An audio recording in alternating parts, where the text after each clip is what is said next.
recap, not like a full backstory thing. Yeah. And our mics are now on, so let's get this going. Hello, everyone. Welcome back to Menace under Otari, presented by Foundry Virtual Tabletop. I am Andrew. I'm thrilled to be back with you for part 2 of our epic adventure, where this cast of colorful characters and myself are going to be running the second half of the Beginner Box adventure that we started yesterday.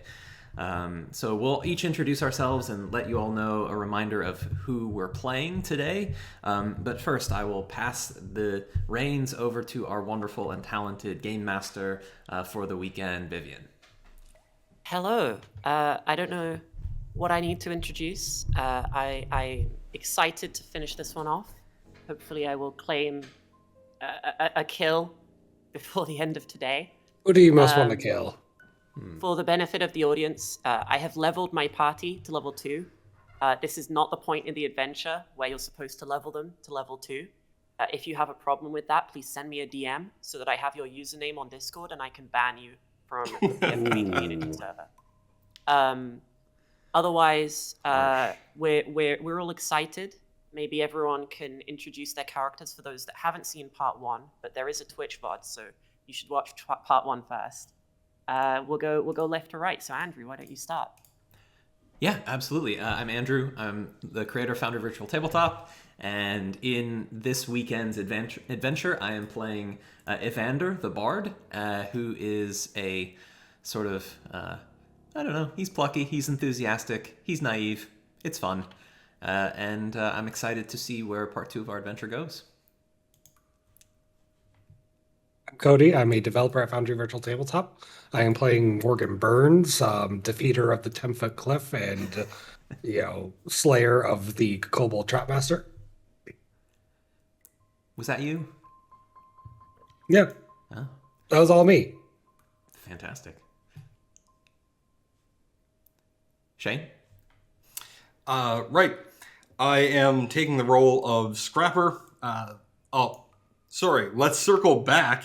I am Shane, or Anathema, or Nath. I am the project manager at Foundry Virtual Tabletop. In addition, I am taking the role of Scrapper, a very friendly kobold with the most intelligible understanding of common in existence, who is definitely not a thief. What's in Scrapper's sack that he's holding? That's a very personal question, Andrew. Yeah, well, I don't know. Maybe we'll find out before the end of the adventure what's in Scrapper's sack. I believe he stuffed a large rat into it. That's true. There's the size of He half a fish at one point. Yeah. Okay. Well, Blake.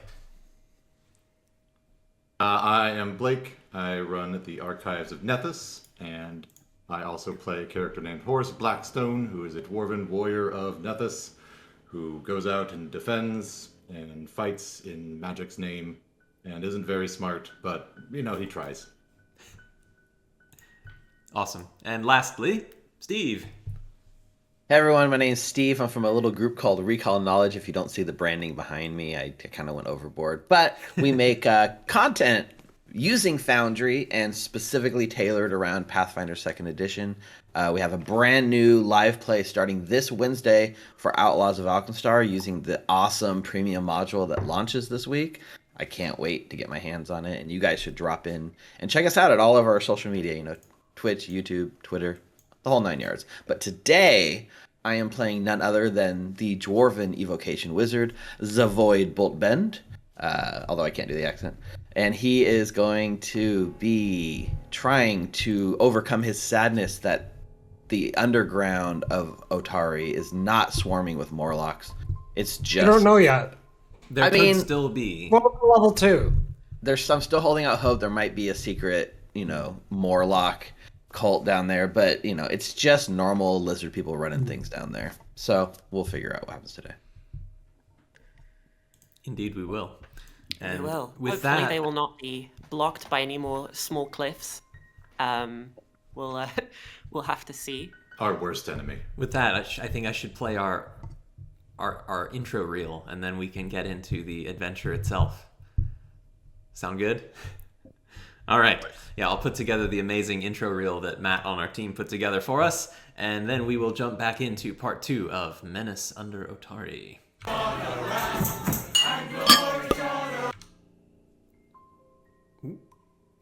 Maybe. Maybe I'll play it.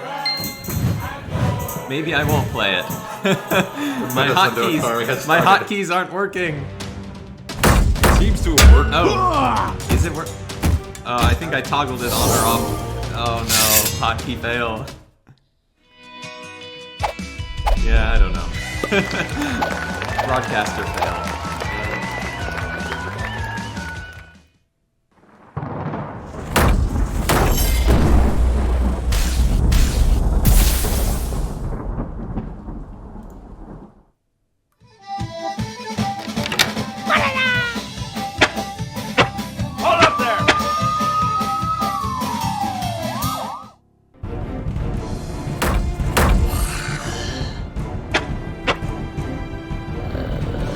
Alright, there we go.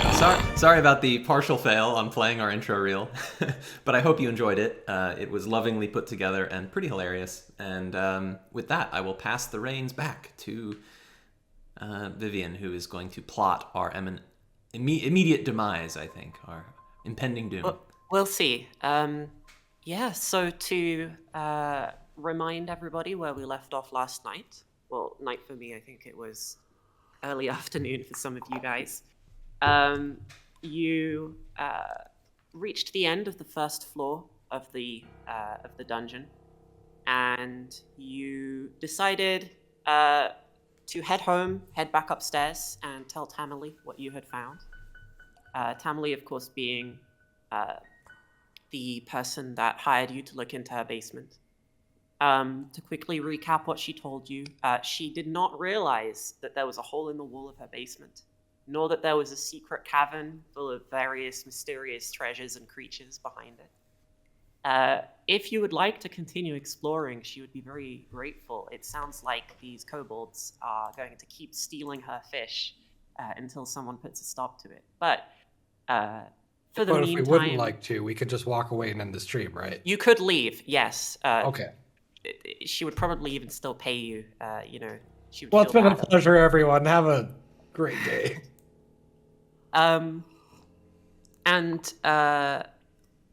She offered to let you stay the night in her sort of tavern community club guild hall. She's bringing you some breakfast in the morning, and you're all rested up. You've also leveled up. Now, there was some unresolved loot splits due to some extremely good and rapid encounter triggering by the party rogue, who did a great job at making every enemy attack him before people were finished looting. So here's a little chest that I'm going to put on the map on the landing screen. And if you guys want to trade anything with each other, you can shove it in here. There's a split button. So if there's any gold that you want split, put it in here. And I'm also going to add something to it as well, because Tamily, her gratitude is such that she will provide some healing potions. Sorry, are these lessers? I meant the other ones. Some healing potions from her personal collection for you to use. She comments that, ever since she quit the Grey Corsairs, she's not had a need for them, so maybe they'll serve you better than they served her. The Grey Corsairs? Yeah. Would you like to roll a recall knowledge check with society to see if you know anything about them as a faction? Why, sure thing. Not me. Morgan, I appreciate that you both put your bar snacks into the loot sheet and then immediately took out the bar snacks. I want to share some of them, not all of them, and I don't think I have a way to give just some charges of bar stacks. Evander, the Grey Corsairs are one of the branches of the Eagle Knights. They're the naval branch. And the the Eagle Knights are an abolitionist organization that operate out of Andorran, I believe. They hate slavery, so they're like privateers that were disavowed officially by the government, but are obviously supported by them. And they sail around sinking Cheliaxian ships or boarding slaver vessels, killing the slavers, and then giving the ship to the slaves so they can go wherever they want. They're pretty cool. The reason that there are a lot of halflings in the Grey Corsairs is because, obviously, they are targeted by Cheliax. So Tamily would have, done a lot of good when she was fighting among them, back before she lost a leg. Tamily, were you a buccaneer? She laughs. She says, "In a No, manner but she costs more than that. What? Well, I just think my uncle Augustus, he used to tell me stories of, epic adventure on the high seas, and, well, I bet you have some tales to tell." She nods and she says, "Well, if you like the salty tales of the seafarers, then perhaps after you're done with this job, you can spend some time in the fishery. On your way in here, you did see a variety of colorful characters, weather-beaten faces and long beards. I did see them. They looked awfully swarthy.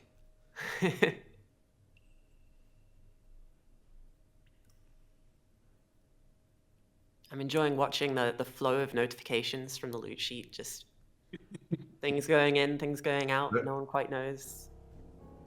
There's a part of me that wants to take that rat, and another part of me that's saying, Horace, no, just leave it. Oh, are we combining resources? As I mentioned yesterday, Chapter 5 of my Pocket Guide to Adventuring does highlight that the division of spoils is often one of the most controversial aspects, especially for any fledgling adventuring party.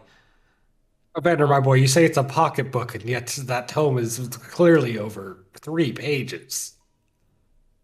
Well, it is substantial. Well, yes, but it does fit in my pocket as well. I had an extra large pocket crafted specifically for the journal. All right, lad, if you got anything you found yesterday and part of the group mean to sell it, Scrapper's going to take it here into town and get us some coin for it. Distribute it. I'm going to do what now? You're going to sell other stuff, right? You said you'd get some good coin. You know where to sell it. Sorry, which stuff? We got the shiny Emeralds, green thing. Potion, vodka, a shot of vodka. Now, would we be entrusting the entirety of our spoils to Scrapper for this endeavor, or... Are you saying he's untrustworthy? Yeah, what are you trying to say? He's our party healer. That's He's the finest doctor I've ever laid eyes on. Fixed my ear yesterday. He did rub some dirt in my wound, which helped. All right. Sure. But if you don't mind, I'm just going to hold on to this, and I'll slip my hand into the pile of loot and just slowly take the scroll that we found. This is better used in my hands, and I'll open my spellbook and just tuck the page in and fold it for later. Oh, you're smart enough to understand all those scribbly words, yeah? Well, if my downtime roll is any indication, no, I'm not, but that's okay. I can't help but see there's a couple pictures in that book. Perhaps I can understand it. My spellbook? Yes, there's that lovely diagram. I pull it closer and just hold it against my chest. It's a trick, lad. It's a trick. I've seen them before. They look like nice pictures, easy to understand, and then you get into it and it's Exodus and why's that and everything doesn't make sense. Ah, terrible, terrible, terrible. I think adventuring for dummies is more your speed, and I'll point at Evander. Excuse me, what are you implying, Mr. Boltbender? I'm just saying, he's a little new at this. You got a guide. That's a better match than, generations of knowledge. Oh, I see. Mind You're my saying that I should lend my pocket guide to Morgan, who is clearly in dire need of the knowledge that it contains.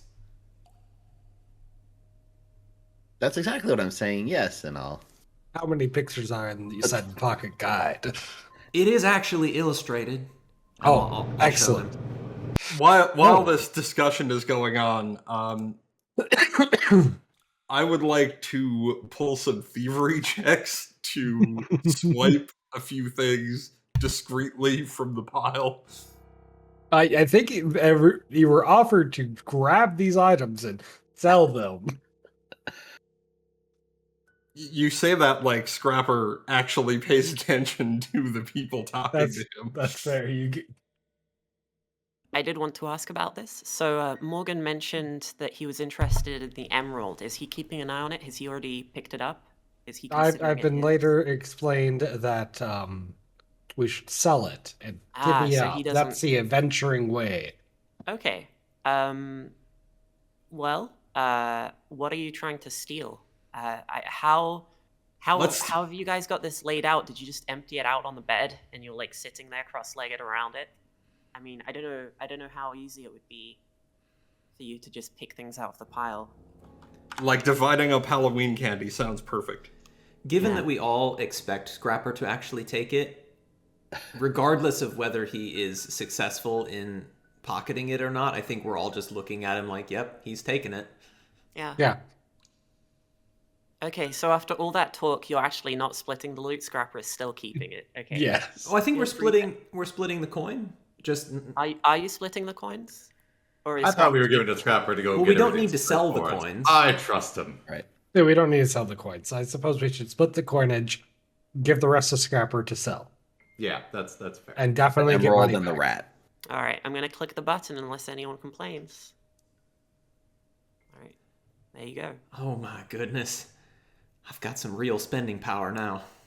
I can buy one potion. We have 2 in the pile that Tamily gave us, right? Dear Tammy, provision me with this lovely white for our adventuring day. And Morgan's already drunk it. It's like, oh, thanks. Well, I already have a healing potion that we recovered from down below, so maybe someone else ought to take these others.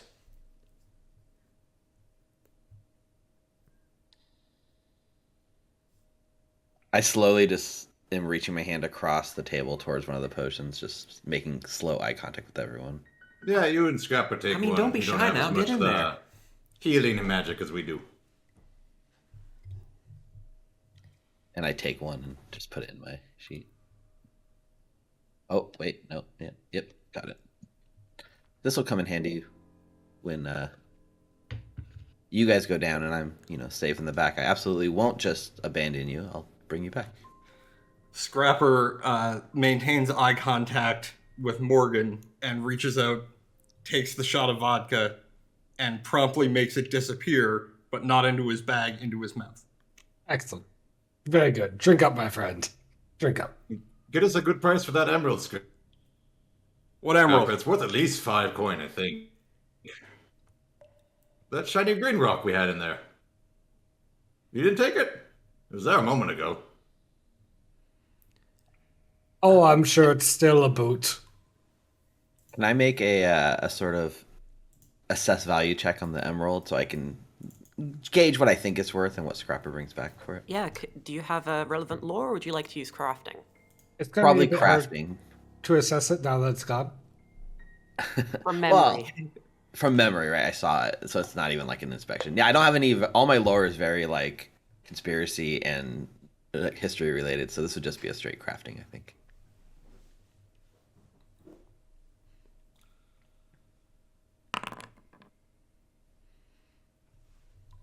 Yeah, you think it was worth a good amount. I mean, I think at 20 gold it was actually worth more than all the rest of the money combined. So, yeah, it's a very valuable gemstone. Okay. So when you say it's worth at least 5, I said, no. We should get at least 20 for something of that. Am I wrong? 20? More than 5? I'm not good at math, but I know that. Well, I'm it's gonna eat that rat. not as quite as bad as kobold math. Well, but- if we ever needed to figure out what something was worth, we could maybe just take it back to that puzzle room and like put some coins on one hand and put the other thing on the other hand and like keep adding coins until the hands are like level. And then you That's know an exactly excellent how much idea. the emerald's worth. Econ That's true. PhD at work. But do you think that the sort of logic of what would be worth more value would be tainted by the sort of enchanter itself, right? Like if you put a family photo in one hand and a gold piece in the other, which one goes up and which one goes down? I believe we should venture back and put each party member on one hand to see who is most valuable and ascertain that I am the That most is an valuable. amazing question. How does the statue ascertain value? Someone have to try explain it. to me the metaphysics of this situation. I'm a bit lost. Well, my dear need to boy, try let it. me explain. What the hell? Can is you that? advance the clock an hour and give everyone a headache? Yeah. Let's say it's now 10 a.m. You've been having philosophical discussions. Morgan found some absinthe somewhere. Wow. Sipping it. Scrapper returns with nothing of any value. Some bread. If anyone wants Goodbye, to spend Emerald. the money on equipment, feel free. The most obvious one would be to go buy crow's casks and buy some potions. But you can also hold on to it if you'd like. I just feel like we've been missing out on caltrops ever since we started this adventure. Dear Tamlin has said, no caltrops in her basement. Well, we're not in the basement anymore. Yeah, Oh. what he said. His logic is infallible. Buy some caltrops. How expensive are caltrops, anyways? Sure, it's just metal. You just make some. Like, it's not hard by. I've got these D4. Caltrops are 3 silver for a bag. Cora, can I pick up a lesser alchemist fire in case we see any more of Absolutely. those damn spiders? Yeah, alchemist, Yeah. exactly. That's the adventuring supplies. That's what we need. I'm gonna need some caviar for, snacking on the road. I'm gonna need some more alcohol. You should head Yeah. down to a place under a bridge. A lady named Yes something. She makes. Oh, fish yes, cakes. yes. I know yes. Yes is awesome. Yes, yeah, that's easier than what I heard. She don't like it when I calls her that. Just realized I'm still playing spooky cave music from last time because I'm really competent. I just assumed that the town had become more menacing overnight. Yeah, we got the Lavender Town theme.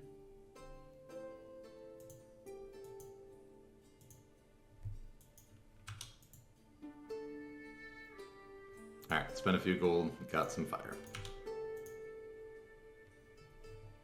All right. I come You back be with careful with that. I come back with a sack of caltrops. You noticed the story about the Red Menace and the Molotov, right? They called them Molotov. Good question. Are you one of them kobolds that are less fire applicable? What? Do you burn? Everything burns, by. Alright, you burn. Some burn. Some don't burn. I've seen things. Well, friends, if we have made our preparations, I'm a lover, not a fighter, but I'm also a fighter, so let us venture forth. You did save us yesterday, didn't you? That's quite a blow you finally struck. Truly, you weakened him for me, but I'll take the credit. I will compose an epic story to commemorate how you slew the vile kobold trapmaster. Very good, my boy, very good. We'll You know, put some I am hair on your very- chest yet, Evander. I am very tempted to have each, person sit in the hand of the statue and see what happens. That is Yeah, a very interesting Would you guys question. like to play around with the statue on your way back? Well, I had If some, we could just spend the next hour interacting with the I had statue. some questions for Tamily before we go. Just quickly, Tamily, I didn't want to derail things yesterday since it sounded like the problem in your basement was fairly pressing and the matter of your fish needed urgent resolution. But now that we have a moment more, I was curious, have you perhaps seen a man pass through town recently? Relative of mine, older gentleman, very well-spoken, charming, of course, named Augustus. Augustus Farthing, that is. She nods slowly as your description begins, very, very generic, and becomes more specific, and she says, well, we have quite a few travelers coming through on the way to Absalom. Let me think. How long ago would he have been here? Oh, a couple months, maybe. Hard to say. Well, I think he might have been interested in the ruins nearby. I did hear about a traveler. He stopped by the Rowdy Rockfish, so I don't know his name, but Brelda mentioned that he had been asking about Gauntlight and about her son, who went missing a few months back. Last I heard, he'd left town and hadn't come back, though. You might Rowdy have to Rockfish, ask you her. say? Maybe after we've finished up today, I might pay a visit. What did you say? The proprietor there, name of... Brelda. Brelda. Yeah, all right. I'm just gonna note that down. Scribble, scribble. The Rockfish used to belong to her son, Lasda, but ever since he's been missing, she's been taking care of it for him. Missing son, mysterious ruins. That sounds like my uncle, all right. I bet he's up there doing some good deeds. All right, well, thank you. Thank you, Tamily. I better get back to the others before they leave without me. I don't want to miss today's adventure. She nods, maybe a little bit more worried about you now that she knows you might be interested in the extremely cursed ruins just outside of town. But, An excellent next adventure. for today, you are safe. From that, at least. We'll see if there's anything in this dungeon that can kill you. So if you are planning on re-entering the dungeon, I can move us to floor 1. Would you like me to place you in the in the statue room? Absolutely. All right, I will do so. We have some testing to do. So you make your way back, and there is no apparent change to the dungeon's ecosystem. You walk past the room with the spooky barricade that you didn't investigate last time, and you continue into the past the shrine, past the storeroom, and into the puzzle room.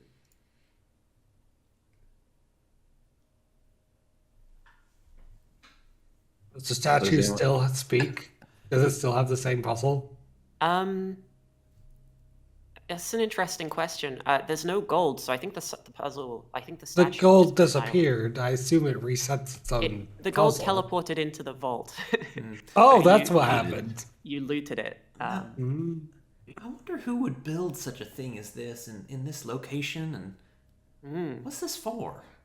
Would you like to roll a recall knowledge check with religion? Well, it's certainly not any sort of knowledge I recall. That was a hypothetical question. Okay, it was a hypothetical. I see. I will go ahead and try my. How do I roll recall knowledge? Just click on the religion skill. Blind if you can, but if you can't, Foundry's hard to use. Yeah, I don't know if I know where that feature is. Oh wow. Okay. Yeah, Morgan takes one look at this guy and goes, "Oh wait, I know who that is. Yeah, this is your dad's favorite god. This is Abadar, the neutral god of trade and money and mercantile that checks out, exchange. yeah. Your dad consults a priest every time he does a business dealing to make sure that the omens are good and stuff. And these guys are always really boring and really stuffy. And they just talk about money and numbers. I was chased out of the family house after he consulted a priest and I was Yeah, deemed yeah, less than valuable in the they city. cast augury, and it was like if you disown your son, wheel. You'll get 10% more in this next trade. Done.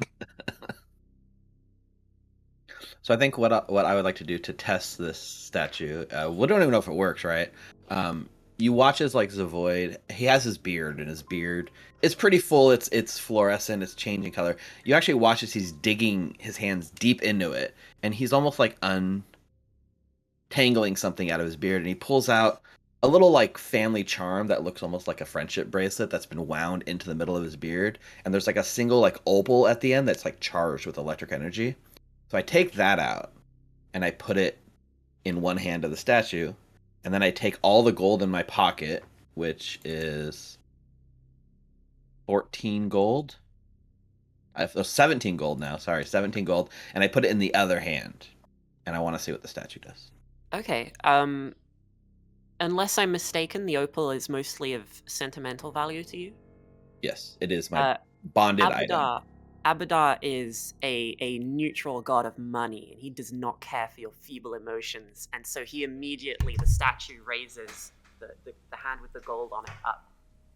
He deems your heartfelt memento to be worthless. I think you had that backwards. I take the charm back. I mean, you could have started with a more basic test, but does that mean that your beard stone is worthless? It just means that value is in the eye of the beholder. I mean, not Angrily really when it's tying like it back gold in my pieces, though, right? Let's put Scrapper up there. Get your friggin' hands off me! I'm not touching. Nor will you. Scrapper, would you like to weigh yourself on the hands of Abadar? Nope.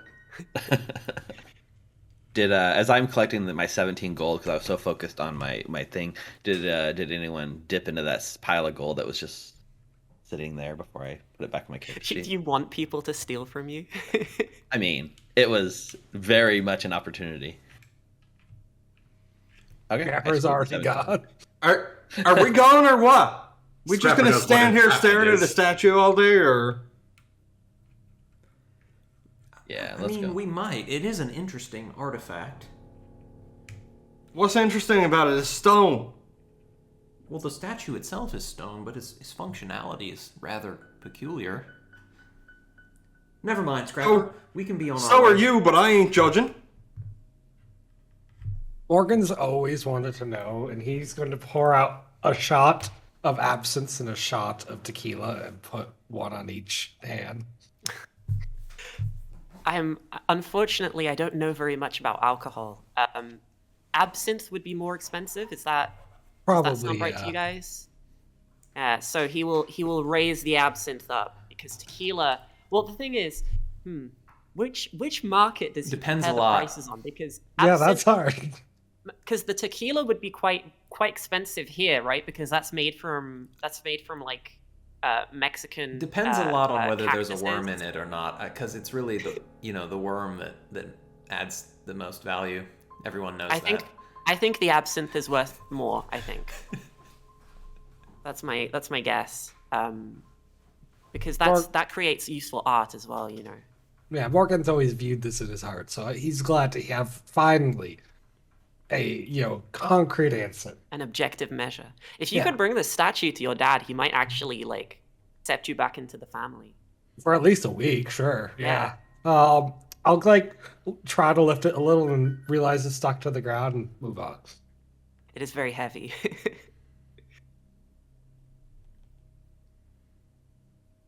All right, so it looks like people are leaving, returning through the danger zone.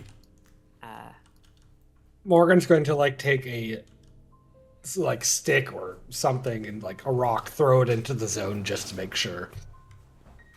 No one has reactivated the trap, although that would be very funny. The beginner box kobold has thing a to do. blurb warning that you shouldn't repopulate the dungeon because it's a tutorial dungeon. but I think it would be very funny if someone went through and reset all the traps.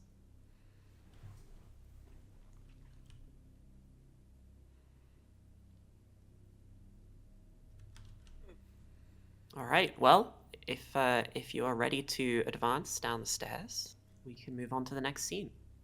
Yep, Horace will lead the way, unless Scrapper wants to go ahead and search for traps. Always search for traps. I'll probably best I go first and, look around and be very careful and cautious, just in case. I could use less rocks on my head this time. Scrapper, my friend, before we depart to the next level of this here basement, I notice you like to run on ahead. Most women don't consider speed a virtue. No, I runs on my Most feet. men either. I don't know how much you drank, but I runs on my feet. Not on my head. Ah, good distinction, my good friend. I Let's think he's just continue saying, then. Scrapper, to be cautious. There are Isn't that what I just said? perils below. Well, go on, Scrapper. Go look for some traps. We're going to follow you. At a good distance. Scrapper begins backing down the stairway while communicating that he will be extremely cautious. Look, it's not like there's any real harm. You just gotta take your time and go down the stairs, and let's not make too much noise now, because, there could be something down there, and I don't want to get jumped, right? He's not very You don't want to streetwise, jump, is he? Scrapper? What? You're jumping? No, I don't want to get jumped. You don't want to jump? I feel like you're just antagonizing him now, Morgan. Morgan has enjoyed half a bottle of absinthe at this point. So I'm going to head down the stairs somewhat cautiously, checking for traps. Do I need to roll for that? No, I've already rolled your. When you're using the search exploration activity, the GM rolls for you, because otherwise, you would know Right. if there was something to look for. Lack of blind roll in the actual tabletop versus the virtual tabletop. Well, in the actual tabletop game, I suppose you would have a GM screen, and then you can do that thing where you roll dice for no reason as psychological warfare, which always seemed very fun. Oh, it's the best. It's the best.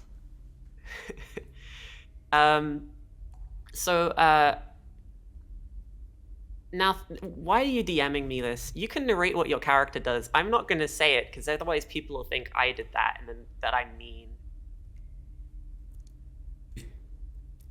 You're ruining my comedy.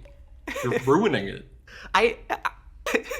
Look, So, as he's backing down the stairway, talking about how cautious he's going to be, Scrapper's foot hits the edge of the step, and he promptly and loudly, in a clatter, tumbles down the entire flight of stairs. You hate to see Well, there he goes. At the end of it, Magic hands coming. there is a faint call of, "I'm fine." yeah, no traps. Well, there's no traps, but maybe the stairs are a bit slippery. A very Perhaps good way of that finding was a traps. trap.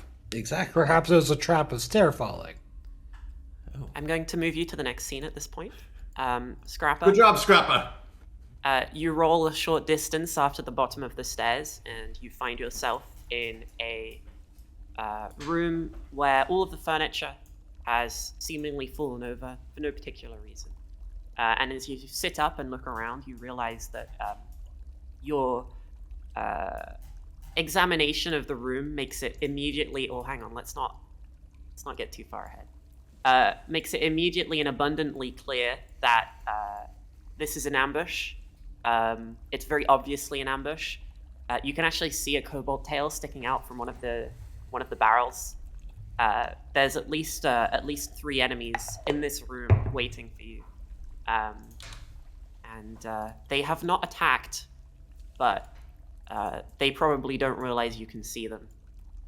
Behind you, you've got Evander, and then Horace, making their way down the stairs, but you can. All right, you can now act as you would like. Just take it a bit slow. There might be some trouble down here. Not sure. Just, Oh, Like trouble, my a broken step. He's yelling. yes, he is yelling. Are there broken bottles? Cracked glass? No broken bottles just yet.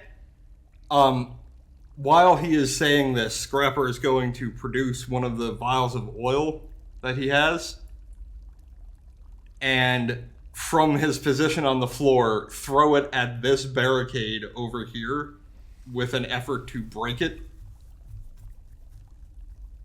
With a glass bottle, Yes. you want to break He said something a about barrel. oil. No. To break the glass. Oh, bottle of okay, oil. okay. I was like, is this a Dark Souls crate? You know, you roll near it and it shatters. That makes a lot more sense. Yeah, absolutely. I'm going to assume that action would start initiative, however. So I'm going to bring up the combat tracker. I don't often see a good start with the deception as initiative, but I think Yes, that's that would probably be a good deception. You're right. That's a good idea. Let's do that. Sort of, see if you can hide the movement before you do it. So I should choose deception from this drop down for initiative. You can do whatever you'd like. I think for you, perception would still make the most sense, and it's probably a better roll. Yeah, I think it's just Scrapper doing the deceiving. I'm not That was- entirely sure how I rolled deception as initiative. So next to the initiative to- button, there's a drop-down menu, and you can click on any skill you'd like from there. Alternatively, you can just roll a deception check and then click make that my initiative.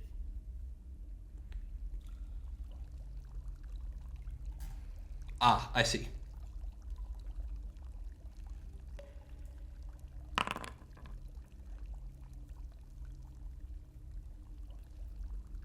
Evander, my dear boy, another potential party name, the Kobold Fighters. The Kobold Fight Clubbers. It's very good. Keep workshopping that. All right. I'm so- not responding to him because I'm too busy being perceptive and realize that we're being ambushed. You do, although one individual creature does act before you do. Let's reveal them as they pop out and take a shot at. Well, they don't know that Grappa has seen them, and he is prone, so they're gonna fire their crossbow. It looks like they hit. That will be this much damage. Oof. They are getting sneak attack.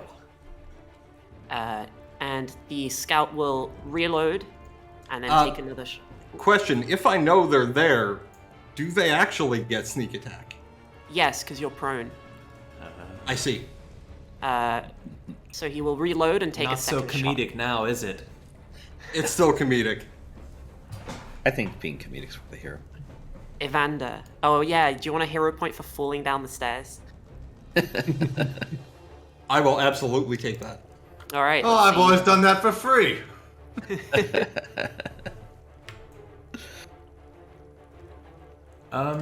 Well, I can't really see anything in here, but I hear kobolds and I see that Scrapper's in some trouble. So I'm going to bravely move to here.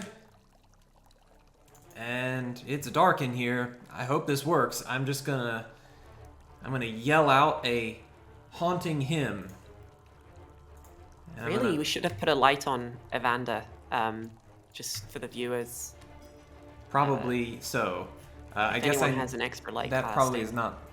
Do you have a torch you could draw? We not to tax your actions. Just we'll say you drew one before. I can if you. Yeah, I mean. do you I want surely the- think Evander would have gotten a torch. It but seems like based on something he would have both. done, and I won't take an action for you or Well, anything. so to be clear, I have been benefiting from Morgan's chalice intentionally in that he's been carrying his sword and his loot. So, I've kind of been intentionally benefiting from Morgan as the light source. Right.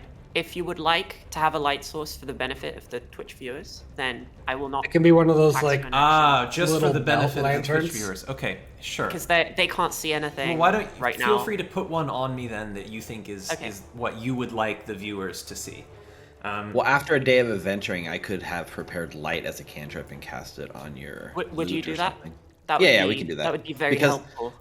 I didn't really think about it because I'm a dwarf, so I can see. So for the benefit of you, lowly. It's something that we perhaps could have planned for you to take a dark vision character, but we didn't. For the really benefit commit of to Twitch, this one. yes, that would have been in hindsight probably a good call. But You can use the spell effect light and put it on whatever you'd like on your body. His loot. nevertheless, I'm gonna give this a shout and see if I hit any kobolds. Now, well, question: if I do have light on myself, am I able to see? Well, no, you've already rolled. It's okay. In that case, Oh yes, you're right. Okay, sorry. You rolled perception for initiative. Yes. Is that right? So you can see the other two. Here and here. And because you Uh. have a light on you, if you want to have moved here instead, try and get them both. if you would allow it, if I was course. able to see them, I would instead Yes. maybe do this guy Here is the other one. to try and get to. All right. And And I it's would. I assume it's a basic save. It is a basic save, yeah. So the one takes 4 damage and nothing for the other one. And Well, that's... it's a basic save, so the success still takes half. Oh, really?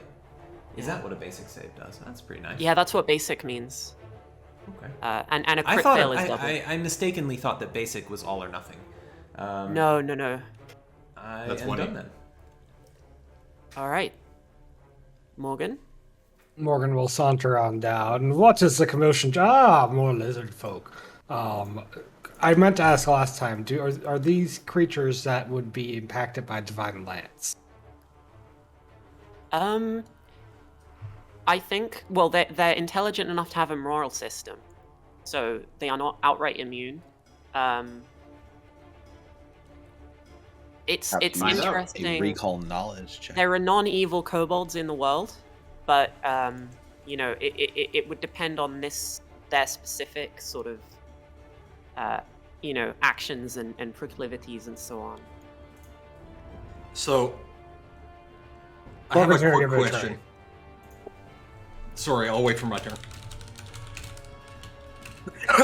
This one looks like it has some magic, so I'm just going to raise my chalice and invoke. Oh, why did that not automatically attack? Oh, I see. Oh, very good. All right, roll your damage. And tell me which alignment of your god that you're choosing. Are you choosing good or chaotic as the damage type that you would like to deal? Good. That's the right Well choice, chosen. because kobolds are chaotic, so... Ooh, You strike that the was my kobolds worst possible roll. with the righteous and good aligned damage of Caden Kalian. They're Although these are ruining petty the. and my weak buzz. creatures, they have enough hatred and misdeeds in their hearts and in their pasts that this light is anathema to them and it burns. And you hear a screech of kobold rage that perhaps promises retribution. And I believe that it's when it says cast time 2, that's 2 actions. Correct? 2 actions, so that is Alright, your That's my turn. Scrapper, you are prone. Right, so that vial of oil, has Uh-huh. that been thrown, or am I throwing that now? Yeah, so you threw it at the barricade, and you soaked some of these barrels in oil. Okay, I'm just going to lay a That didn't work out.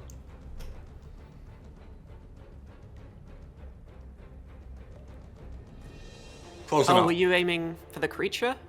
No, No. trying to get the barricade. And for this round, I assume standing up takes an action. Yep. So I will take a turn to stand.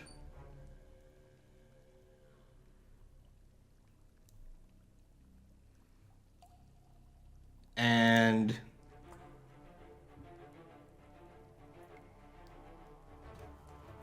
so item interaction, I guess, to light a torch. There if are no that's a item thing. interact actions in this game. So lighting a torch is An action. You can draw Okay. a torch. okay.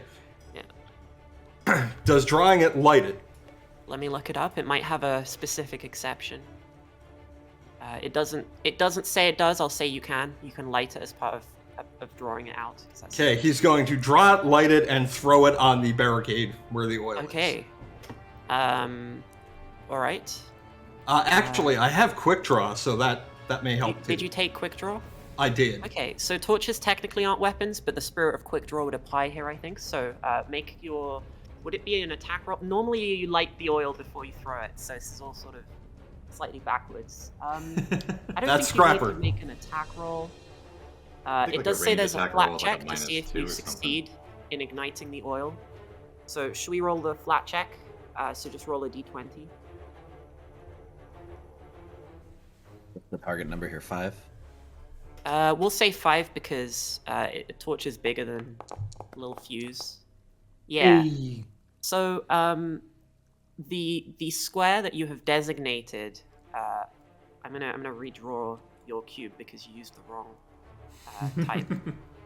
That seems It's where fun. like all the Foundry employees are incompetent. It's really funny. Hey, come on now. Oh, you're in for some serious time next week when we're. Don't worry, dealing with you're not out of this You're- game yet. I still have the power. The oil that was cast upon this barricade erupts into a blazing inferno for the moment at least. How long it will burn, who is to say? This is some pretty old and rotten wood, but for now at least it is aflame. And I think you have an action left because we did some crazy quick draw shenanigans. And based on that, I think Scrapper will dart to here, and then up to here to position behind this guy. All right. The scout over here was revealed on the map, but he is actually still hiding, and the only people he successfully hid from were Horace and Zavoid, neither of whom he can see, so he can't benefit from the flat-footed status of any of his opponents. And so instead, he will move. Well, no, he'll fire his crossbow before he does, so he'll fire it at Evander. I'm in danger. Ow! Oh. And having loosed his bolt, he will drop the crossbow, which is a free action, draw his short sword, which is an interact action, and a manipulate action. And then he will move around the barrels to here with his short sword in hand. Oh no.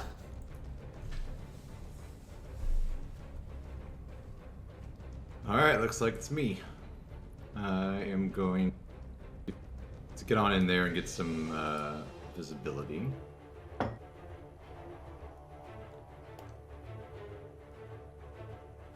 Oh boy. That one behind the table, I'm guessing, has cover from me with my staff. Yeah, the tables are Scrapper. providing cover. Yeah. Okay, that was 10 feet. So if I move to this corner, would that get rid of the cover? I think so. Okay. Well, I'm gonna go there. I'm gonna hit that kobold with the steeliest dwarven stare that I can muster, and I'm gonna try to demoralize him. Okay.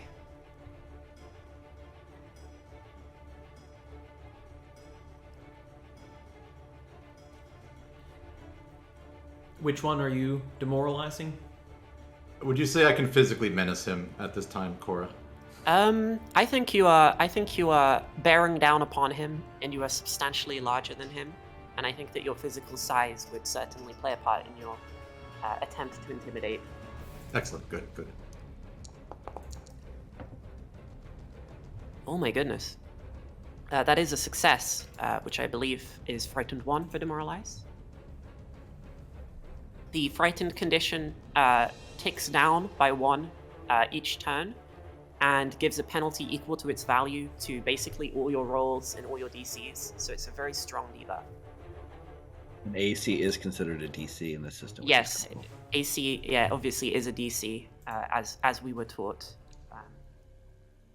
That's a good thing. Okay, well, in this case, I'm gonna shout him. Hey, that's the one that shot Scrapper, right? With the crossbow. Yes, that is Alright, the so one. he's already hurt my little friend, so I'm gonna bop him a little hard. Let's see. Oh my goodness, you hit because of the frightened. Hey. Hooray! Intimidate. Immediate value. I love modifiers matter. Such a good Me one. too.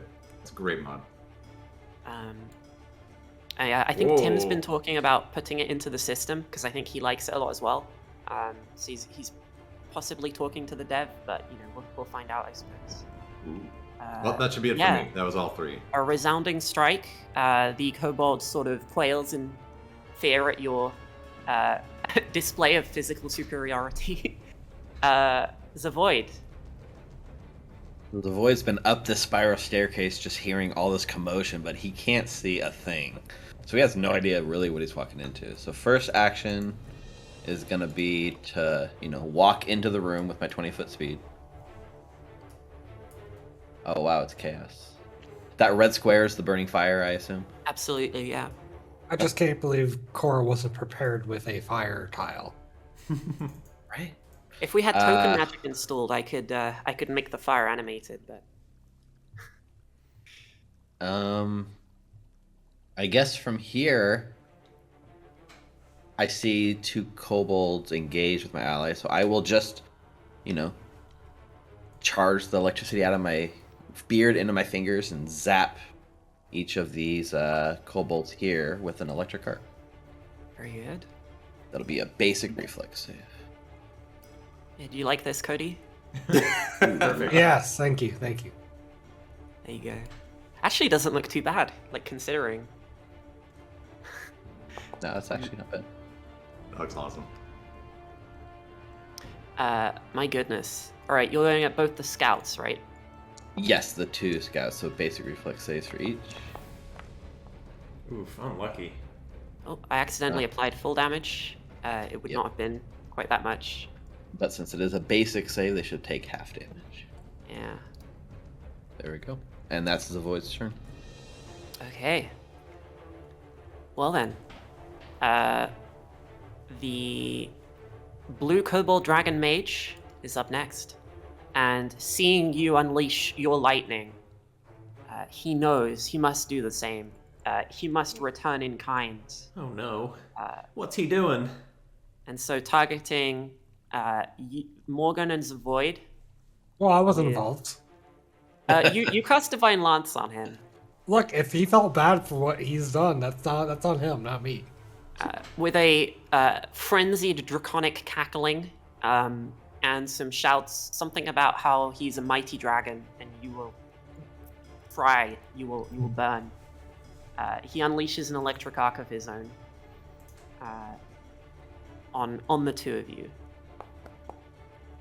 Oh, My goodness, The the Void 2? is not dexterous. Not particularly. And Morgan, you just click the button with your character selected to. sorry, I didn't realize that I had to. Ooh. All good. He's new to Foundry, guys. Don't worry about it. Well, I'm gonna keep making that joke because I think it's so funny. Yeah. So you both take half damage. Zavoid is used to this by now. I'm sure some stray lightning bolts come your way in the past. my glass has stray bolts just going through the liquid for a little bit. And then with his third action, he will use the take cover action. So he's going to attempt to duck down behind the burning barrel to hide from potentially, incoming attacks and so on. Which upgrades his lesser cover to standard cover. So instead of +1, he now has +2 to his AC. But of course, you can still get around it by just walking around. The heavily damaged and frightened scout is going to use hurried retreat to get away from Scrapper and Horace. And he runs around the obstacles to get behind Evander, because of course tactics come first when it comes to kobold life. Unfortunately, his single attack is not effective, and he did have to draw his sword, so that's all he's got going for him. But Evander, if you would like to respond in kind, he is in an extremely prime position right now. Good question. So a question I have, spell attack rolls, is there any penalty for using them against an adjacent creature? At higher levels, when enemies have attack of opportunity, if you're using a somatic spell component, they will attack you. But right now, against enemies that can't do that, you're essentially not worrying about it. Okay, good to know. I've got a couple of options here. I think I'm gonna try. I'm going to try, seeing that this is a fairly challenging ambush. I'm going to invoke a spell, and hopefully this works out in my favor. I'm going to try casting Biting Words, which is 2 actions to activate. And what it allows me to do is I can make an attack action with my voice up to 3 times. So I'm going to use one of my remaining action on the kobold that has yet to go this turn, that came around towards me. You don't actually have to use your third action to attack with it. You get a free one as part of casting the spell. Oh, do I? You attack with your words once you finish The casting. spell gives you 1, and then for 3 times I get a free after, one. I get a free one as part of the spell. Okay, even better. Yeah. Even better. Well, But you can't do 2 on the same turn, though. Yeah, it's like you get it once this That's turn when you already, finish yeah. casting it, and once every, the Okay. next few rounds. Sorry, I'm just appreciating the wording of the spell so I understand. You can repeat the It's attack once on each of your subsequent turns. Got it. Okay, so on this turn, I will use my Biting Words against the kobold that is adjacent to me. On which side? Now, I would like, if you would allow me, knowing that this isn't going to take all 3 of my actions, I would like to preface this with a Inspire Courage. Okay. So I thought I was going to have to spend all 3 actions on that, but if I don't, I will first inspire the group to feats of heroism, and then I will use my Biting Words to scold this kobold who has so rudely accosted me. Alright. And that is the one on the right? Yeah, 13 misses. Okay. Well, you always have a hero point, if you would like to redeem it here, but... I don't know. I'm not used to thinking about what deserves a hero point, but it feels like maybe that should be saved for more life and death situations, so I will end my turn. Okay. Morgan? How injured is this kobold that is now next to me looking? Very, yeah. Good afternoon, my dear kobold. My name is Morgan Burns. I shall be your assailant today. I shall jab at him.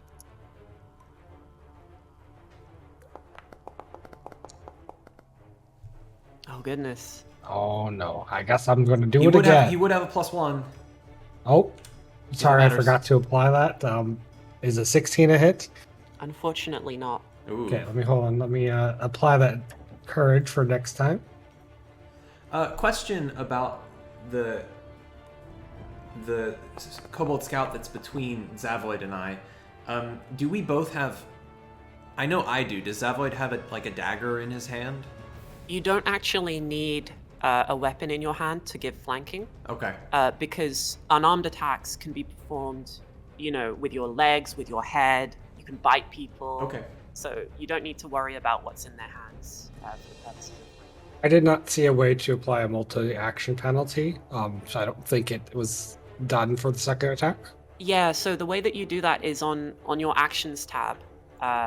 You'll have your weapon will say strike +7, and then there's map -4, -8.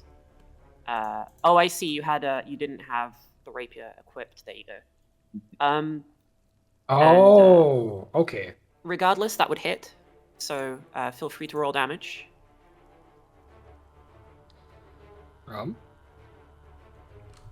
The damage button is not rolling. I think it's because we drew the rapier after rolling it. Yeah, there's a oh. damage button on the sheet as well. So Okay. very good. Yeah. Believe it or not, you again deal exact damage. Morgan the, Burns, Kobold Slayer. Watch out, Scamper. The kobold falls to Morgan's superior kill securing abilities. The first one was a feint, obviously, right? That was lulling them into a false sense of security. What would you like to do with your third action? With my third action, I'd like to lob a Bon Mot at the spellcaster. Yeah, that's a good idea. Diplomacy check. Yeah, Where? so you can just click the inline button. Very good. Success. Oh, I love that it compares to the DC for me. It's amazing. Yeah, so the kobold takes the Bon Mot debuff. So unless they retort to you with a sufficiently barbed response, they have a penalty to both perception and wisdom saving throws. Zap me again and I'll see you burn in that fire. Oh, very good. Well, Very my good, name I isn't know. Morgan Burns, right? Oh, Something my like that? name isn't Morgan Burns. All right, Scrapper. Right, so Scrapper is going to close the distance to this one hiding over here. And I presume there is some sort of action that can be taken to shove or trip this kobold into this fire. Yes, yeah, if you'd like to use the shove action, you can shove him. He's also no longer benefiting from his cover against you because you are behind the cover, so... I found the shove action. Oh, very, very well done. That'll be athletics. Would he take a penalty as he is distracted?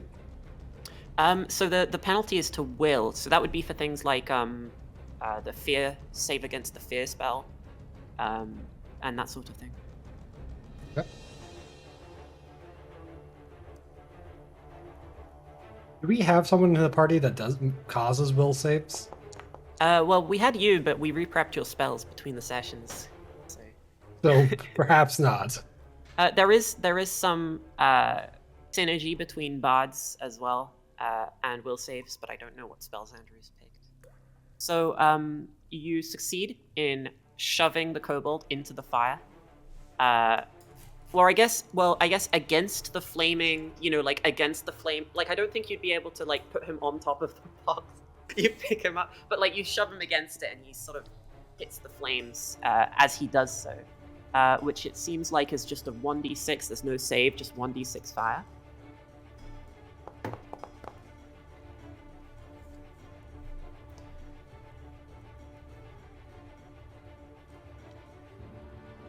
And okay, so the shove is action 2, and I'm gonna go for a stab, which I guess has a multi-action penalty, right? Yes, shove is an attack. Yeah.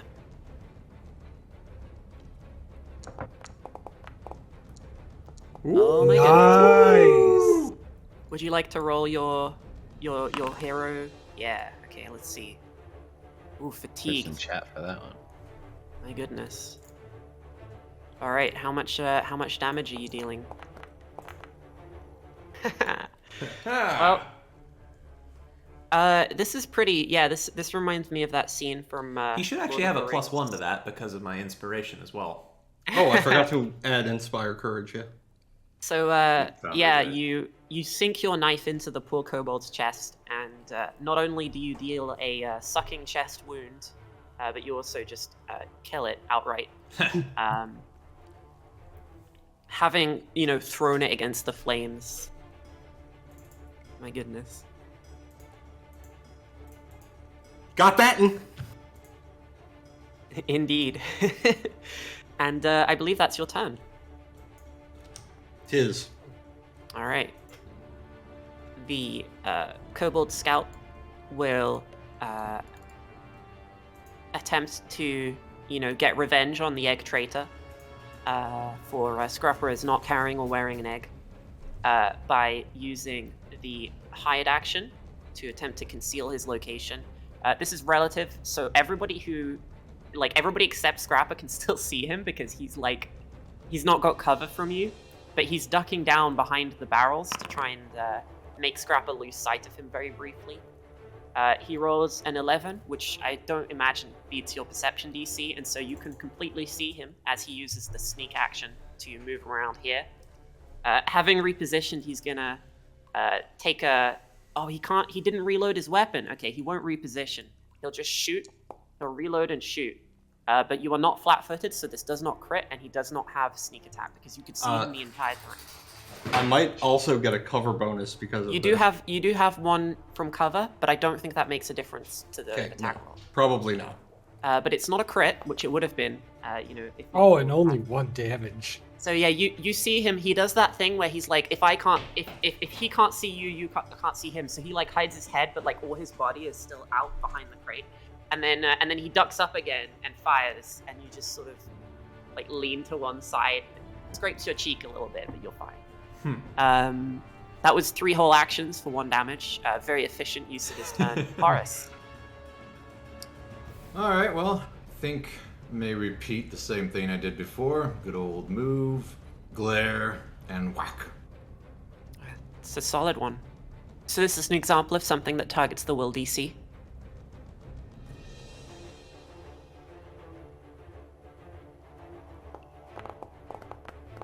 Ooh. Oh, not a good glare there.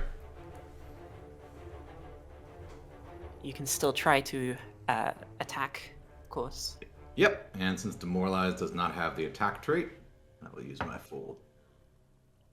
It's a great action. Is Demoralize something his character can do, or is that a general thing? Demoralize is available to anyone, but it's not really very good if you don't have training in intimidation. Got it. I just However, picked it an is- expert last night. I found a broken mirror to practice it. If you are trained in intimidation, it's an extremely powerful ability, and everyone can do it, so it's very good. And yeah, obviously that hits. A solid 9 damage, and once more, exactly what was needed. So with that, the final kobold ignores your attempts to intimidate him, and then immediately gets knocked out by a righteous sort of head bonk. Is I believe the academic term. The kobolds grow quiet, and the fire will eventually burn its way out. I will remove the tile, and the light, and the template that I had piled on there. But there's a sort of a charred, there are some scorch marks on the rotten wood where the oil had seared them. I'm going to look around Immediately. desperately for someone to say biting words at. Uh-oh. He gave Scrapper a lay on hands, but I don't think it should get the Inspire Courage bonus. That would be quite funny, though, if it did. Well, I suppose, is he an undead creature? Because in that case, it might. I mean, the session ain't over yet. Book of the Dead's out. Yeah, Book of the Dead's out, so we have a Thanks, me, solution. buddy. Of course. Can't let our Zavoid's taking finest it. doctor fall in battle. Yeah. Zavoid's taking a special interest in this little kobold that, as well, is channeling the electricity that Zavoid does, right? So immediately I go over and bend down and Yeah, he's this probably half charred, right? Because he got slammed in the fire. yeah, you did kind of scorch him a little bit. But yeah, this kobold is he has his scales are an extremely pleasant blue, and he has a very sort of simple staff. As all of the others, he has an eggshell hanging from his neck, but his piece of shell is larger than some of the others that you've seen. Perhaps a more prestige piece of jewelry. And currently he is not channeling lightning magic anymore because he is now an ex-kobold. But, when he was alive, he was a pretty good pretty good dragon mage, all things considered. And if you would like to own your own blue kobold, Paizo.com is now selling a life-size foam blue kobold for $600. I think they have a I may plush. have one on the way. They have a plush kobold. Can I just plug Paizo's plush kobold? Hang on. I saw that. Was that a Kickstarter that just launched? The It's kobold like collection? a red. It's like a red one, and it's super cute. Yeah.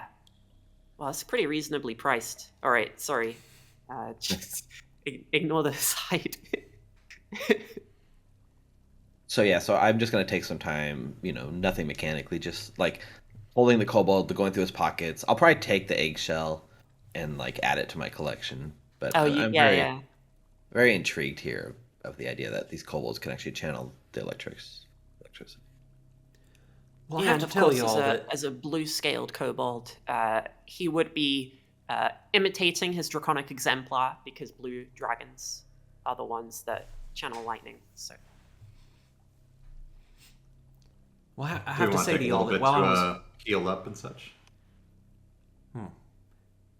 that would be appreciated. While I was enthusiastic yesterday about my first ever adventuring wound, I have to say my second was less enjoyable. That kobold stabbed me.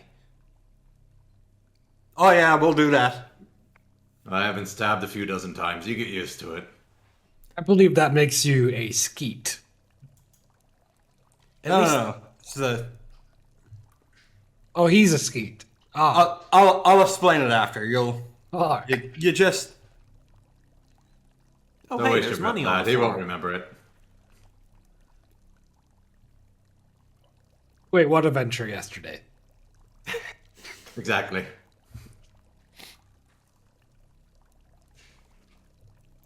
boys, do you hear like water? No. Do I hear heard monitor? a lot of it yesterday when I was drink that magic water you said There was is good. a little bit of a trickle sound somewhere. Morgan will check his flask. it's not leaking, which is Oh, good. thank God. Is this money on the floor, Uh, or is it decorative? Naki, why did you add gold to the map? There's no treasure in the room. I'd like to description, read Naki. the pages on the floor. Yeah, Naki's screwing me over No. from beyond the grave, of course. You can just tell me there's no pictures on them and you're good. Yeah, no, there are no pictures Oh, on the damn it. pages. They do have the APG errata printed on them, though. Oh wait, that's out. We can't make that joke anymore. What's the new one? Strength of Thousands, book 6 is out too. Okay, anyway. The gold. Yeah, there's how many? I can see 2 gold coins. And Well, there's some more underneath me. I count gold three, and 3 three gold silver. coins. Oh, and wait. It's Oh. it's 4 gold coins, and this one right here has got to be 1, platinum. 2, I think. 3, 4, 5. Yeah. 6, According to Narky, it's on the original map too. I His see- I defense, see I don't 7 know. silver. That's a and platinum 3 coin gold. right there for sure. No, That is it's just a really definitely- shiny silver Definitely a platinum coin. it's And all 2 just spell like scrolls, right? brass and metal washers that were stolen from the fishery. Yeah, yeah. You finally unstick one of the pages and turn it over, and it says at the top no witch buffs, and you cry. Well, I'm picking up this 4 gold and 7 silver.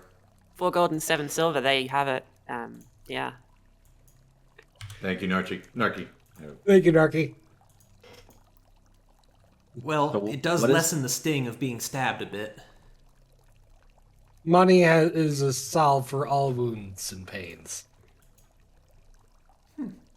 What is this business going on like in the north side of the room? Yeah. So like last time that you run into one of these, you can see a sort of hastily constructed barricade that was erected here. Y'all, I think there's some sort of demon temple next door. Yeah. There's that a looks school like bad statue, news. Wow. too. Immediately, Zavoid just leaves the barricade to go look at the demon temple. Hey, Scrapper, can you patch us up before we, well, never mind. He's about to go get himself killed. Demon may not be the right word, but it does appear that there's a statue in the next room. It's made of marble, and it seems to depict a mermaid. She's doing a duck face pose, like she's about to take a selfie, or maybe blow you a kiss. Morgan's going to peer into the water, and as others walk in, be like, I'm confused. Where are the dolphins in this water? Okay. Yeah, so you peer into the water. and there is money, glittering within the pool. However, before you can see any dolphins, you unfortunately. Oh my goodness. I'm just noticing. Hang on, is it because I'm in edit mode? Spoilers, it's a trap. I can't find the activation. I'm an idiot. See, I don't run this game. I've never played Pathfinder before. Let me look it up on. Does anyone know a useful reference website? No, I think someone there should are make many. one. It's Something. There's a YouTube channel, right, called Identify No Magic, I think. I think it's called No Things. That sounds familiar. no things. Yeah. Maybe there's an Archives of Aurora or something. Regardless, though, Morgan, as you sort of lean over, you hear a click, and the fountain begins to move. And I will Oh end the my encounter, gosh. which I always forget to do. And then I will begin a new encounter. Another got one of these magic statues. Maybe it can We got weigh our- talking statues, we got moving statues, we got statues that sound like the friggin' ocean. This one's I- haunted. Looking around, all my friends not wearing metal armor, and notice I am the only one uninjured. That's about right.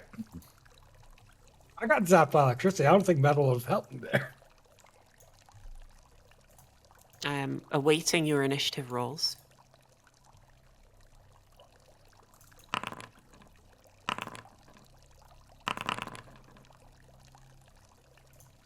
Rolled really low because I'm entranced by this. I knew it was going to happen as soon as I saw Morgan stumbling in there. Got a feeling in my gut. Is the statue moving, or is the whole room moving, or is it just the drink? The statue is whirring into motion, and it seems to be. Let's see what it's up to. I think just a quick clarifying question.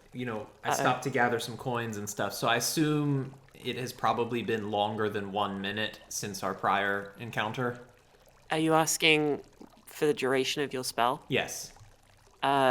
Most likely, you will not be able to use a mental effect on a statue anyway, so don't worry too much about it. I'm worried a lot about it. All right, so it just points its face at Morgan, again, as if it was going to blow him a kiss, but instead spits out a spout of water. For the appropriate Not- reaction women give him. Right at him. Yeah, like she's spitting out her drink at the bar. Oh, God. I didn't mean fired. to offend Whoa. my dear statue friend. Couldn't Oh, resist. you don't. I don't know think your I have name. any good music for this one, but I feel like I should. Let me see if I can. What about? This ain't one a trap, from- this is just normal. I don't know what this one sounds like. We're doing it live. Oh, that's not correct. Well, it's fine. Morgan will be dead soon. I'm assuming that's a crit. How would I know? What is your AC? 16. That is a crit. And more is considered a crit, yeah. There you go. Horace, you got one of them. Oh. That's why I told the boy to carry a potion. And the blast of water strikes Morgan Oh! dead on, Excuse me. almost knocking him off his feet. This but is like he a manages to fire remain- hose that just like. Yeah, like the cops at a protest. Scrapper, Morgan's being attacked by a statue. What would you like to? How would you respond to this? So, Scrapper, being clever, is going to move to here and try and see if there's any obvious signs of how this works. Absolutely. Would you like to roll me a crafting check? to recall knowledge.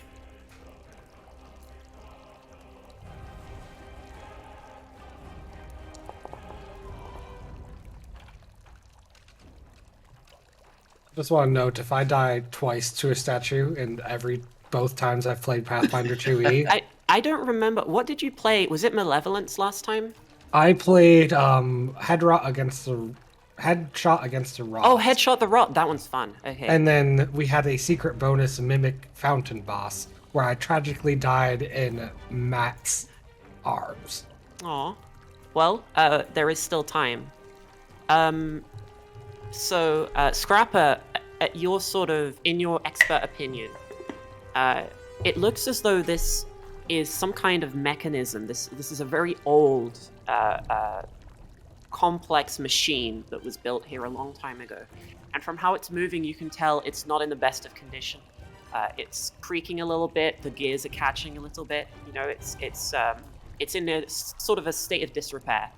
And it seems as though the four corners of the fountain are where the sensors are, the way that it detects when it should start moving and how it chooses its targets.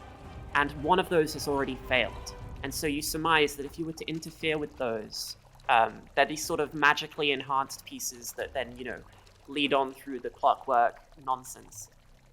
If you were to tamper with those, you could make a thievery check and attempt to jam the mechanisms further. You would probably need to remove all three remaining ones to fully shut it down. Right. Can I trouble you to mark on the map where they are? Absolutely, that is a very good idea. Oh, that is not. Let's try again.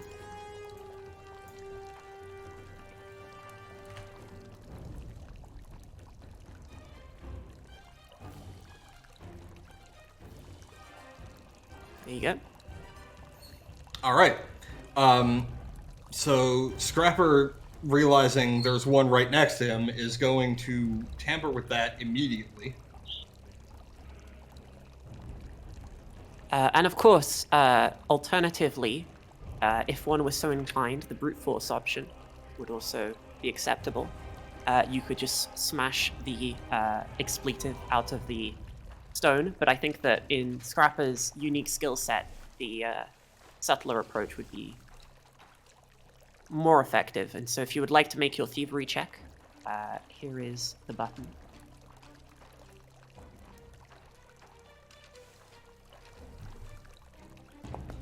Boys, get the gears! Get the gears!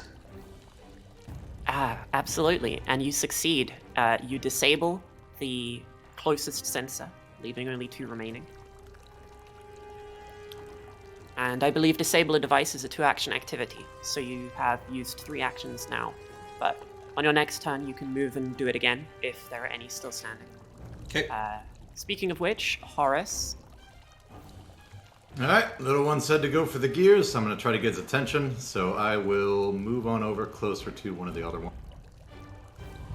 And I'm going to give it a whack just while shouting, Hey, you stony twit! Spit over here! A sentence I hope to never utter again. Yeah, so you can target the token right there, and the AC will be correct. So.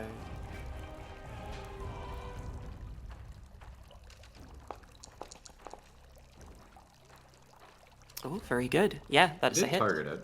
Okay. Oh, okay. Maybe it doesn't work with hazards. It's something for Soup to worry about, I think. So, for those, again, not in the know, attacking objects in this game, they usually have something called hardness. They reduce the damage that they take by a certain amount before it's applied to their HP. In this case, you're attacking stone, which is quite hard, which is why the thievery approach is better if you can pull it off. Nonetheless, you are able to deal a small amount of damage to this with your attack, and of course you can attack it again. Aye, that's good enough to continue. This is how I fix things back home. Another solid hit, absolutely. Oh, very good. Yeah, Horace is putting some cracks in this in this stone. And I think that's your turn. Yep, that's all I got. All right, Morgan, you've been sprayed in the face with a fire hose. How are you feeling? I've just been informed that not only have I been attacked by statues multiple times, it's the same statue. Yeah, Tim that is killed a me hack. last time. Tim is a hack, and he stole the monster from this adventure. I'm not sure Morgan. I'm gonna knows make it what 2 to for 2. do. Yeah. I'm- I think Morgan's immediate thought is to try to get out of the danger zone and go like around. Hold on, let me measure my. Hold on. I know how to use the measuring tools. Hold on.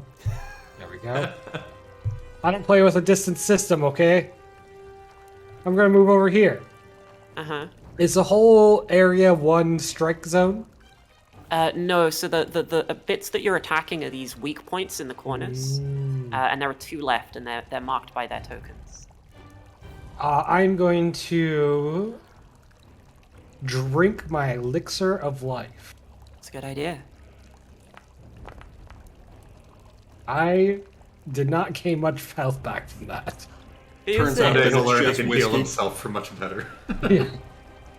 This is the weak stuff you started with, you know, these aren't the good ones. You drank the good stuff already.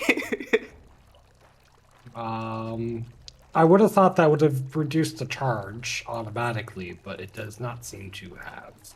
I think you had 2 potions, so you just mark it down, Oh. and you now have 1. I see. Okay. That's one action to drink the potion, right? Yes. I think Morgan will quip at it, but I don't actually think that does anything to his statue. You can certainly do it, but don't bother rolling. Yeah. This He's is, just going to say something, and it's hard to hear over the rush of water, but it's quite offensive at this point. He has Yeah. never taken so much damage in his life. Yeah, And- I mean, it's a very rude statue. Mhm. With that, the statue will take its turn. The thing it did before was not its turn, that was its reaction to combat starting. So, its routine is... Ooh. Okay, so everybody adjacent to a functioning corner mechanism has to make a save, but none of you are next. Well, actually, Horace is. Okay, so only Horace. I do have reach, so I don't know if that. Yeah, that's it's. Yeah, you're like. close enough. This is my fault for putting it halfway over a square. No, it's Naki's fault. For We not. blame. Yeah, always blame Narky. Always blame Cool, someone though. else. But you know, just so that this doesn't do nothing, I'm gonna One say might that argue I'm that the singling corner you out and mechanisms bullying are you. the corner. That's fine. Good. I wanted it to pay attention to me.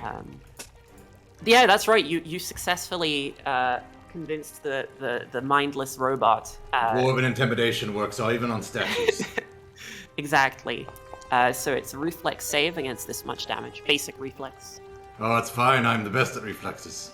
Given their penchant for mining, I would say that dwarven intimidation definitely works on stone statues.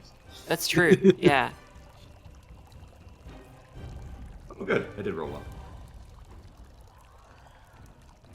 Yeah. So you only take 4 damage. And What does this look like, though? Is it just spraying water out of the corner of the statue? or Yeah. what? So the first attack, the mouth spat out the water.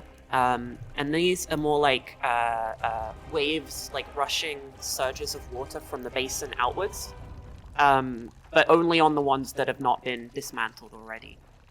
So Evander is up next. Okay, so I've seen Scrapper tinkering with this mechanism. Am I able to see the location of the other mechanisms from where I am? Yeah, I assume that when Scrapper said go for the cogs, that was his way of sharing this information with you. Is the statue still facing like this way, or has it turned at all? It is moving, but its last attack was not a facing one, so it would still be looking this like. I guess what I'm trying to get the sense is, do I have? I mean, I don't know, but I've seen this thing shoot like a blast of water out of its mouth. Is there room for me to like run like kind of low, like to get past it without being like directly in front of the mouth, or would I possibly be putting myself in danger? You could do that. It's also not currently spraying water, but yeah, you could duck Well, yeah, under but if I and, run straight in front of its thing, who knows what it can do. So I'm just wondering if there's conceivably a way for me to run here while I think so. minimizing my risk. Yeah. Okay, in that case, I'm gonna go and I'm gonna try and kind of low run and if need, hopefully nothing happens. But that's what I'm gonna do. I'm gonna scurry across. Okay, it sounds like nothing happened. No. So that was one action, and I want to try and tinker with this trap mechanism to try and disable it. And I think you mentioned that's 2 actions. Do you have thieves' tools? After 4, So always have these tools. I will The say book's good this. to be prepared. I will say this. I did not equip my character because I was busy setting up OBS, and I asked someone else to do it for me. I did, however, pick training in thievery, so it's up to you whether you want to give me the benefit of the doubt or not. As the person that equipped your character for you, I do take the blame for not checking which toolkits you would benefit from, and I think that makes sense. No one gave So, me yeah, any toolkits, but I did don't take worry about training it. in Roll your thievery. thievery check. Yeah, roll your thievery. So very yeah, funny. sorry about that. No, it's That was my intention, is that he would have absolutely. that kind of skill set. Absolutely. And you've explicitly talked about picking locks before, so that's not out of nowhere. All I was right. paying attention yesterday. So thievery Scrapper locked up that one kobold. check. Oh, no. it was on an 18. That's He wasn't paying attention well. It didn't work. Evander, you're doing your best, but perhaps this is a bit of a different circumstance from however Indeed. you learned your lockpicking trade. Whatever the context, maybe it wasn't under immediate threat of death if you failed. Was definitely not under immediate threat of death, but that would be my turn. Okay, Zavoid. All right, this is where things get interesting. I don't have any thieves' tools, training, ability to like demolish this, so I would like to use my strongest tool, my brain.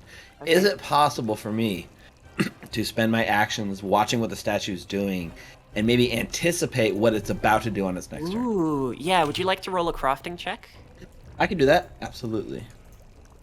And we'll see how your dwarven engineering knowledge can predict the most obvious sort of ways in which this thing might have been programmed to work.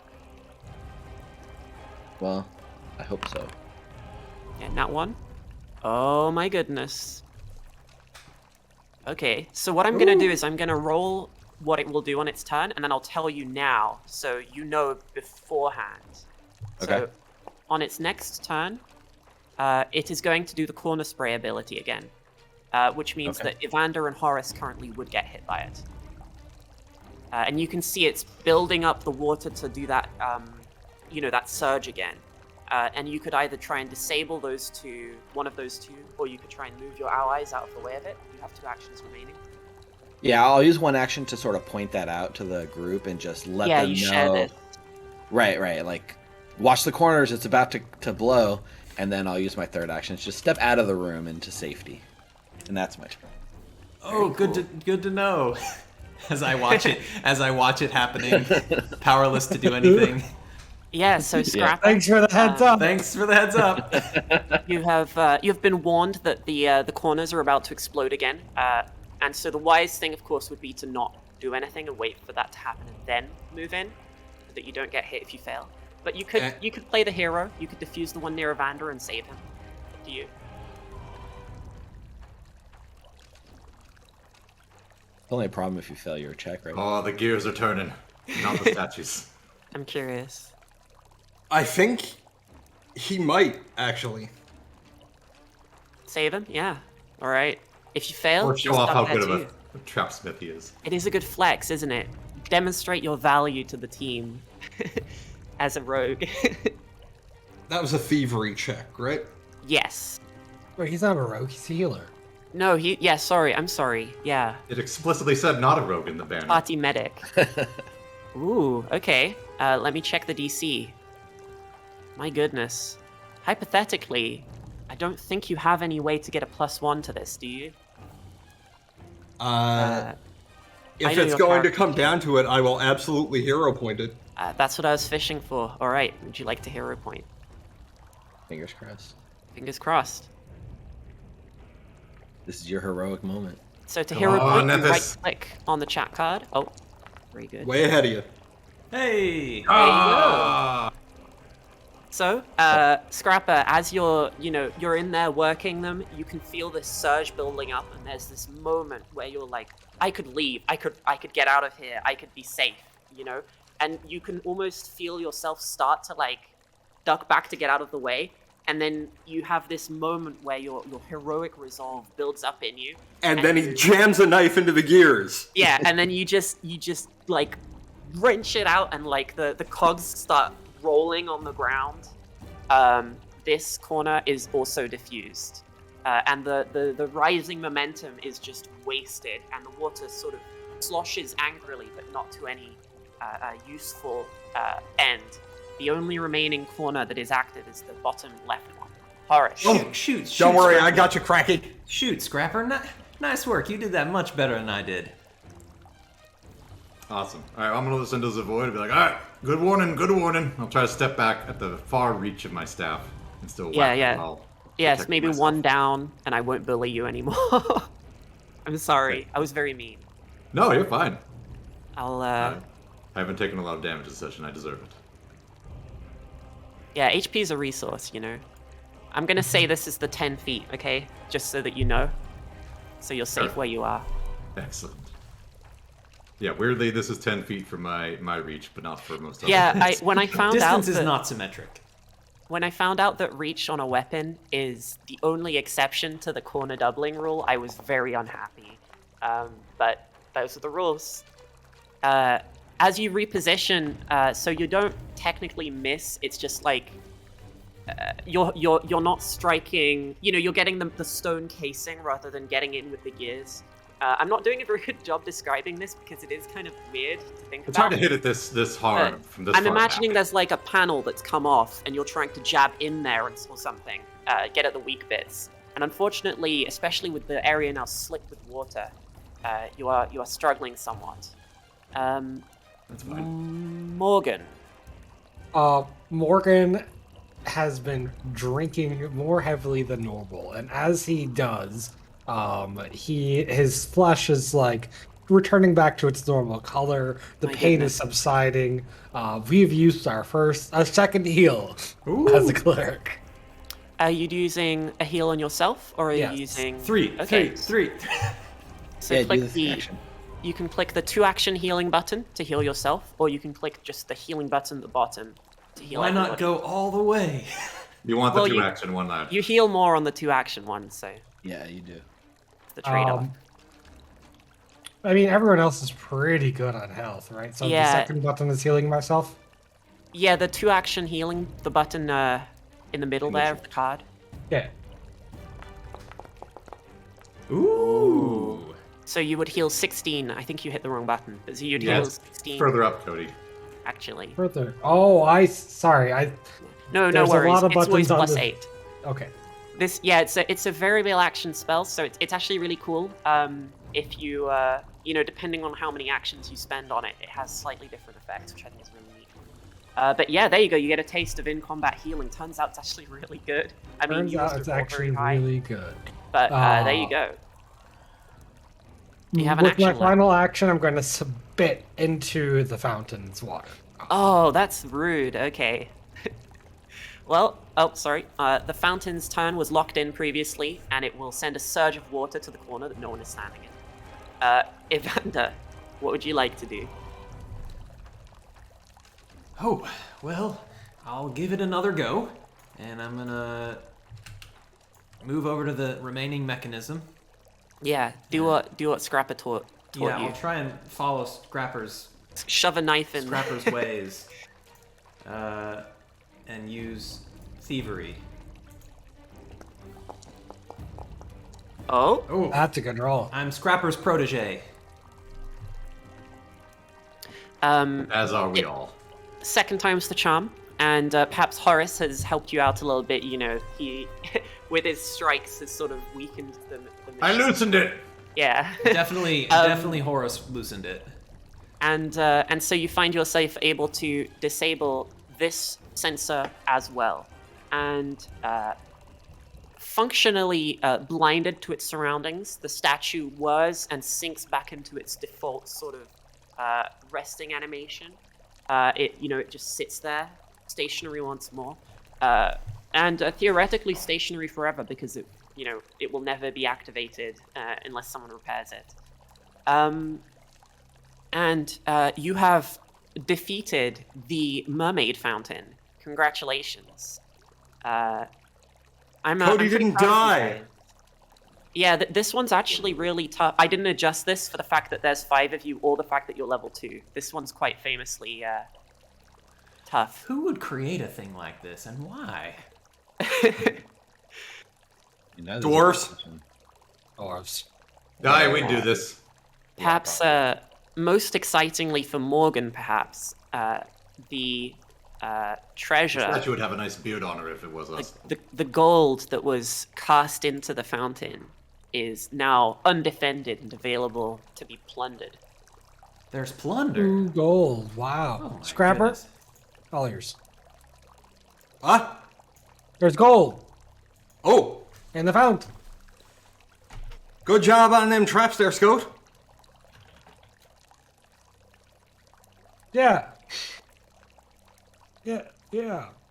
I hate it here.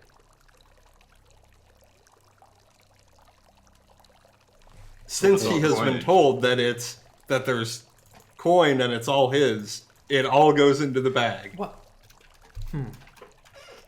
What's going on with this room where it's all kind of collapsed in the corners? Yeah, so this is another one of these. So you've more or less, since entering the storeroom, been in an uninterrupted underground sort of superstructure.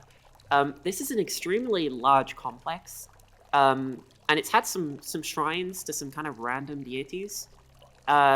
This may be the remnants of old basements of old Otari, before it was rebuilt. But it Okay. also might just be that, people had secret tunnels. They were into weird stuff back then. Perhaps there will be answers if you get deeper in, or perhaps this is unexplained in the adventure as written. Who knows? Secret tunnels, conspiracies, interesting. Normally when I That's swim where with the Morlocks mermaids, I want to don't- go have a look. Can I get? I'll go have a what? I want to go have a look at that barricade in the other room. Can I just Probably say needs how much two stuff in Mayhem's basement. I like the technique Narky used to put like little bits of moss in the grout lines between Oh, these it's so tiles. nice. I really like that idea, and I'm totally stealing that for my own maps now. And it helps to evoke the idea that this is a damp room. Yeah, where I really the moss that's a really is- good. That's yeah. clever. I'm totally doing that myself now. These maps are so gorgeous. I mean, people in chat keep saying it, but it is just so true. Just looking at them. Yeah. Normally I when think I enough time for me to give a couple people little touch-ups when they're healing. Yeah, absolutely. You can take some time if you'd like. I mean, whoever wants, Scrapper or Evander, you look the most hurt. Get back 6 each. Is that a both of us or one of us? However much time Cora is willing to give us. I can do it every 10 minutes. I mean, you Theoretically, say it that, could be but I'm not everybody. going to stop you from It sounds healing. like Scrapper took it. Up so could attack us. I don't know. It sounds like Scrapper took it, so that's one. He'll get it. I'm this assuming time, you've and- taken 20 at this point, so heal twice, and if you want to keep going, keep going. And in the meantime, Scrapper's going to poke at this wall of barrels and try to identify if there's a way through. Did we take 20 minutes? Because You've taken 20 now, so Sure. heal yourselves twice from the lay on hands at the very least, and Scrapper can also treat wounds someone twice. okay, Two I different will people, take. I mean. will take the 6 healing. Then is what you're telling me. Yes. Okay. Sorry. Yes. Just making sure I wasn't misunderstanding. Medicine can do better healing overall with 3 wounds, but when we're all this lightly hurt. lay on Yeah, hands. yeah. I mean, there's no reason not to do both, but Scrapper might not want to, and that's fine.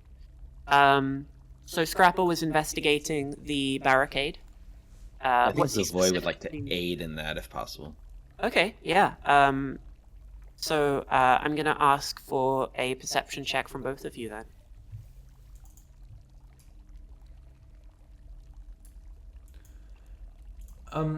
During this 20 minutes, since Evander's not actually doing anything during that time, I would like to just carefully see if there's anything worth seeing at the hallway on the north side of the fountain room. Yeah, so you did have a quick look, and there was a closed door at the end. Okay. But feel free to walk over. Don't open the door, or if you do, tell me, because that No, will... I wouldn't be opening the door. Yeah. Watch your head, that hallway checking it upstairs out. collapsed on me.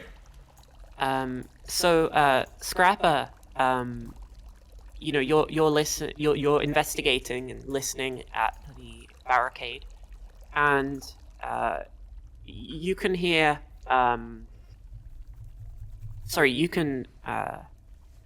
You can hear the dripping sound of water. Sort of, perhaps there's a sort of running water or something on the other side of this. It doesn't seem to be the fountain. You're not completely sure. Zavoid, you can also smell something. It smells like rotten fish, and sort of like a sweaty locker room. You know, like feet. Is that different from Scrapper normally? Well, it's coming from past the barricade, so there might be another Scrapper on the other side. Is that you? What? Something sneaky on the other side of this. Smells like a temple of Kurgus. You say nice things. Scrapper, I don't know how to put this delicately, but you do smell a little bit like fish remnants. Decaying rat. I'll remember that next time you're about to get killed by a trap. I mean, I didn't say it in a bad way. Like, I have come to love and embrace you as one of the party. While Evander is trying to dig himself out of that hole, Scrapper's going to reach into the barricade and rip out a supporting piece. Okay, so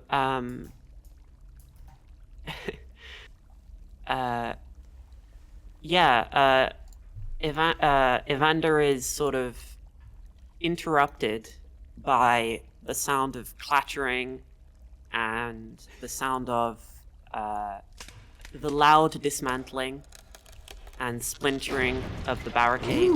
Oh, that's a good audio effect. Now, Naki's tile here assumes, I think, a bit more of a delicate touch. There's not just debris. There's debris everywhere in Scrapper's case. There is debris everywhere, indeed.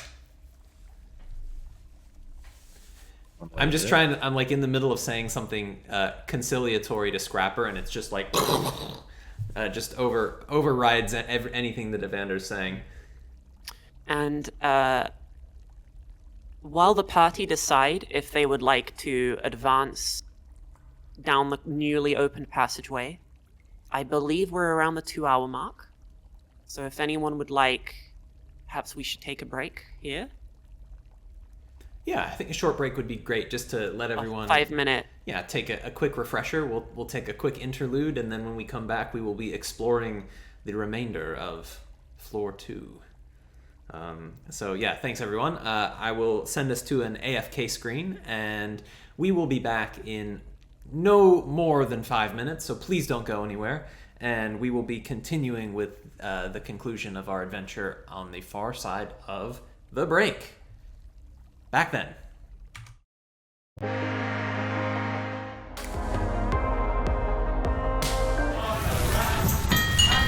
Alright, we are back. Let's play those parade cards.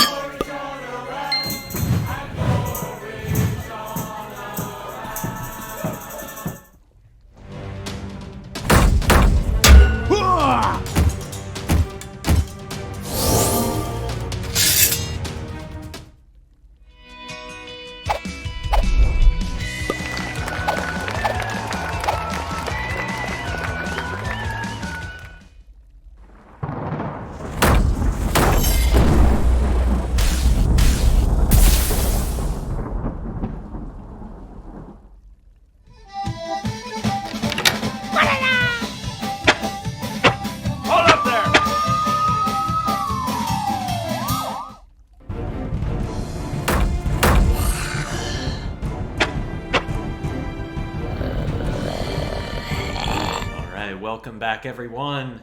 Thanks for sticking with us over the break. I am going to immediately throw the reins back to Cora, who will bring us back into the action as the party is debating which route to take.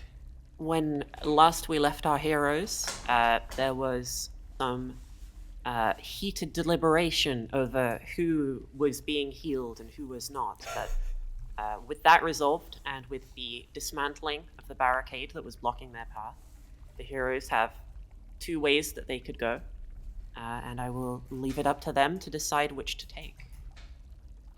I think let's check out this tunnel. Don't want to leave anything at our backs. Do you think the kobolds barricaded it up?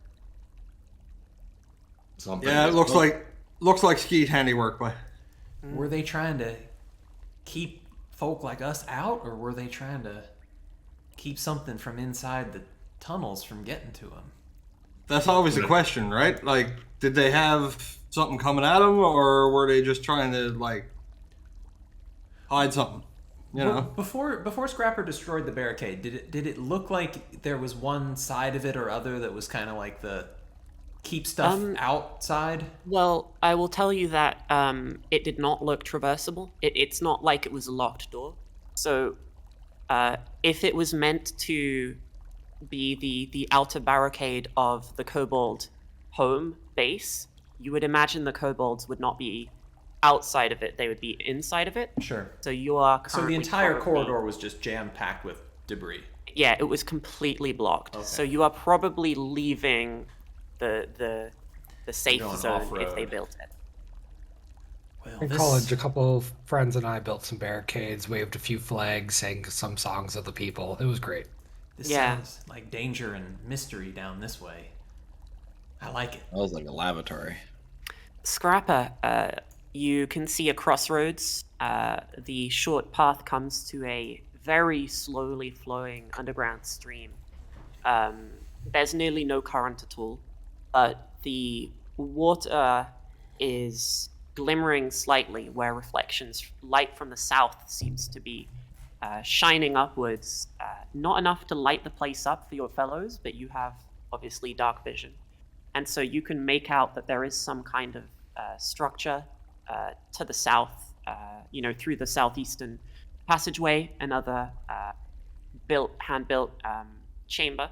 The area you're currently in is a natural cavern, probably dug away by the water. Does it look deep? No, it's inches deep. It's very much like, very, very shallow water. So, boys, if you don't mind getting wet, there's a path in the north, and Don't worry, Morgan's already wet.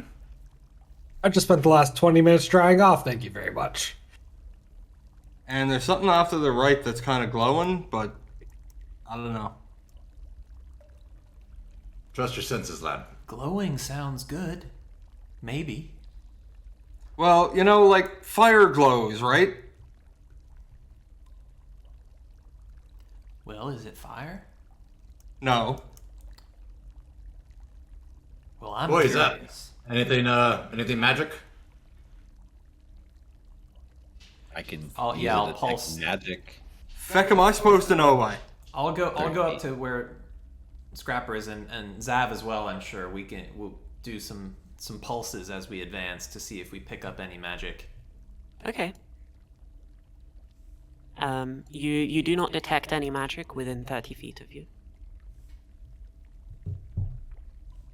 I do that once or twice more as we proceed down this tunnel, if that's what we're doing. I think it's Which up to way do you Scrapper. want to go? I think we should Check out check the out right. the glow, but I think we should watch our footing in that water. There might be unexpected slips or drops. Just be careful.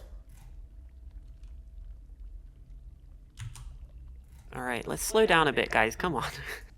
Barricades fast. into a rank. I'm staying store close to this system. little kobold, alright? If I- he gets I hurt don't- again.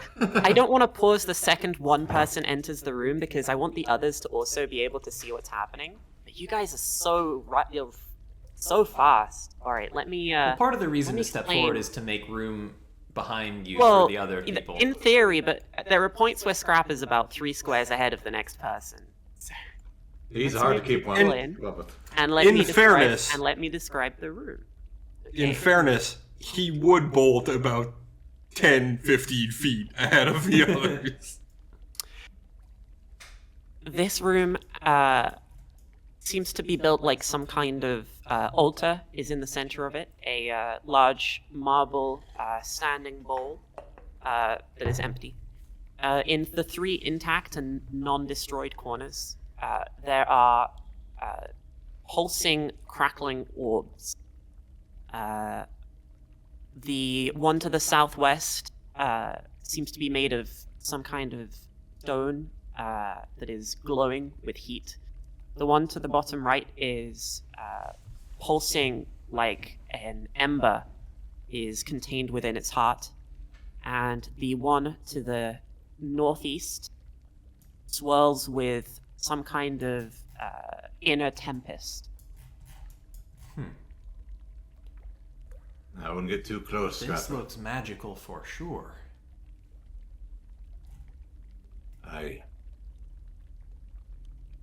Let's be careful. Zav, do you know anything about this?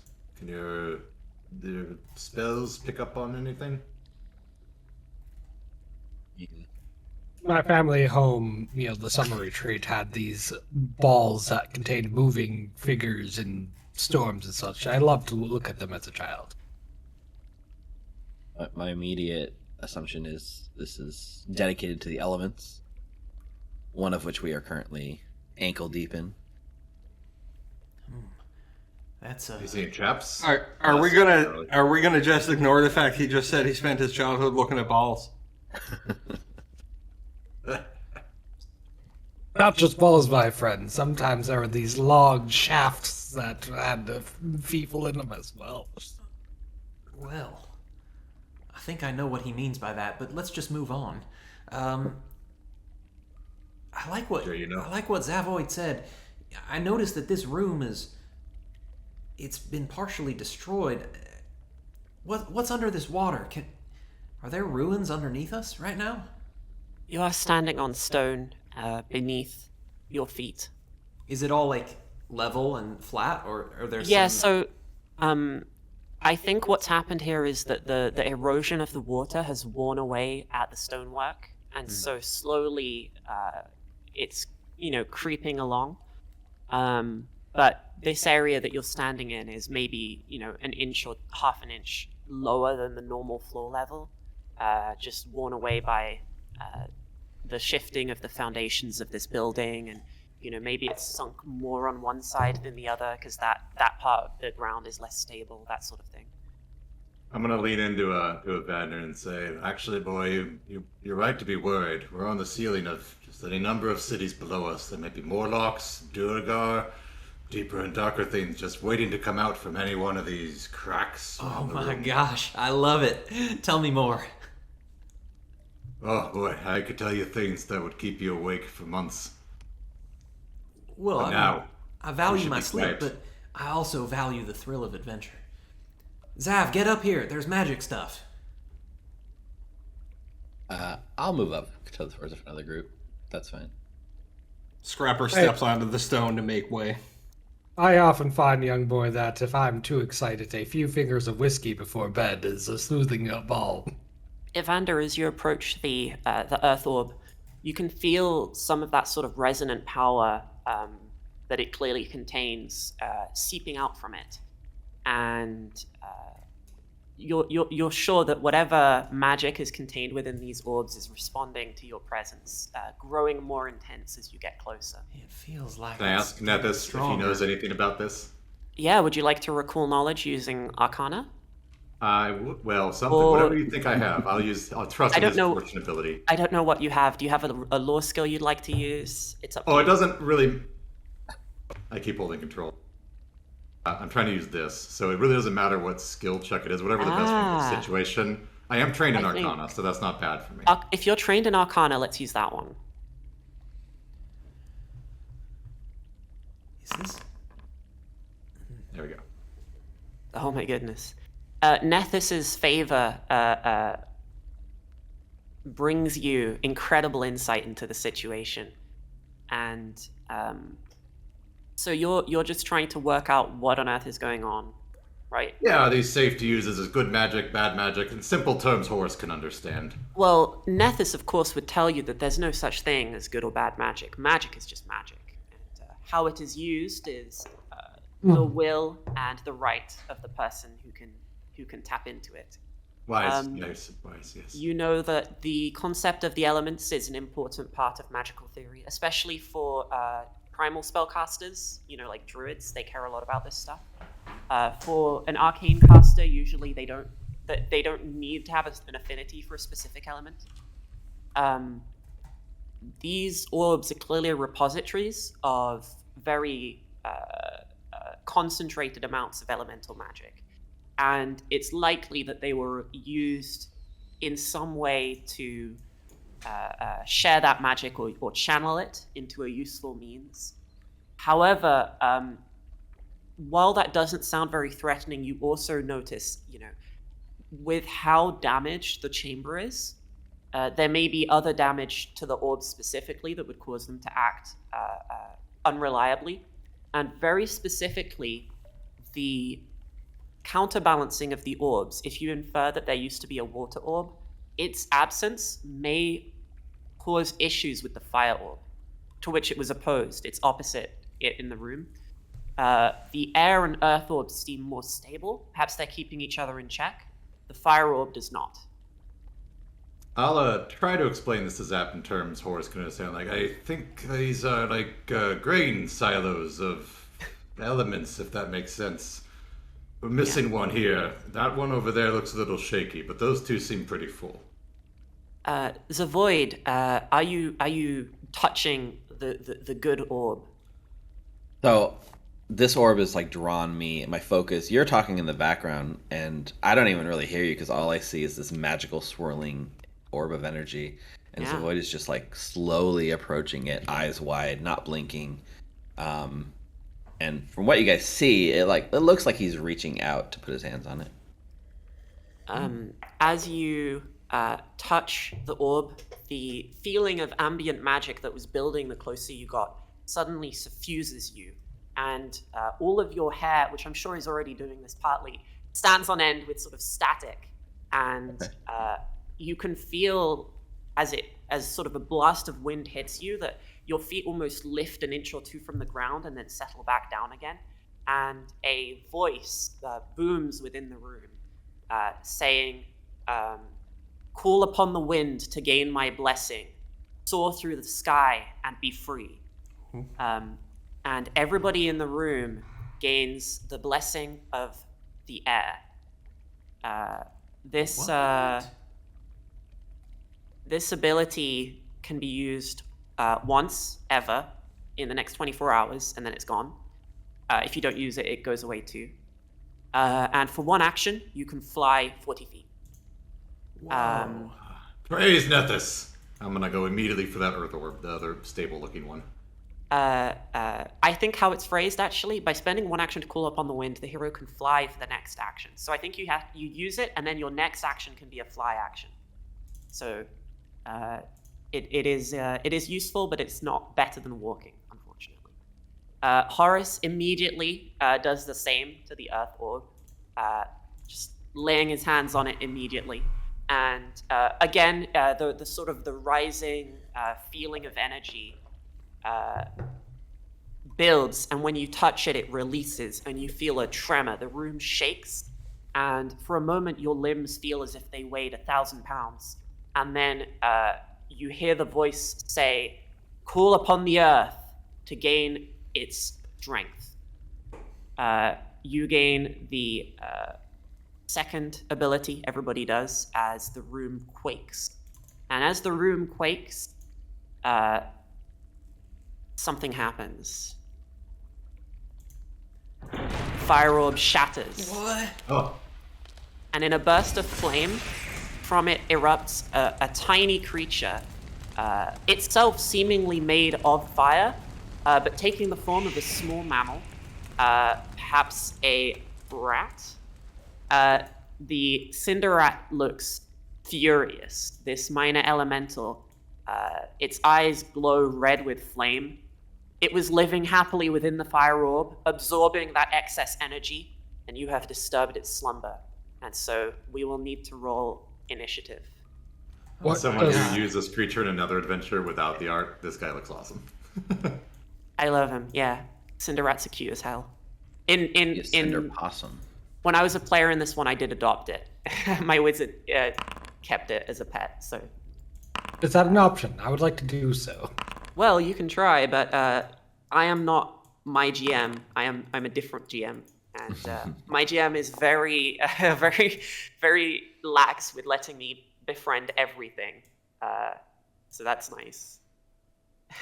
I think I accidentally clicked perception instead of initiative perception.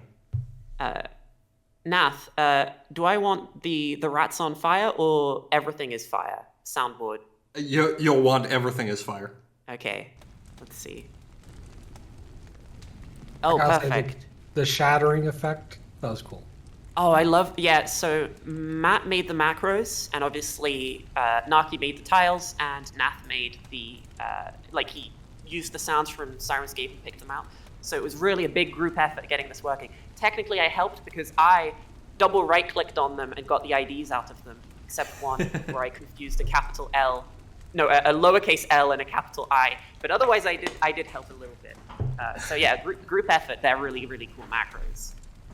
And with that, the rat is going to, roll its initiative as well. And Morgan, you can see this furious ball of fire. It's about to charge you guys down. What would you like to do? Are we fighting the fire rat? Yes. Yes? All right, we're fighting the fire. All right. Very good. Scrapper, my friend, I have a new alcohol for you. And Morgan will pour a liquid over Scrapper's blade, casting a magic weapon. I'm immediately envious. I do think Scrapper should be at 20 on the tracker, but Yep. I accidentally rolled skill check Ah. perception instead of initiative perception. So you're first. We'll say you held your turn because I think you're going to want Yeah, this button. that's anyway. perfect. That's fine. I have no idea how he actually applies said magic weapon. I assume the spell effect. He just and drags it onto his token. that was a cast time of 2. With the other, I shall equip at said rat. The rat is equipped successfully and has a penalty to its will saves for 1 minute. It cannot respond, so Morgan it can't- Burns knows fire, foul creature. That's my turn. all right. Scrapper. Scrapper is going to bolt across the room at the rat. Perfectly 25 feet. that thing looks hot, Scrapper. As you get close, the flames of the rat are filling its immediate area with a thick, acrid smoke.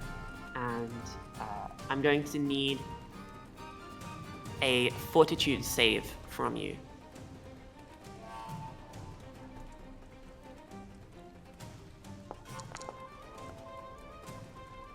You Nice. Nice.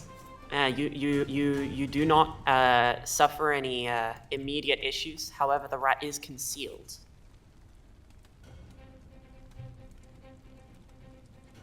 What does that mean mechanically for me being able to attack it? You can attack it. You know exactly where it is. It's just hard to exactly make out its shape, which means that you have to roll a flat check with a DC of, I think, 5 to be able to hit it.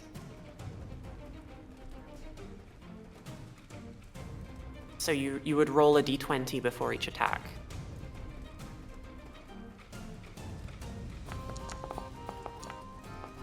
That goes through. Roll an attack. Right, so starting with the short sword. Nice. All right.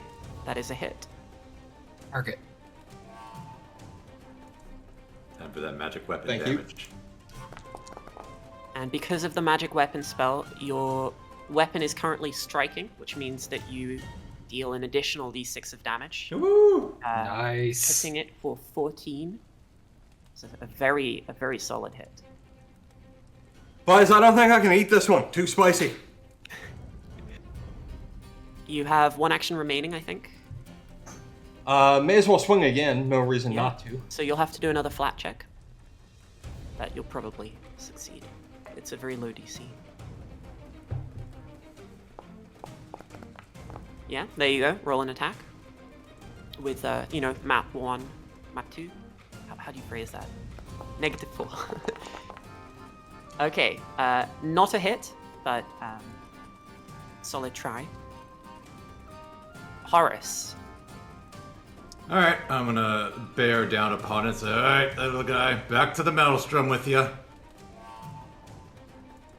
And I'll try and intimidating glare on it, since I don't know what languages it speaks. Yeah. You are certainly imposing your physical presence upon it as well. Ah, good. That's always good.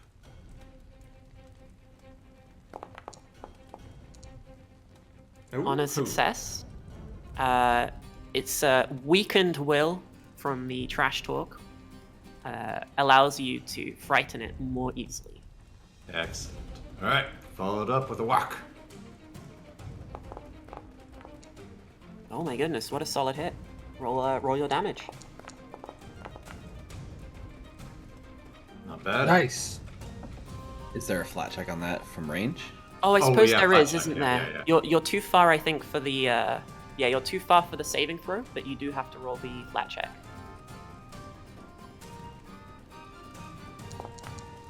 No problem. Easy. The rat is not happy. It is in fact unhappy, and it's going to bite the person that hit it. It's going to bite Scrapper. It will try again, and then it will move. It fails both times, and it tries to run away, veering away from the water, and it gets to here. Zavoid. From across the room, I channel a 3-action Horizon Sphere. Ooh. And check it at the rat. So, Don't forget they're that gonna be the flat. check. Yeah, flat checks. This is the hard part, right? Okay. Definitely one of the things I forget the most. Make that attack roll. That's gonna be very a good. 23. Yeah, that's a hit. All right. Ooh. Ooh, look at that Oh roll. my Okay. Nice. That's because you were 15 touching points. the thunder sphere. Yeah, the Yes, it charged me. the air, the air orb empowering you. Your lightning bolt just crosses the room, pinpoint accuracy, an extremely solid hit. Yep, that's my turn. Evander the rat screeches, and having failed to bite Scrapper, it seems to be deciding who would be the best person to bite. It is not sort of relenting. It is a ball of fury and rage. Well, I'm just looking at Zavoid sort of slack-jawed, like, whoa. I'll just compliment him and Scrapper and say, y'all are doing awesome. We are going to kill this cinder rat, I think. And I will inspire courage on everybody. And once that is done, I will, for lack of anything more dramatic to do, I will try and smash this rat with a piece of debris. Which probably misses. Sorry I didn't target. Unfortunately, that is a miss. It's sort of an awkward angle. It's running behind the orb, and you can't get a clear line on it. But Morgan, I'm sure, will be here to secure the kill for I'm you. quite good at that. However, I'm unsure on if this is a creature I can cast Divine Lance on. It is If you have to ask, operating the with a answer is very no. instinctual and animalistic set of sort of priorities, and you suspect it probably is not acting out of evil, but more sort of fear and aggression.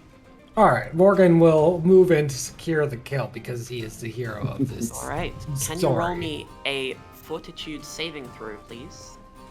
As the thick smoke fills your lungs. How used are you to that feeling? Well, I Very. hang around so many bars, people, there's smoking Yeah, sections. he not breathes and he's smoking like, sections. That's the good stuff. Let me roll that flat D20. Oh, very good. You remembered. I don't remember. Oh, no. Incredibly, yeah. The first fail. You're enjoying the I smoke. think you this must is my be. time for the hero point, if I can use that on Oh, flat you check. can, if you would like to. I'm Alright. pretty sure. I'm here to kill secure this. Yeah, that's true. It is an important check because It's an important check. the more kills you secure. Let's see. Let's see. The your more attack. my legend grows. Yeah. Ah. Use the hero point too soon. Oh, unfortunately, I should have a second attack. that's And true. This That time one I goes know how to through. use my multi-attack penalty. Let's see. I'm ready. Oh, so close. Darn. I guess Morgan's this is throwing my... down though. He's in there. Yeah. He's getting stuck in. Oh, yeah. No Morgan's slouch. ready. Scrapper, would you like to capitalize on the distraction of your friend? Yes. Scrapper will move to. Well, hang on. So this is a situation where you could tumble behind the creature and gain flanking from Horace. While that is true, I am aware that this creature is within 20 feet of me. So Scrapper is going to whip knives using quick draw from here. Okay, so we'll need the flat checks for the concealed condition. And we'll see if you can land some trick shots in the middle of the smoke. I'm just going to 3d20 this for the Okay. flat checks. Because How many regardless knives if do you he have kills left? it, 4. I think you threw one. Yeah, so, okay, very I interesting. have 4 out of 5 remaining. Okay. So, it looks as though your first and your last would go through. So roll 1 at full modifier and 1 at your third modifier.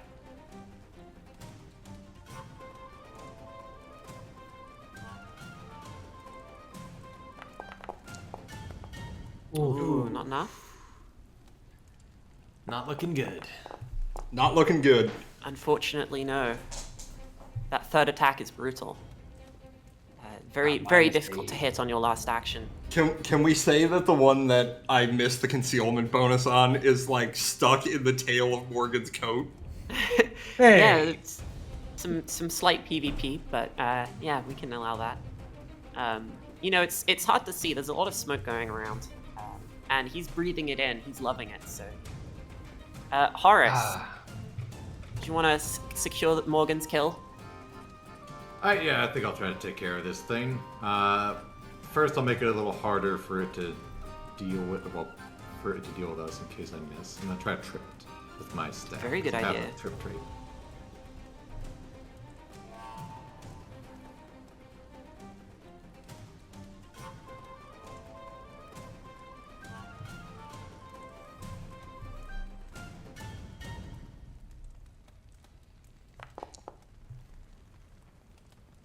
Oh, it is very quick. It is faster than it is anything else, and it manages to dart out of the way. No, that's fine. That's fine. I'll try to do it the old-fashioned way. All right, so concealment check. I keep Right. I forgetting- should have made that on both of those. Yeah. let me make Yeah, a I keep it failed anyway, but I keep forgetting those. I'm waiting for the moment that Shark gets sick of it and he just makes it automatic. It'll be great. Yeah, roll your damage. That is a hit through the smoke, and it is enough damage to knock the thing out.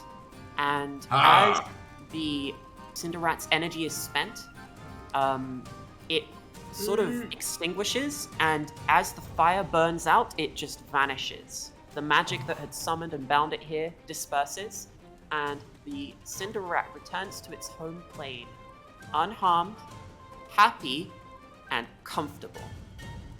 There you go. Oh, I thought it was going to explode there at the end. A good deed. Another valiant kill by Morgan Burns. Well, I didn't do I'll, anything. I weakened it for you, Horace. Yeah, of course. Of course, lad. Couldn't have done it without you. I'll just take this knife back by. Yeah, be sure to get your knives, Scrapper. You might need those. Sorry about the coat. Oh, no worries, Scrapper. I've been sleeping in this for 2 weeks. I think having that cut on the back of your coat actually makes you look a little bit more dashing. Sort of, it's clear that you've gotten in a bit of a trouble, and it makes you look a little bit more dangerous. You need all the help you can get, lad. I must say about this whole adventuring thing, as fun as it's been, I sure feel like it would be a nice change of pace if one of these rooms were not a terrifying battle done to the death. Yeah, if only there was a tavern in the dungeon. Yes. Like, why We'll can't have we a walk little into one of story. these rooms and there's just booze and beautiful people? Well, Horace says that there's untold depths of cities beneath our feet, and if we just keep exploring, that we're bound to find something like that. Well, odd Something about Morlocks? Yeah, Well, he guys, says. just next time we see some skeets, just Maury here can offer him a drink. Well, let's press on, because I want to see what else is in here. Are there any secrets here? Should we give it a look around once? I don't know. Well, I do think find some curiosity about what this basin's for, but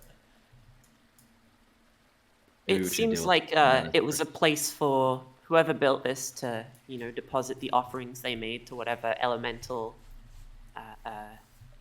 pantheon they had erected here. Morgan It's will long pour empty. just a little bit of wine in as an offering as he departs. Good idea.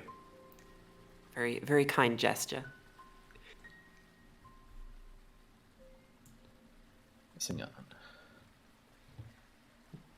well, friends, lead on. As the group of you head upwards towards the northern branch, you hear the faint sound of sort of a guttural, maybe growling noise bouncing off the cavern walls from ahead of you. Growling. Well, that doesn't sound very friendly, but might be worth Perchance it's the checking out. growling of water flowing. No, but I never heard any water sounds like that. Be the guttural sounds of the Morlocks? Watch out, Scrapper. There's a slight change in elevation ahead. Yeah, there's a 5 foot Oh. climb, so someone's Oh, gonna pick mortal Scrapper up. foe. Use put your him up fly there. ability. Scrapper's just going to look back, half confused, and give a slight hop in that very lizardine, like, from standing, full jump. Yeah, and then he I- licks his eyeballs. Yes. I thought Scrapper said he wasn't going to be jumping earlier. I said I wasn't gonna get... You know what? Never mind. Go Just on, get up there. Quick, let's break out the full climber's kit. Ropes and pythons and pickaxes and... Oh, it's... you can just step up by. Did you buy a grappling hook? Scrapper, the closer you get, the louder these noises become. And now you can actually see some silhouettes. Ahead of you, the cave opens up, and behind this central pillar and down a drop, there are 3 humanoid-shaped and sized creatures engaged in some kind of heated discussion. Let me reveal some tokens. Boys, shh, shh. Oh my. There's something up ahead, and I don't want to... Asa, Maybe we it's want to take them by warriors. surprise. Perhaps they are friendly. Scrapper is going to try and sneak. Okay. I'll As follow- you take I'll the follow avoid Scrapper's notice example and exploration action, Also I try will and approach quietly. request a hidden stealth roll from everybody who is doing so.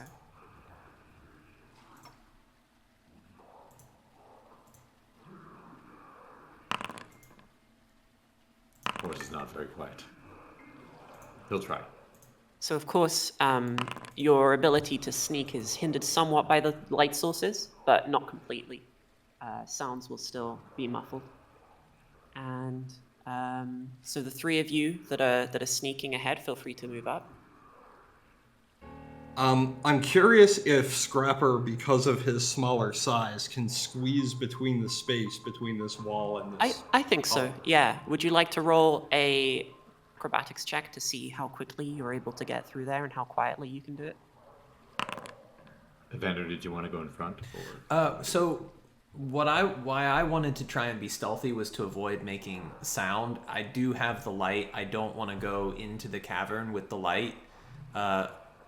But I kind of want to. I don't need to. I'd like to. I don't know what exactly my light source is. I'd kind of like to muffle it so that we can see a little bit like where we are. But I think I'm gonna stay right. Sort of here? Right there.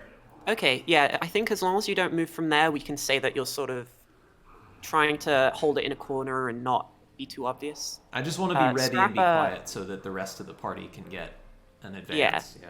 Scrapper has moved around and now has a clear view of what's happening. And Scrapper, you can see that these three creatures are arguing over the carcass of some kind of big cave animal with lots of fur. You don't really know what it might be. The biggest one is the one on the top right that has a different token.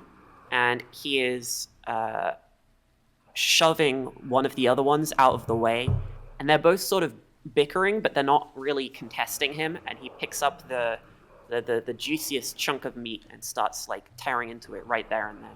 Let me show the art.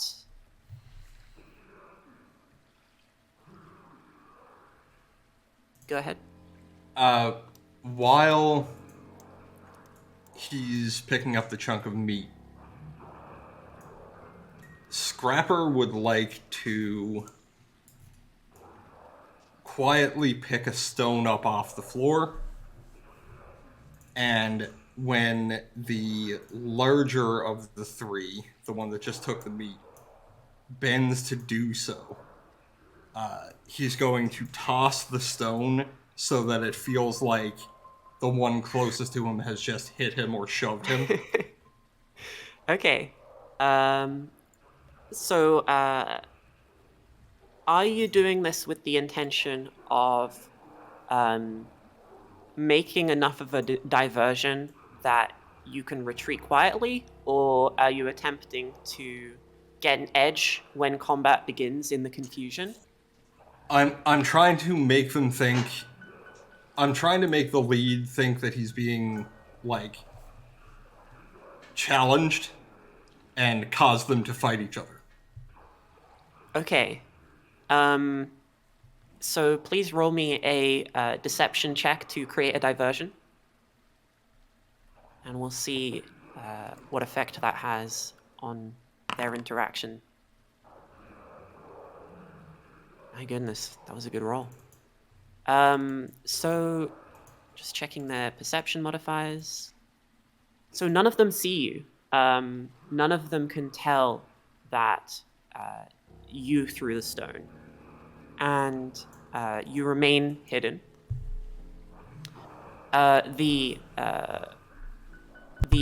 biggest one turns and gives a sort of an angry shout at the one behind him, and like walks up, puffing his chest.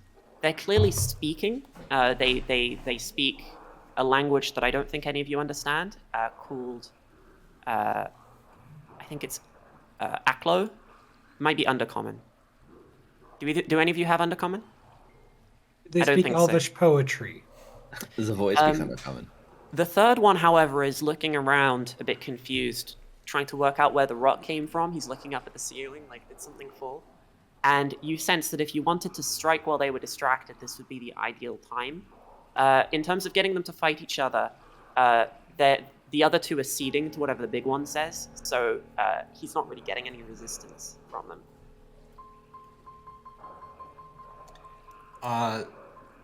Well, Scrapper is not going to hesitate, and he will open with a dagger throw at the one at the back.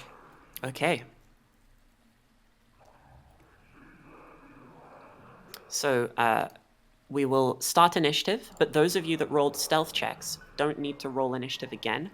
You just need to click on your stealth roll, and there will be a button that you can click. Actually, it might be they're hidden rolls, so I don't know if you actually... There is a fist button. Even on hidden rolls? Okay, Yeah. perfect. And you can use that to apply it to your initiative score.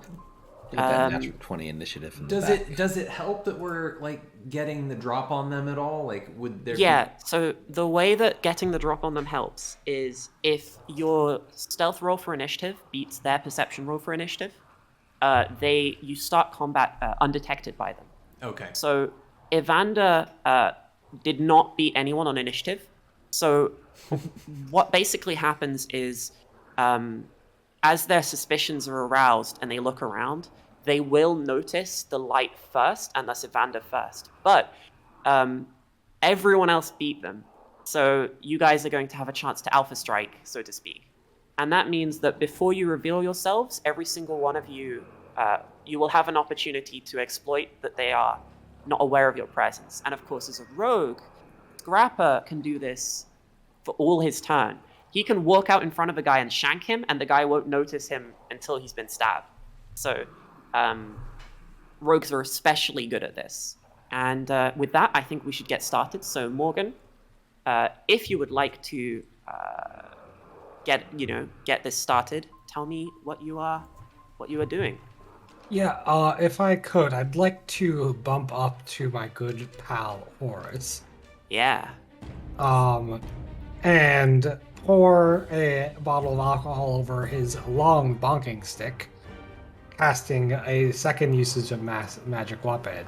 Give him a pat on the back and say, "Drinks up, my friend." Blessing. Thank you. Thank you. Zavoid? Interestingly enough, that was about to be my exact move, but now that that's already been done, I don't have the alcohol to pour on it though. You can double enchant him, right? Right. What kind of alcohol? Was it rum? Whiskey? Vodka? Tequila in this case. We just established it's fine. worthless. I'll hold my turn because I'm in the back and I don't really know what's going on. I'll just delay my turn until later. Okay. Horace? Okay. In this room, are these like steps? Are they cliffs? Is there a depth to them I have to worry about? There's a slight drop, but it is the optimal amount to not cause Andrew frustration. Oh my So goodness.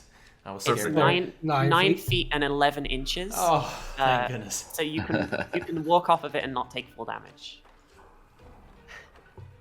I'll say it's 5 feet, so that you can just sort of get over it if you want to go up and down. Awesome. Well, I think I can hit them all from here, so I'm just going to come up there and do my biggest dwarven bellow and try to intimidate the large one and show my dominance. We'll see. Ooh, okay.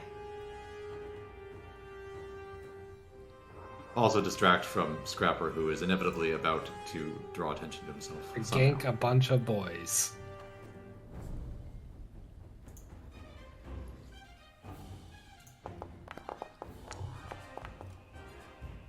Nice. Well, you successfully draw the attention of the biggest boy. All right, And and I'll he's, follow it up with the demoralized. boffin stick, which has been enchanted by my good friend here. Oh. You know what? I really want to hit. I'm going to use my hero point. Hero point. Hero point. Bless me, Desna and Nethys. Make it count. No. Ah, darn. Death is forsake you. These creatures are unnervingly ugly. Desna's so unpredictable. Are they Morlocks? Not only are they ugly, they also smell absolutely terrible. Undoubtedly, these are the source of the awful smell. Is that the type of smell I have to worry about in terms of a fortitude? It is the kind of smell that in the beginner box is non-mechanical, and in the bestiary one is, and in this encounter is a 5-foot aura. Ah, lovely. Cool. I'll stay where I'm at. Those 3 actions, so I'm good.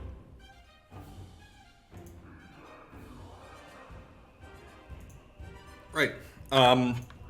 So opening up with a strike for the one furthest north.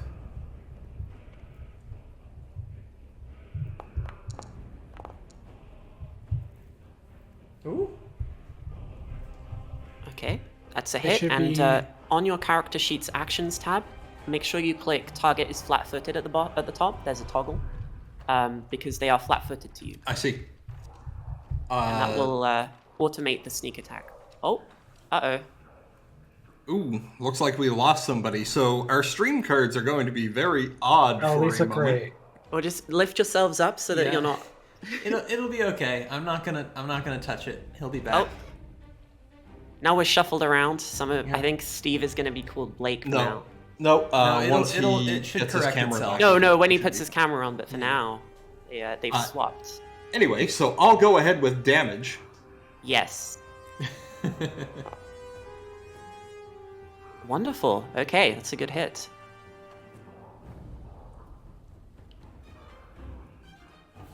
And second attack.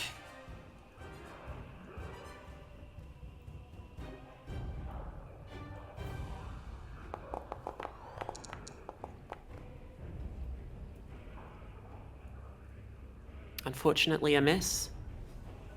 And let's try for a third. Okay. The Hail Mary. Are you just going down the line? Scrapper needs some non-attack actions. Oh my goodness. Oh my gosh! Crits and All right. Well, let's. Hail Mary let's see. indeed.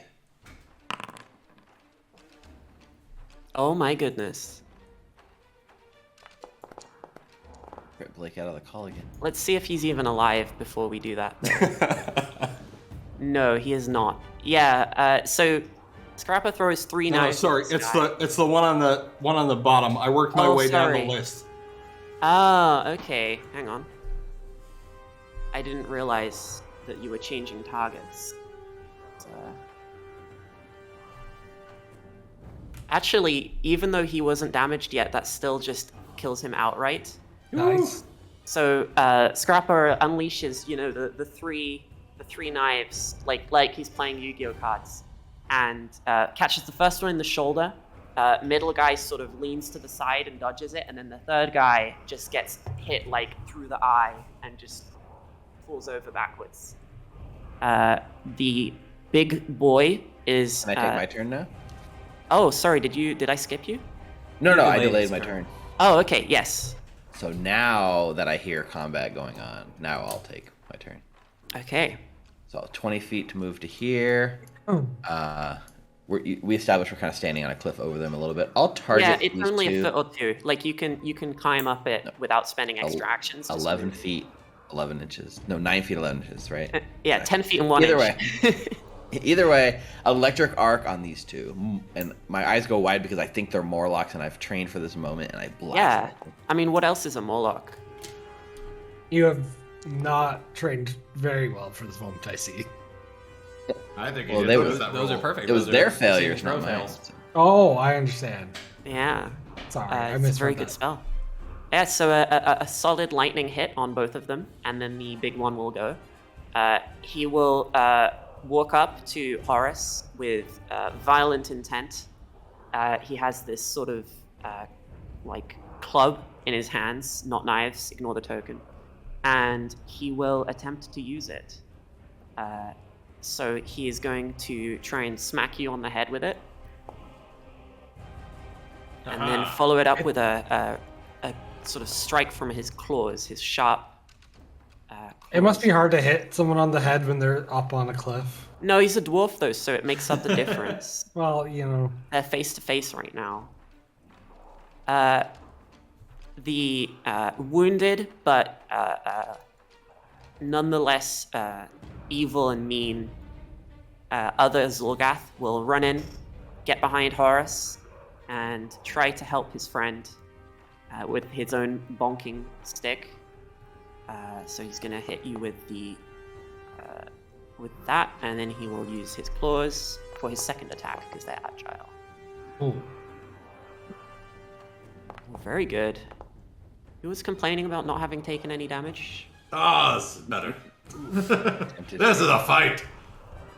Evander? Okay. Well, I will. Seeing that these creatures seem pretty nasty, and I don't know how much more fight they have left in them, and I was sort of slow to react, surprisingly. I'm going to try and rally the morale of the group, but I'm going to use a focus point this time on lingering composition, so my Inspire Okay. Courage will last a bit longer. All right, roll a performance check. Well, I shouldn't add it yet because it might not work. Let's test my... On a fail, it still lasts a round and you don't lose a focus point. 24. Okay, I believe that's actually a critical success. The highest level target of your composition, so level 2, that's probably just a normal success, but let me check. If we had the handout macros in this world, see, I would just press a single button. That's why you should buy this module. So that is a success. So the Inspire Courage will last 3 rounds now. Okay. Nice. That's very good. And that cost me a focus point. It looks like I need to manually deduct that. Yes, you right-click to remove and click to add. Right-click on what? On the focus point. I'm clicking Yeah. on There's where like it says little pool dots 2. at the. Oh, no. Below, I don't know why that pool thing is there. You see next to focus points, there's 2 little dots. I don't see... I I can below probably Inspire figure Courage this and then out above off counter of performance. my turn, but I don't see where my focus points are tracked on the I'm sheet. I'm adding and removing it right now. Can you see it blinking Which on and tab off? should I be on? Spellcasting. I see it on your screen toggling on and off. Oh, okay, I see it now. Sorry, it was very subtle, but I do notice what I'm looking for now. Thank you. I will then try and slay this Zolgath warrior who is bullying Horace. Yes. Oh, I'm sorry. That was damage Preemptive, incorrectly. perhaps. Hopefully it counts. All right, that's a 18, hit, so even it'll with be his 9 cover. damage. Yay! And the presumably, piece of rubble or blunt instrument of some kind that you launch at his face hits him, and he falls out stone cold. Well done.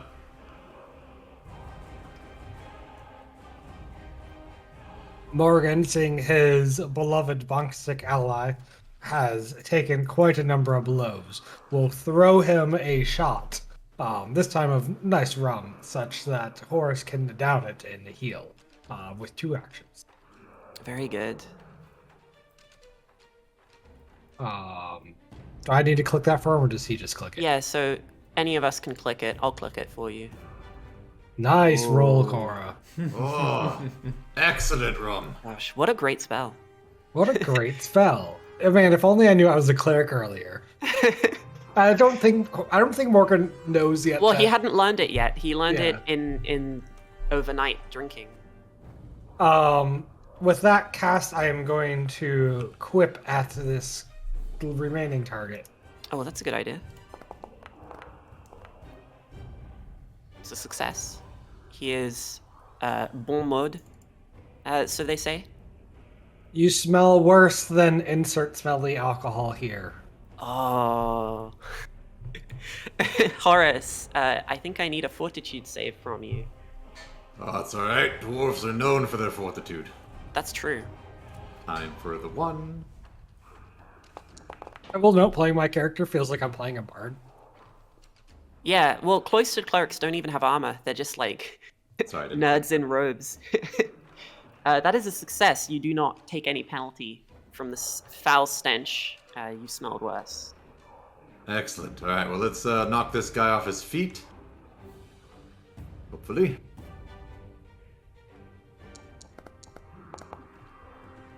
You trip him. He falls prone. Ah, now he's at my mercy.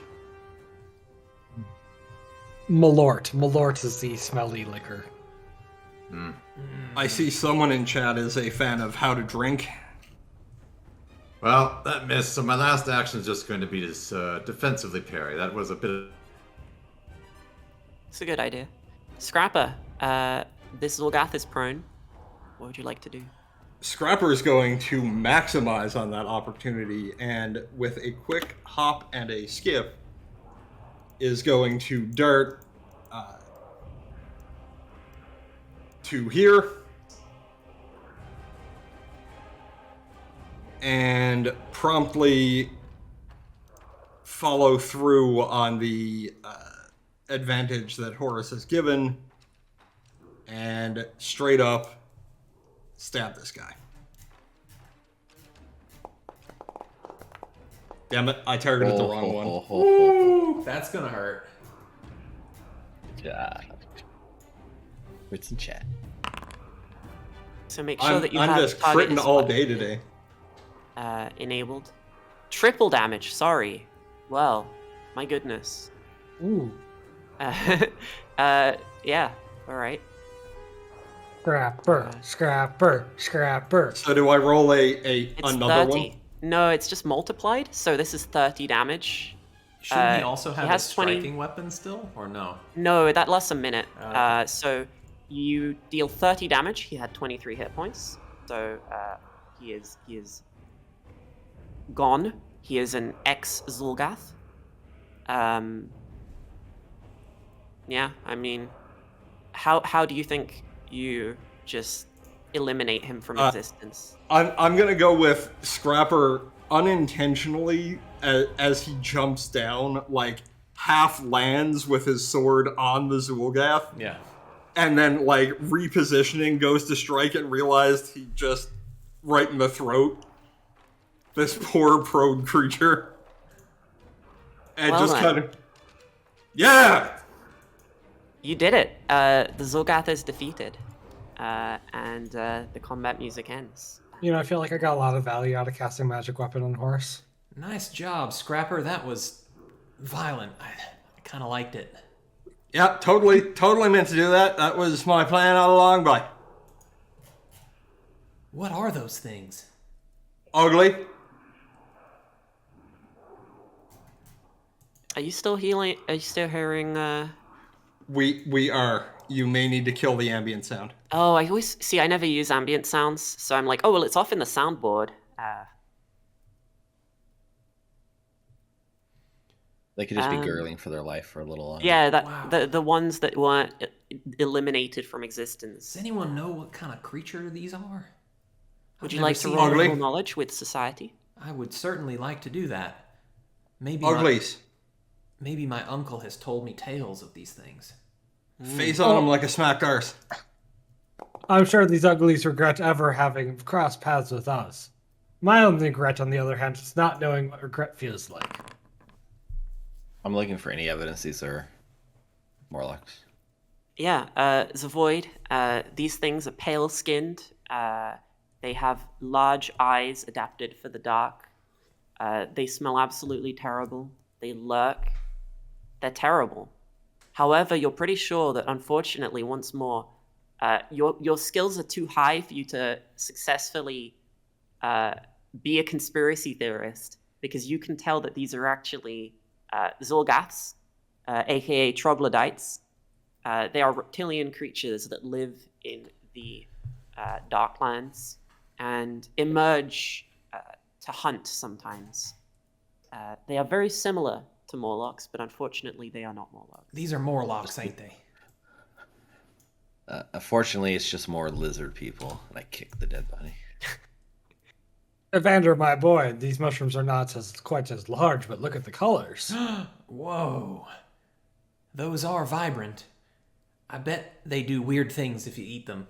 I'm not volunteering now. Do they have anything in their pockets, at least? You can rifle through their pockets. If you double Do click they on their have tokens, pockets? I You mean, can those are open just their character loincloths. sheets I to don't see think what they they even have on have them. pockets. We and cannot double click on their. you Yeah, cannot. it's not letting us loot them. I thought I had that setting enabled.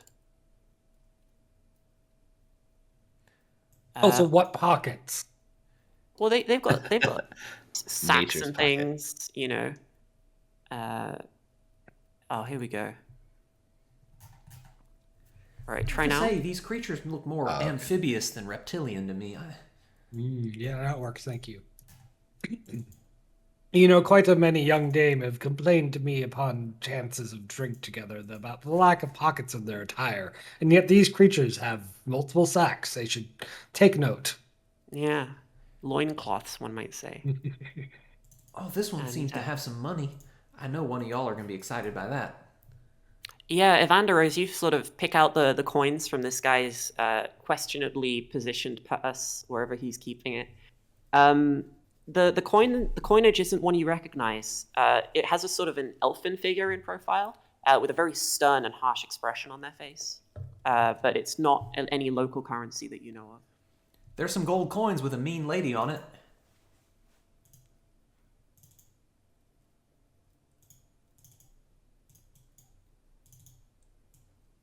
Certainly not polite to open up with calling them a mean lady, Evander. She's just on the coin. She's not actually here. They can I hear. know she's mean. They hear it from far away. Your preconceived notions. I'll just keep an eye out for any other dangers. Make sure I got one eye on Scrapper. Make sure he doesn't mosey off too far. There's a corridor to the southeast that seems to disappear into darkness. Tunnel collapse up this way. Yeah, Scrapper, the tunnel that you're investigating seems to have been excavated quite recently. And pressing up, against the wall, you can actually see some faint, light shining through some gaps between these stones. And you can also hear conversation in Draconic on the other side. It seems as though just beyond this wall, there are some number of kobolds, and they do not seem to be aware that the Zolgaths were digging into their home. Can I predict where the normal way into the room beyond this wall would be? I have no idea how you would tell.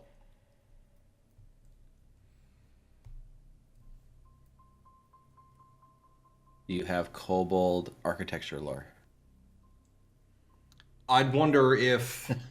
So we were in the mermaid room. I wonder if I can roll some sort of recall knowledge for underground navigation. I'm not against you rolling a check here, but I have no idea how you would discern the size of a room you've never been in. Fair. Right? You didn't look into the room, you saw the door. Yeah. So I have no idea how you would be able to tell if this was wrong. Okay, I'm going to go with the fact that Scrapper probably can't puzzle that out and try and peek through and see if he can squint and see if there's another visible It's entry. not, you can't see through the stones. You can just see enough of a hint of light leaking through the gaps that there must be something on the other side. So we would have to do some serious manual labor in order to... Yeah, well, most of the work has been done, and you're pretty sure that, anyone sufficiently strong could probably knock the thing down. And it would certainly be an unexpected route of attack. Buzz, come here. Hori, come here. What's up, lad? You want to surprise some skeets? Before they take any action, what would I have discerned about the other Sounds corridor? fun. Evander, you take a look down this other corridor, and it seems to snake off down into the darkness as long as you can see. There's no real reason that you would know this, but I would like you to imagine that you can hear or feel. Okay, have you ever seen JoJo? You know when there's the menace, the word menacing floating around people's heads? Yeah. You can feel unease and danger emanating from this corridor. And you know that while this would lead you to great adventure, they are adventures that would almost certainly take your life and would take place in a different book. Not this one. I think we should go this way. My I boy, feel there's it calling always... to me. This is almost surely where my uncle went. We must bolster up our obituary before we pass, my boy. Let us continue the other direction. Well, Horace will follow Scrapper's direction here. I think. Okay, are you going to attempt to collapse the wall? I think so. If That seems like he knows what he's talking about. if we're going to get the sneak on them, I think I'd like to precast magic weapon one final time. Okay. Scrapper got better use out of it than Horace did, so I will give him the last casting to his short sword again. Okay. Scarpa throws his knives a lot, and they won't benefit, so that's something to consider. Yep. All right, fine. Which of you would like the magic weapon? I will never say no to magic. Horace seems the likely candidate. Horace couldn't land a hit the entire last fight. He has Well, proven give it up. himself capable on more than one occasion. All right, Horace, you get a second chance. Give it to old Horseface. Can I intimidating glare Morgan? Is that a thing? PvP. Are you collapsing the wall? I'll certainly try. Okay, please roll me an athletics check to see if you are capable of dismantling it in a timely manner. You are. My goodness. Years of drills. The second it collapses, Scrapper is going to bolt to the opposite wall. Are you? No. You are going to roll initiative. Do we just Kool-Aid man these people's bedroom? Yes. Coming through. Oh yeah! Yeah. Morgan Burns here. was a lot. So I'm gonna stealth for initiative. You can all roll stealth for initiative if you would like. Horace, you can roll athletics for initiative. You can use your athletics check if you'd like. I'll do that. It's the same check you rolled. I rolled perception rather than initiative, but I can assign it, yeah? Yes, you just click the button while you have your token selected. And the sounds of kobold chatter are silenced and replaced with the sounds of kobold yelling, war cries, you and mentioned rage. Sorry. You mentioned that I clicked it before you said that we should roll stealth. Could you You swap? you may roll stealth if you would like to. Okay, no, I'll just, that's fine. Okay. And those of you that are peering through the cavern can see the glorious ambush that the kobolds have been... Oh my goodness, what did I do? Oh goodness, hang on. All right, they're back.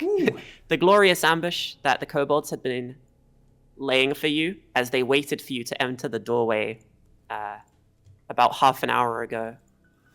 I rolled a 23, but I think combat was up at the time. They didn't know our secret weapon, the genius strategist that is Scrapper. Are you saying you're not on the initiative tracker? I am not on initiative tracker. Okay. I should be at 23. Add yourself to initiative by right-clicking your token and clicking on the shield icon. And then you select your token and you click on your initiative roll. You click on the little fist icon. And there you go. Okay, so let me change the music. We're gonna go with. We'll try. No, we've used that one a lot. Let's try this one. The first scout turns, spots you all, and points. He yells an order in Draconic. And the kobolds that were fortifying this room realize that they have been had. Having beaten everybody on initiative, this one can actually see you all, but he does not have to drop on you, and none of you are flat-footed against him. He will take a shot with his crossbow at the first person that he can see, who is Scrapper. I was gonna ask a quick question. Since I knocked down the wall, should I be in front of Scrapper, perhaps? Scrapper would have just squeezed in by Horace's Scrapper legs. could not do so because initiative was rolled the second the wall came down. No. All I was saying is for positioning. While Horace was knocking the wall down, he would have been tucked against Horace's legs. Horace, would you like to be here or where you were previously? It's up to you. Wherever you find. I just wanted to get Up in to the you. way. There is fine. Closer to the enemy is good. Okay. In that case, the shot is going to you instead. Oh no, Horace! Man. Triple damage. You got shot in the Better be. eyeball. My no. goodness. All right. So it's a flat D8. They don't Wait, add. this is dexterity. important. Which eye? I just got this one tattooed, alright? It was a lot of coin. Should we roll a D2 to find out which eye? Okay, so it's this much damage. This is a very pivotal. Okay, yeah. It could have been worse. Pretty good. Got me good. And he'll reload and immediately attack again because he's pressing this really good luck. I accidentally rolled. No, that's correct. It's a miss. It's a critical miss, in fact. He's just so Morgan, excited. it is your turn. Yeah, I am quite dismayed to see that the guy who just promised me he was going to use the magic weapon better nearly died in one go. I'm going to... I can't actually see. Maybe you should learn magic armor. Well, I don't have magic... I don't think I... Do I have magic armor, Caden? I'm going to cast Heal. Incredible. Incredible. Let me actually click the button. Ooh, very good. Very good heal. Get it all back. This one is a shot of... Fight him. I already forgot his name again. A moment's gone. That's my turn. Evander. Okay. Evander. Malort. It's a shot of Malort. Well, I can. I'm gonna move 20 feet to Horace and then see what I see. Okay, I'm gonna move 5 feet down this way. These kobolds that I see over here, are they holding ranged weapons or spears or? They have the blue ones have spears, Okay. and the green ones have crossbows. Okay, well I like this position then, I think. The blue ones also, they do have like spare spears on their back, but not like dozens.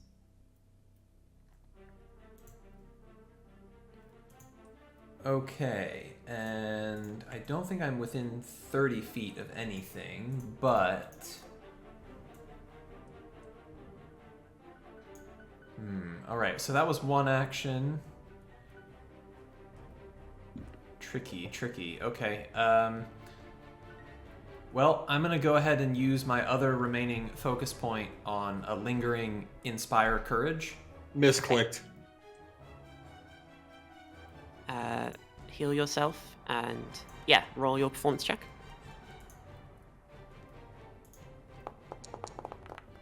Ooh, 10? Ooh, unfortunately. So on a fail, it still goes through, but it only lasts one round. You also don't lose your focus point.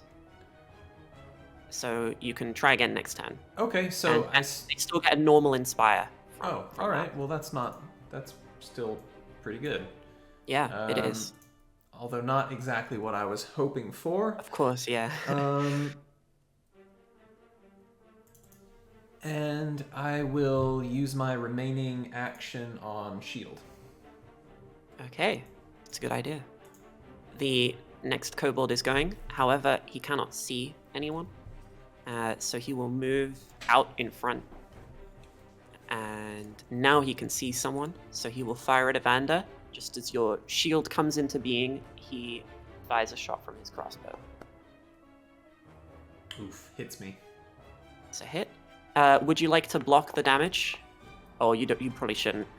I think I'll take the 1 damage and Yeah. keep the shield. Looked like it just grazed him. He's fine. If you keep your shield up, I think it's probably for the best. He will reload his crossbow. Horace, you're up. Alright. Looks like there's a lot of them, so let's get up in there.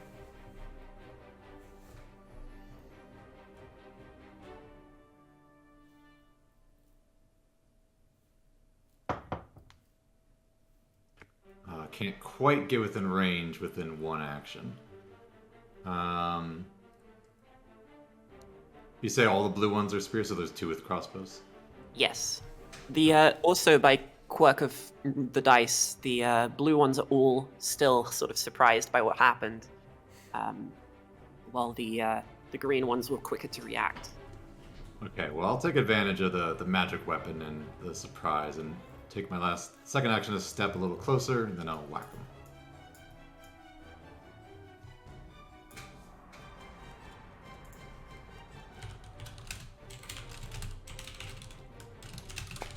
on, Nethys. Ooh, very good. Roll damage. Oh, solid. And that single hit, you knock him out. Good alcohol, lad. So, Cody, that was 8 extra damage from you. Just, you get credit for it. Yes. Scrapper, you're up. Okay. Evander, jot that down. That was my kill. Scrapper will dart past Evander to here, Yep. and in true rogue fashion, will enter the room with a flurry of thrown knives.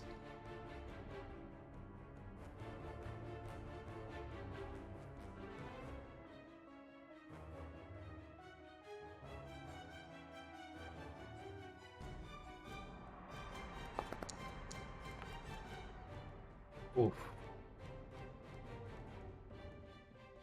Should I have marked that flat-footed? I guess I should have, eh? Yeah, it wouldn't have made a difference, though. And switching target to the second one, trying again. So the further one is outside of your range increment. Would you like to attack the closer one instead?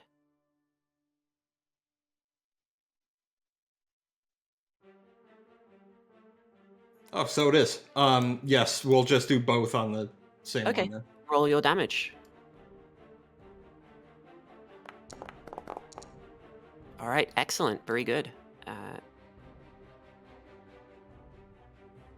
Nice. And I think that's all 3 actions. Yes. Coming to their senses, the kobolds realize that, they are under attack, and the remaining scout orders them to move into position, even though, they are safely ensconced behind their table. And considering that discretion is the better part of valor, each of them is going to use take cover, and then throw a spear at Horace from safety from back here. I'm doing them together because they're on the same initiative count, so I'm just speeding it up. Good shot. So that's the first attacks. 1 hit for this much from the northern one, who of course rubs it in his friend's face, and then now without a weapon in hand, each of them will then draw their backup spear, their last one, and clutch it nervously, hiding behind the table. The other kobold, the one down at the south, does not have a table to hide behind, and so he is going to slightly hesitantly run up and duck out of sight of the others and try and get behind Horace. And he will make 2 spear attacks, but not thrown, so unfortunately he is going to miss both times. Zavoid.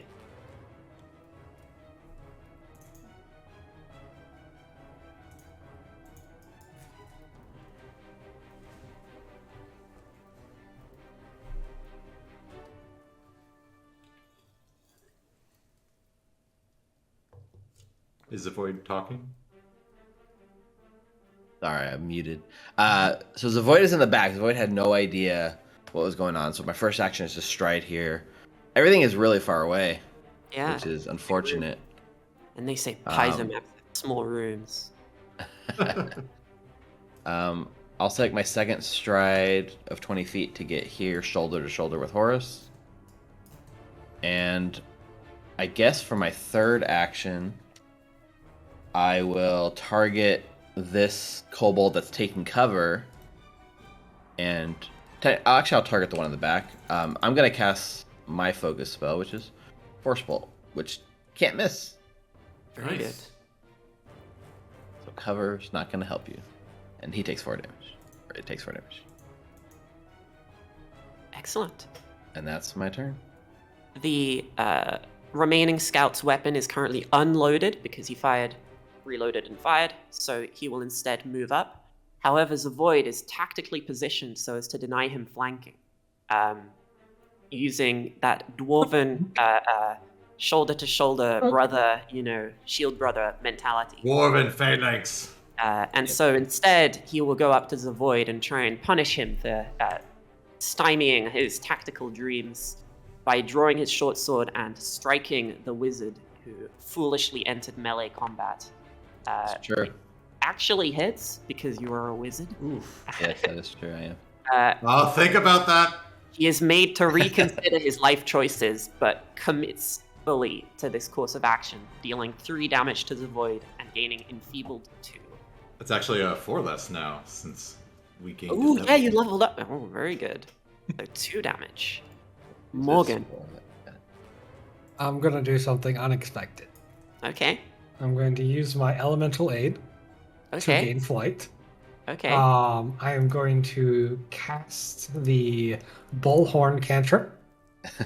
And I assume I have a level of control over my light spell. It doesn't say what I'm color not sure it you're is. gonna be able to do that, Cody. I'm going to allow however many actions this nonsense is because I think it's going to be fun. I'd like to change the light to a deep, bright red, like that Okay. of a fire, and Okay. float into the room, hovering. Hold on, gotta move. Like, Just much like a god, I will enter the room. Let me move through. Come on. And my voice will boom as I'm floating. I am Morgan Burns, pitiful creatures. I am a god amongst men. Surrender now! And then I will land on the ground. my goodness. I am trying to, there you go, give you the glow. Oh, thank you. Oh, The menacing glow of Morgan Burns. Wonderful. Yeah, so that's the difference. See, that's the difference between Morgan Burns and this Kobold Scout. Presentation. Presentation. Um, you've certainly made an impact on everybody present, that's for sure. Evander, how would you like to respond to this? I guess that depends on whether I also can take 4 actions. I'm just kidding. You can take 4 actions if they have no mechanical benefit and solely serve to I flex. don't know if changing my light color was an action. It's casting light. that was 6 actions. Is that 6 actions? Maybe 2 Cody's for my bullhorn, favorite. 2 for Okay. light, 1 for fly, and 1 for elemental. Look, Cody Wait, is my it was favorite, and you will have to accept it. I didn't know bullhorn was 2. I'm sorry. It's fine. It's fine. It's fun. Okay. Which of these? Can I tell which of these kobolds is a little bit more wounded? Wounded. The one to the far wall on the top has been hit by a force bolt.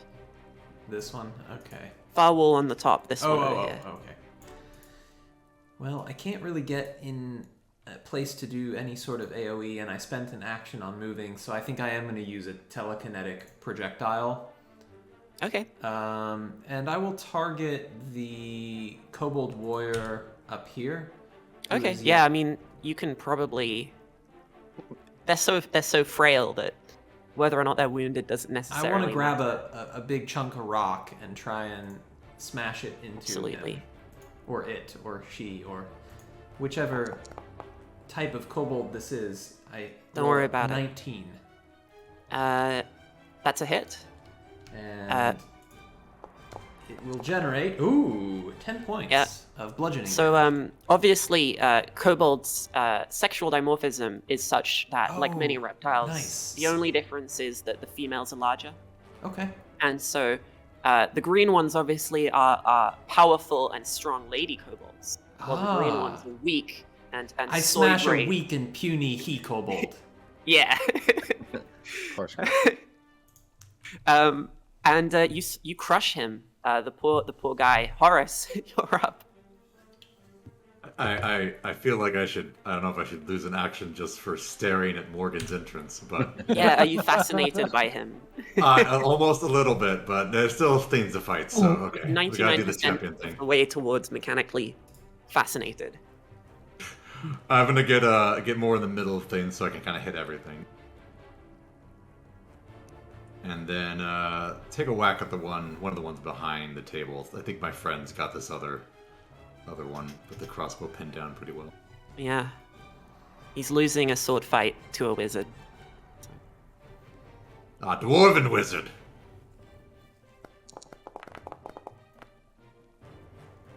Unfortunately, the cover that this cowardly kobold has taken protects him from your probing stick. You can, of course, try again. Well, I do have a weapon of Nethys. Let's see. Don't want to waste the magic. Ooh. You There it actually is. hit. Exactly. His AC. Incredible. My goodness. You knock him out. Nice. There we go. You would not have hit without magic weapon. It's worth mentioning. The +1 to hit. The magic All makes right. everything better. Trying to make Cody feel better. I swear it's one of the best spells at this level. It's It's incredible. amazing. Yeah. I'm just making fun of people because I like to.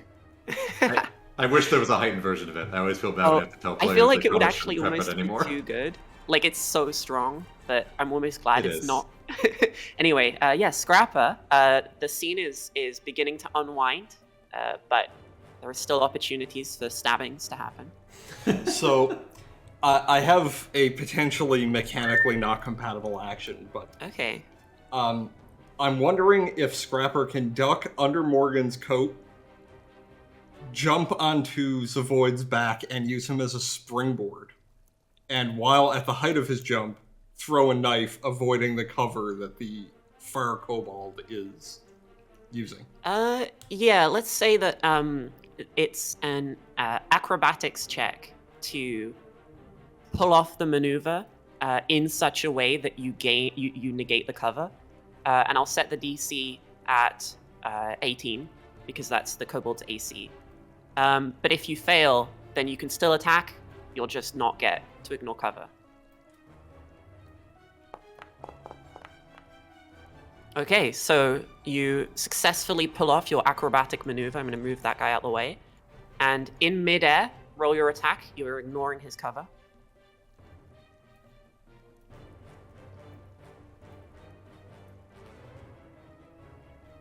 Is the enemy flat-footed before I No. roll this? Okay.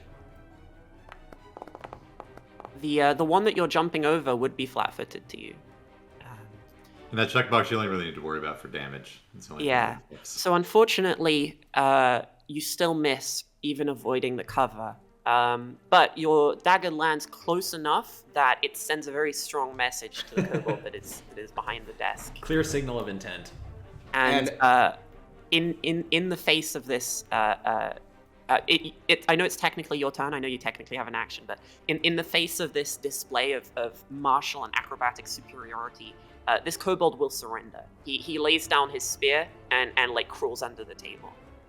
What would you like to do with your last action? As he is falling, he will spin and strike downward with his sword from the other hand. Very good. And this one is, of course, flanked, so.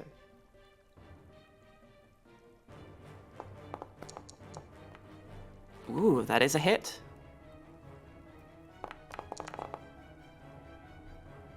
The other kobold clearly did well to hide because his boss is rapidly being dismantled. He's going to, in a sort of spiteful act of self-destruction, he's going to continue attempting to Sorry to correct Kill you, the Viviane, wizard? but this is the Lady Kobold. Oh my goodness, I'm so sorry. We already I established think my that. turn got skipped, by the way. Oh my Yes. goodness. What would you like to do on your turn before the Lady Kobold fails to stab you critically? Critically fails. Critically fails. Well, it depends on how mean I want to be. Yeah, I guess I will. I want to spend my first. Yeah, you know what? Screw it. I'm gonna like charge my hand with electric energy, and I'm going to cast Shocking Grasp on her, Ooh, which is quite probably disrespectful. a bit much, but let's see if it works. Let me see what armor she's wearing. Leather. That's a hit. Okay. So that's gonna be 2d12 electricity damage. Wow. Oh my gosh. Oh my god. Ah. 16 points. Yeah, some slight overkill. Ouch. 5 HP left. But You have audacity to charge at me. it's the Whoa! thought that counts. Zav! It's just like a Man. nice electric handshake. I do not want to tangle with you. Yeah, the kobold that is hiding beneath the table starts to sort of sob. He tears off his eggshell necklace and throws it to Scrapper's feet, and he says, "All right, you can have it. You can have it." Look at me, boys. One of the best fighters right here. You did wonderful, my dear chap. Strategist, warrior. Don't forget your knives, Scrapper. You threw one over there. Yeah. Thanks, bye. I'll bend over and make sure the kobold doesn't have like he dropped his weapon, right? He's not like armed. Yeah, he disarmed himself and hid under the table. Morgan, still like emitting this nasty red glow, will offer his free hand to the kobold under the table to help him up and be like, "My dear kobold enemy, now friend, just remember, whatever you raise your glass to, make sure it's worth raising your glass for." My goodness. Can you please roll me a diplomacy check to make an impression upon this kobold?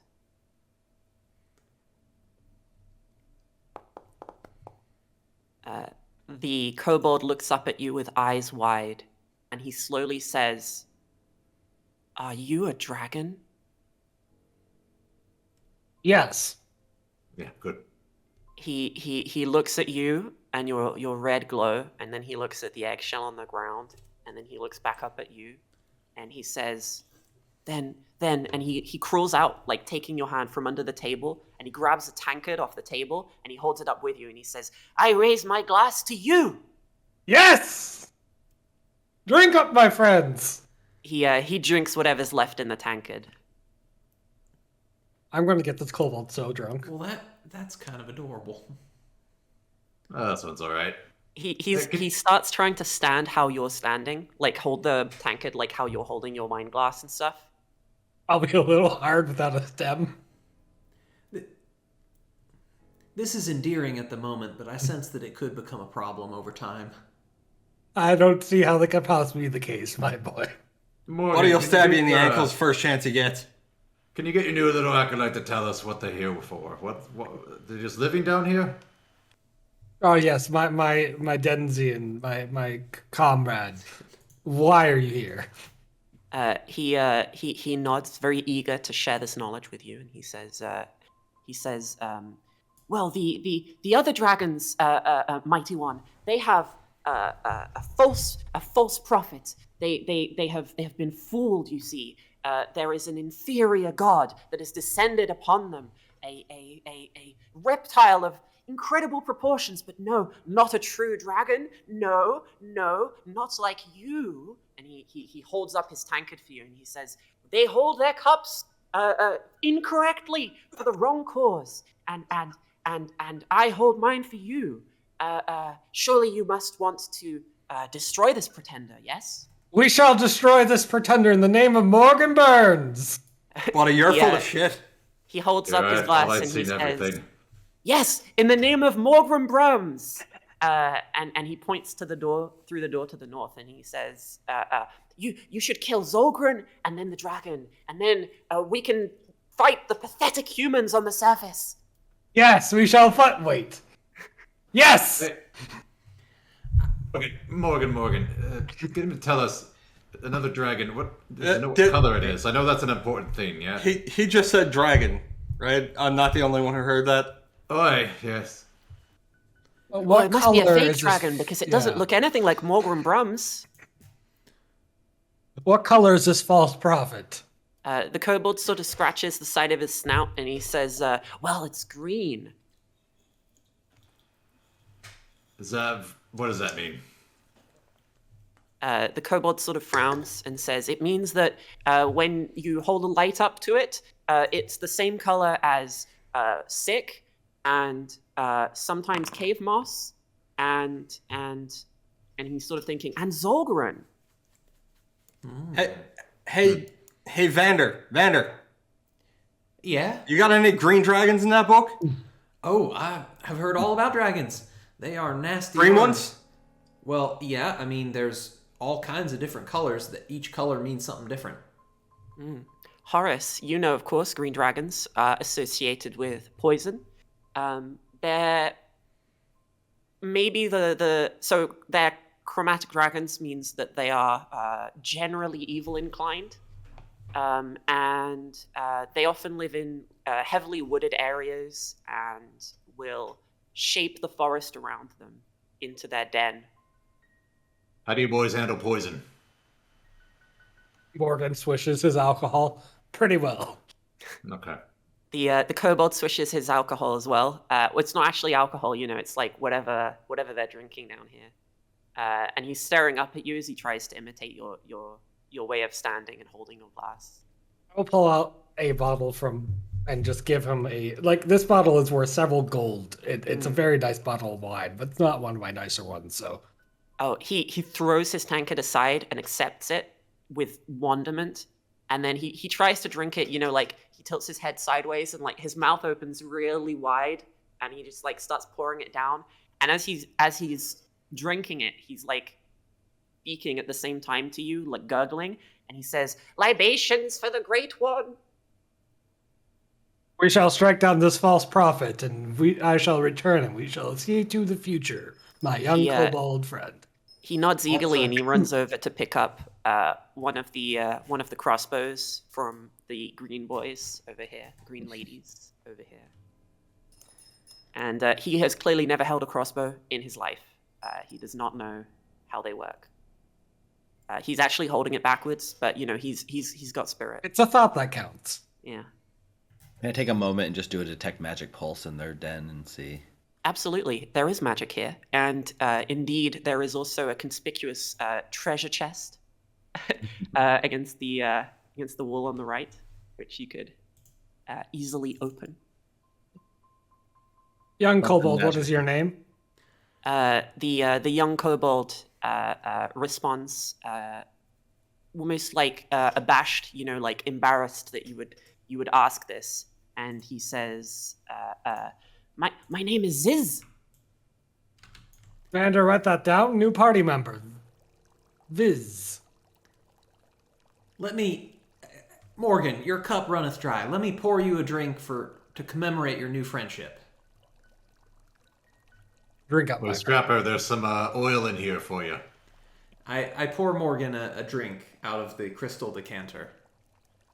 So this decanter is gorgeous. It's a work of art in its own right, and clearly, at one time, this was some very nice wine. It is still the nicest of wines, and I pour some for Morgan. It has not been stored in the best of conditions and smells off, but Morgan, you know, he knows wines, but he's also wasted. So the question of whether or not he can tell. Morgan will drink anything put in front of him. Anything. Yeah. The kobolds it's very pleased that you have found your rightful prize for defeating these pretenders. What's a picture? A picture of Morgan? Morgan, they got a picture of you in their chest.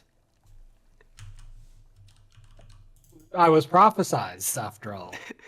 My legend precedes me, much like lightning precedes thunder. Ziz, is this why you are so readily accepting him as your new god, or what? I hold it up. Right. What does the picture actually look like? I don't know. It's that there's an adventurer. He's cutting a dashing figure, and he's standing on a horse in like a nice field. And it's hard to see. I mean, if you look really closely, it's clearly not. It's clearly not Morgan. But yeah, I mean, from a distance, he's wearing some fancy clothes. They've both got sort of same hair color. And kobolds, you know, you all look the same to them. And he nods very seriously, and he points at Morgan, and he says, "It's as the painting shows, you know." Indeed, the sunset of the painting is illuminating the backdrop with this red glow that is reminiscent of Morgan's current lighting effect. Little Vaz, was it? Is there anyone else back there? I'll point up. those He stairs. nods. He says there's Zolgren, and there's Pib, and there's Znaf, and there's Scrunch, and he's just listing kobold names. But he seems to not really be sure how many they are because he can't count. Like he's got his fingers out and he's like getting confused and he's raising too many fingers. I too have this issue. While this is happening, Scrapper is stuffing pieces of this bolt of fine silk cloth into his many vials of oil. Mm. Goodbye, Silk. So, are we feeling brave or foolish enough to confront this false prophet? Certainly we must. I mean, we could take out, I suppose, these other kobolds he's talking about, and then prepare, rest, gain magic. You lot do that? You know what else we should do is just everyone add a hero point because I forgot. Again. Well, I am feeling rather heroic at the moment. I think we should press on. I'm feeling something at the moment. Fortune favors us. We do need to deal with the last of the kobolds to deal with the fish problem, right?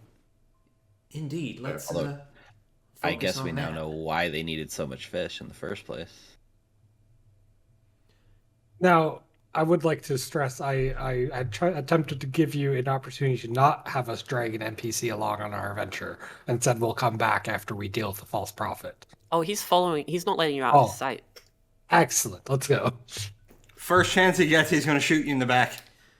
If we're He may try.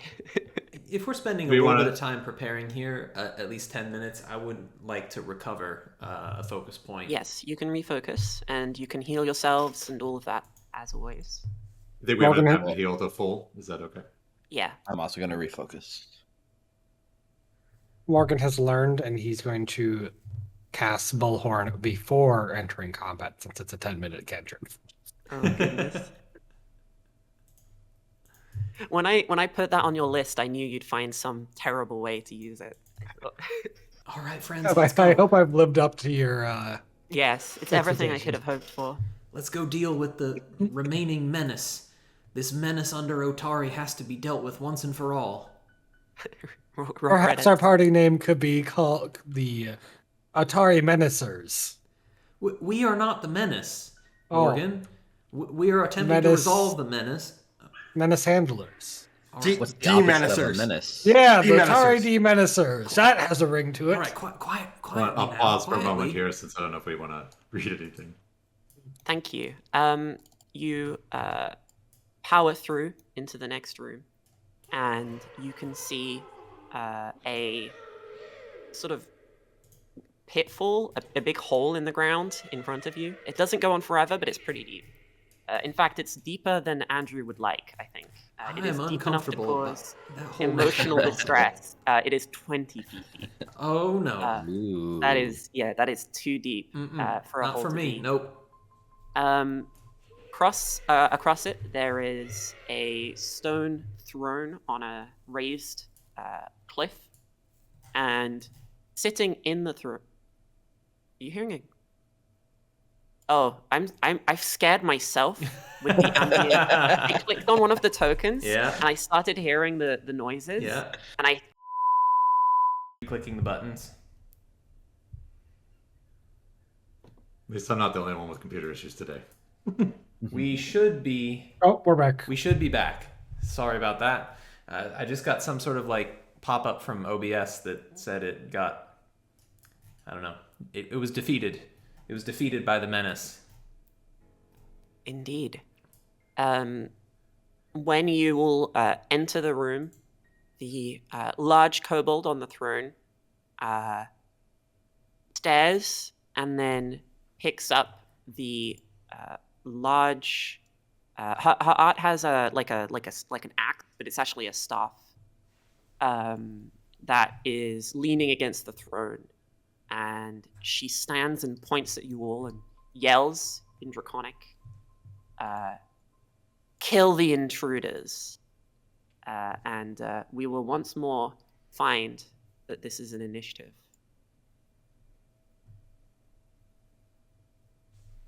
Oh dear.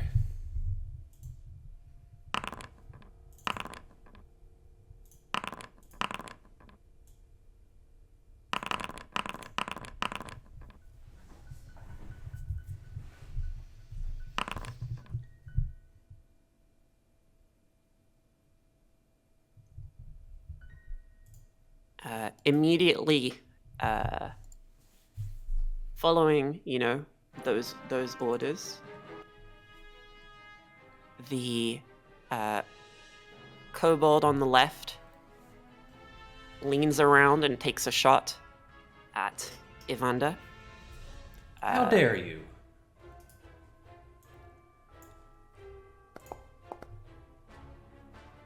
Ah, these always hit me. Evander, try dodging. Damn. Oh wait, no, I can't do that. The enemy's too yeah. far. Sorry. Can't do that. However, it will reload and make a second shot against you, Horace, which critically misses. The kobold that is up next is going to... it was not hidden behind a pillar, so no one is flat-footed against this one. And it's going to take first shot against Horace, and second shot against Morgan, who has partial cover, one extra AC. It misses. Horace, you take this much, and you are up. All right, you said she had a fancy-looking staff. Did I hear that right? Very fancy looking. Oh man. Do you guys have any more of those magic weapon spells? Okay, so I think no I point. do. Yeah, I do. Oh. Well, all right. I think I'll wait. You had the last on initiative. I'll delay. The last until on after initiative. Zavoid. That's a problem. But it's worth it for the magic weapon, for the blessing. So you're delaying until after Zavoid? Yeah. I'll just move you there right now. The next scout will... why is Scrapper concealed? Move that. I ran. The next one will move around here, and he will have the bonus of, you being flat-footed, not on Horace, but on Scrapper, who he beat in initiative. On the first attack only, because they're not rogues. And then that missed will reload, and that's it, because they had to move. Scrapper, you're up. Scrapper is going to, as that arrow is coming in, kind of duck forward and then dart to... Okay, hang on, I gotta measure that. To there, that's 15 feet of movement. How high is this ledge? I think it's about 10 feet tall. Okay. Trouble. So I'm going You to fly if you need to. make use of my combat climber and try and climb up this ledge to put me in range of Nice. Roll an athletics this check. guy. And while I'm doing that, Scrapper is going to throw one of those oil vials at Zolgath. Okay, you're doing a lot of things. I need an athletics check Yes, first. sorry. I will do that.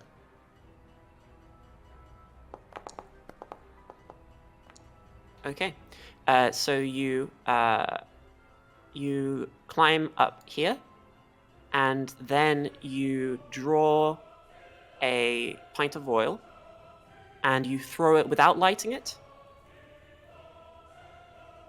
Let's just make it a knife for simplicity. Okay, roll your attack. I'll say that, before you moved up here, so you can still see her.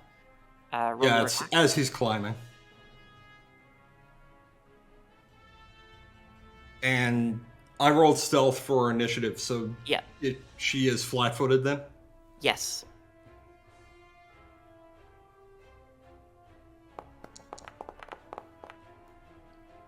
Very good. Roll damage.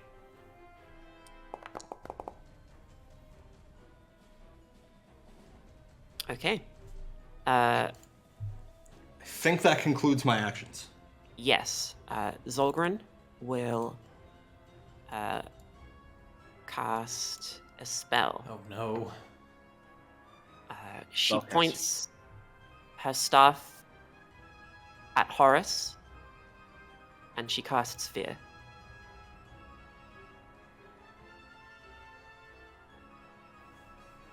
All right. And I think my aura applies to myself too. I would imagine. Do you have to activate it somehow, or is it passively? It's just a passive aura, yeah. Yeah. Okay. Me and allies. Cool. +1. Wonderful. What sort of effect is fear? It's a mental effect. Arcane, emotion, enchantment, fear, and mental. Okay. So what's the benefit of your aura? Oh, it was just a +1. I already put it on the roll. I still Okay. forgot what it looks like. So on a fail, you're frightened 2, I believe. Yep. And with her final action, she will then cast Magic Missile with 1 action, and she will send a bolt of force streaking out at you. So it's a single d4, +1. Not +5. Where on earth is that coming from? So Plus it's 5 3 plus damage. 2. 3 damage. Okay. I think it's adding her, like, charisma or something. Anyway, it's fine. Morgan, you're up. I am up. I'm unfortunately 35 feet away from Zolgath. So I will take that single 5-foot step to line up with Horace. And I will quip towards this. Is this the false prophet? I'm just Yeah, using she's the one. false prophet of the false god. False prophet. A real dragon has appeared to end your shenanigans. Oh my goodness. Her faith is shaken. You shall look be so- burnt beneath the flames of Morgan Burns. You look so mighty and intimidating. And I believe that Bon You Mott have 1 is action only. left? Yes, I do have one. What can I do with 1 action though? Do you have the shield cantrip? I don't think I gave it to you. I don't have the shield cantrip. I think all of my stuff is going to be like 2 cast times. Unfortunately, I can't think of anything. You could try a demoralize, throw Where's it that? good measure. Where is that on my sheet? It will be an intimidation check, so you're Okay. untrained. But, you might crit. Could you bond mod a separate target twice in 1 turn? I crit. Oh! You crit. Oh, that is a crit. Incredible. Chris in chat. Of course you do. Of course you crit. I'm Morgan Um, Burns. You know what? I'm starting to believe. The I'm critical about to start success a religion here. causes her to be frightened 2 instead of 1. So she is now terrified of you, on top of everything else. Incredible. Ziz moves behind you and uses take cover. Evander. Hi. All right. Oh, he uses take cover, but he does shout, yeah, you get him. I will cast the Biting Words spell to admonish this false prophet, and I'm going to attack the kobold that was lurking over here and shot at me, Okay. casting magically imbued voice directly into its mind. But before I do that, I am going to use 1 focus point on Inspire Courage. Good idea. All right. Are Are you going to try and prolong it? I'm going to try. As I flourish and make my voice boom with a decorative strum of my lute. And it's a 14. I think that's a failure, but of course, as we established previously, there's no real downside to trying, so What you'll is still the get the actual inspiration. value that I need to... It says a standard difficulty 16 DC. to succeed, 26 to crit. Okay, 16 to succeed. Too bad. Yeah. But I will gain the benefit of a regular Inspire Courage. Yeah. Okay. And then I will unleash my words as I strum the lute, not as dramatically as I'd hoped, but nonetheless at this kobold. And it is... Oh, Nice. Nice, a 28. Should we draw our hero deck card? So good. That green on the Inspire Courage making the difference. It's a spell, so triple damage. Damage. Whoa. Oh, goodness. So it... On a critical, it's just double damage. And in this case, it would be triple. So it is... That poor scout. 27? You're better at maths than I am, but I will believe that it is 27. Depending There's a on whether triple the button. +1 is also tripled or not, but Oh, I didn't even notice there's a triple button. Very cool. The kobold's brain melts. You melt the brain of the kobold. Wow. Man, words have power, y'all. Sticks and stones may break my bones, but words can melt your brain from the inside out. It's true. Zavoid. The void like gets that knowing look from Horace, right? So I step 5 feet closer and I get my hands ready. I'm like, I was gonna save this for the dragon, but this is as good a time as any. And I will also cast. I don't pour alcohol on it, but I cast some arcane sigils in the air, like and then just like push them into your weapon so that it begins glowing with like crackling blue energy. So I will cast magic weapon this time. Huzzah! And then as I do that, I then like just like cast it into you, look you dead serious in the eye, look up at her on the cliff and say, "Fly, you fool!" And then that's it. Oh, we had the same thought in mind, brother. Horace, would you like to fly, you fool? Yeah. I was gonna use 2 actions to, one to use elemental aid and the other Seems to like a good launch moment for it. myself up there. All right. Woohoo! I'd like to come swing my weapon as I come crashing down. Any chance I can get +1 for having brief higher ground? My goodness, what a cheeky request. All right, I'll allow it. Great. She is currently frightened too, as well. Oh, so am I. An incredible. Oh, that's true. You are as well. Excellent.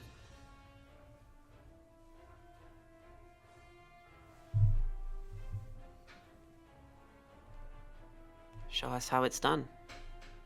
This was as heroic an action as any I've ever seen. My goodness. I'm ready for the damage roll. Have the high ground, Anakin. Nice tag. Thank you. Excellent. Yeah, I mean, the high ground is a powerful benefit, and you can immediately see it beginning to work. Your frightened condition takes down, and the kobold adjacent to Zolgath is going to try and shove you off the cliff. However, these kobolds are untrained in athletics, so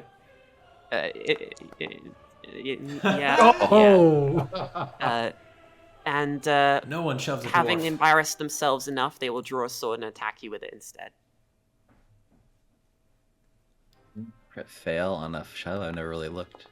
Oh. I don't Yeah, I think actually there is was one. curious. I think I know it falls Trip prone. has a really funny one. Oh, Oh, does they it? do fall prone. Wait, yeah. is it actually? I might be looking at the wrong one. Was it trip or Because- shove? It was Shove shove. does fall prone. Oh yeah. Lose your balance Amazing. and fall prone. Okay, well, That even just saved you a crit, didn't it? even with you do still get crit, I believe. My ankle! However, you're not flat-footed, so it's just gonna be. It's a solid Just- max damage roll. Solid max damage roll. Oh. From a prone kobold who does not have time to get up. Wait, you can the other attack while one- prone? Yeah, you can. Yeah. You have -2, but you can. The other one is locked in single, mortal combat with Scrapper, and is going to use create a diversion to try and distract you. It is untrained in charisma, so it's rolling against your perception DC, which is almost certainly higher than 14, and will then try and attack you. Actually hits. And Oof. yeah, maybe another shove. Yeah, I mean, how How this -5? Let's see. How bad can it? Yep. Okay. Is that a crit fail too? I think it is. I think this one also falls prone. Scrapper, your opponent tried to push you, and you sidestepped, and they fell over. What do you do? Scrapper is going to. I don't know the mechanics of shove. Is it just I'd have to line up to shove him off the cliff? Yeah, and you could move you could first? step to the other side and then try a shove of your own. But the target is prone, and you're a rogue, so I mean. Better to just stab at Scrapper. Yeah, I think Scrapper is going to start with a stab, and if the stab doesn't kill it, he's going to throw it off the cliff. Okay.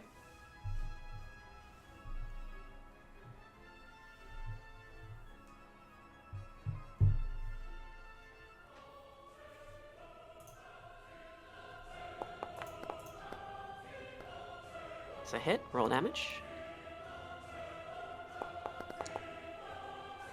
Oh my goodness.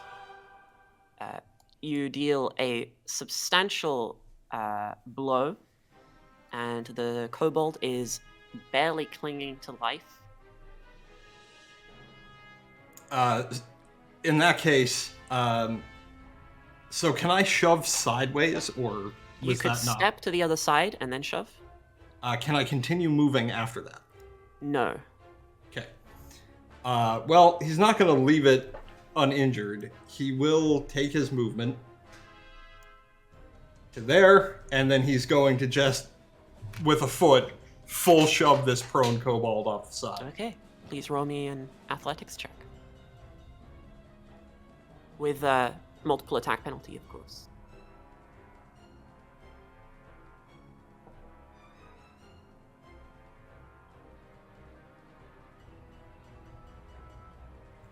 I never want to see a crit success so much as this moment.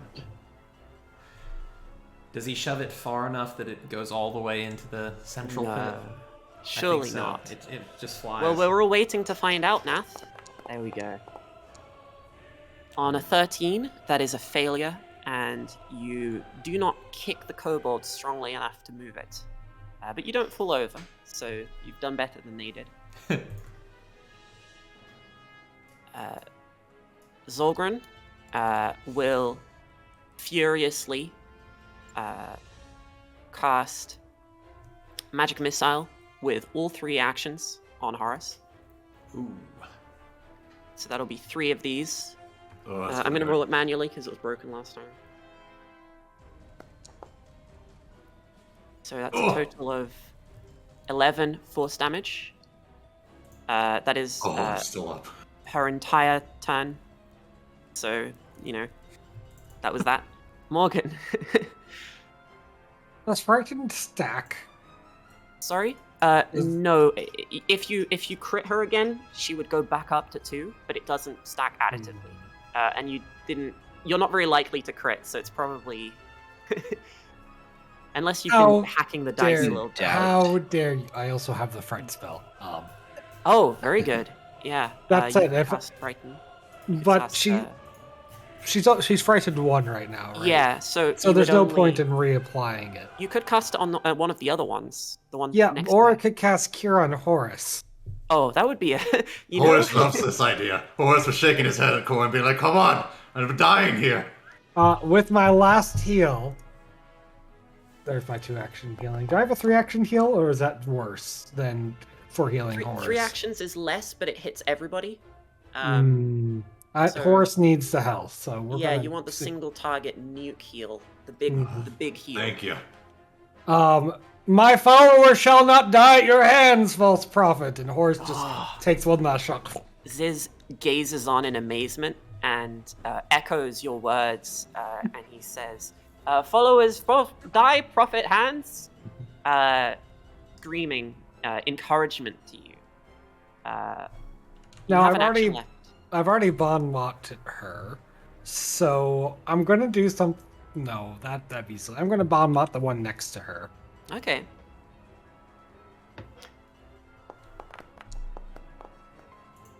Oh, that one's not. I don't have a targeted Well. insult.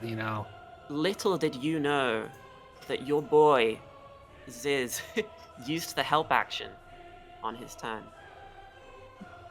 However, he is not very charismatic, so I don't think he's going to actually help you. No, he does not. Oh, he darn. shouts, "Yeah!" and he's like yelling over you a little bit, and it kind of takes the wind out of it. Because his voice, his voice breaks like when he's trying to sound scary.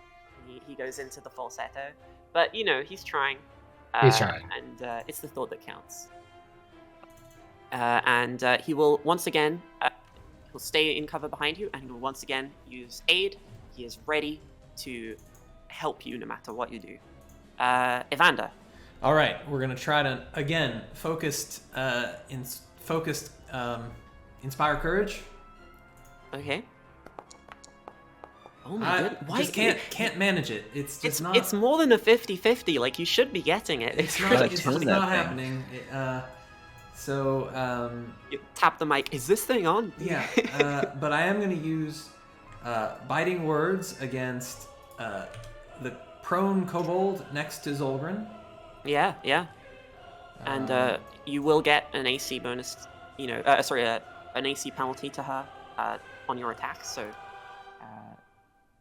You factor that in. I don't factor that. Do I need to do That, anything? yeah, well, actually, the system does it. Okay. So I don't need to do it either. It's great. Okay. 27. Yeah, Oh, okay. There's a crit. Oh my god. Okay, yeah, Evander's just popping off. By all means, draw your card. It's the little thumbs up icon next to your roll. Thumbs up icon. I was like, not sure how that happened. Normal damage, normal but damage. you regain hit points equal to Ooh. half the damage. Okay, so roll normal non-crit damage. That kind of is good and kind of maybe not so good. I mean, we'll see. Oh wow. Ooh, Okay. I'll take so it. you heal for 6 6 points. and heavily wound the kobold scout. Possibly would have rather killed the kobold scout. but- Yeah, I actually kind of like that they're kind of a plus and a minus sometimes, rather than always being purely a benefit. I don't know. They're not as much of an impact as I'd been expecting them to be, but I also don't hate them. I quite like the cards. They're fun, so... Yeah. All right, I have one action remaining. yes. I'd hoped I'd be able to take out that kobold, but I don't think I can do anything else to it this turn with one action. So I don't think so. I'm going to move to get in a position to be more able to help my allies and to hide from that kobold who... Well, I don't know. I don't know if that gives me cover against it or not, but I'm trying I to think so. Yeah, kind of duck I think around so. there. Zavoid. Okay, so I will rush in as fast as a 20-foot speed dwarf can rush. So one stride to get me to here. And then seeing the two fighting Horace up on the ledge, I will do what I do best and electric arc those two. That's going to be a basic reflex save for them. I'll roll the damage. Zolgren would have crit, but does not because of the Frighten from Morgan. Nice. So takes 4 damage. And the other kobold takes half damage and is slain. Right. Did something. A very efficient my- turn. my Horace, turn. can you finish the job? Sure gonna try. We'll just start off.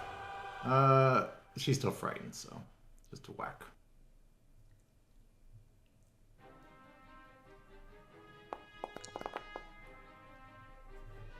Oof. Oh, Use your hero point. Think I'm gonna.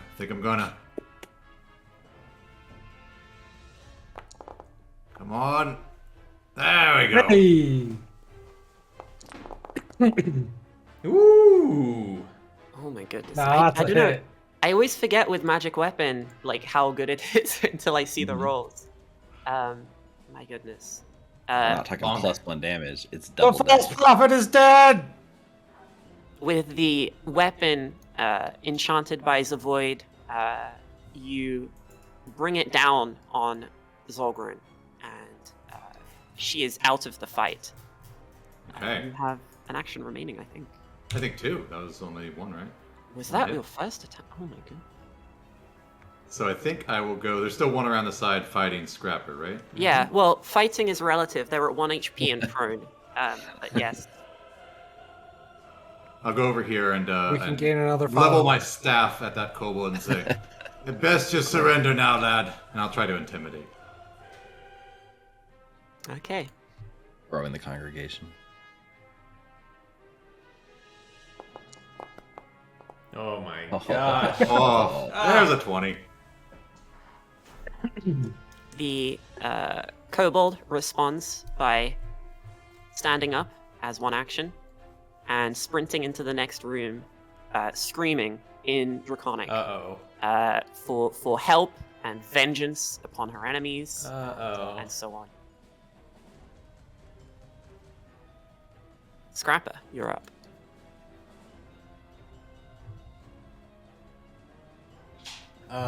Gonna start by moving that far, and wow, that thing really took off. Yeah, 2 actions to run in.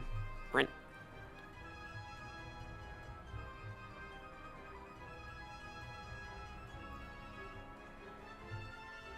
All right, risking a throwing knife, whipping it after it. Oh, wrong button. Heh.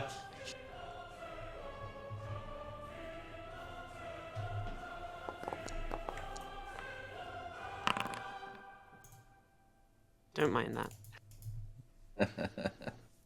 And a 22 is a hit. Whew. Good job, Scrapper. The knife lands in the kobold's back, and she stumbles and drops her crossbow on the ground. And as she does, silence falls in the mushroom grotto. Scrapper, you can see this room. It's dominated by these towering mushrooms that reach up into the sky, almost brushing against the roof of the cavern. The air is thick and filled with spores, and they glow faintly.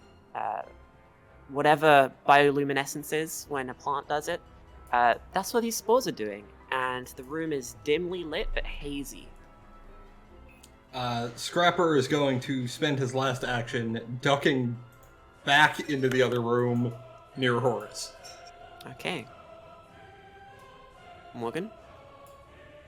Morgan is going to This is a 10-foot ledge. Yes. Morgan is full of courage. In fact, some might say that the spirits have given him quite a bit of courage, and he shall perform that's a good the name. leap action. Amazing. Roll an athletics check. You have +2. Okay, drag that on.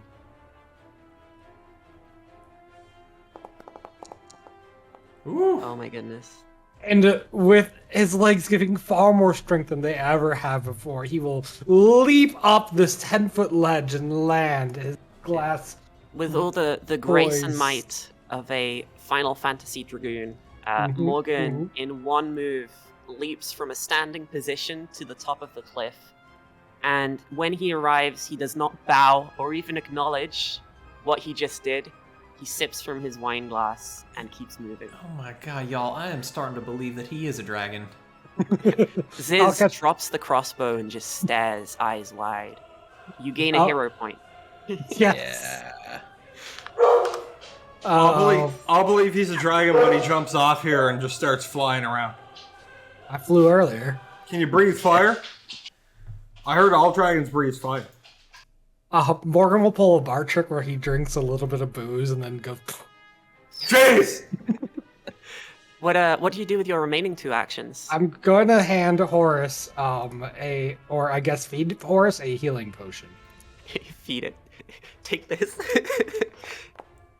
I like it. Oh, good roll. Oh my god, Oh, Morgan. beast. What's going? Okay, Oh, Cody, have you just oh. gone in the console Right. and done some wizardry to your rolls for this fight? Yeah, config.playing as equal Morgan's birds. It's hard coded.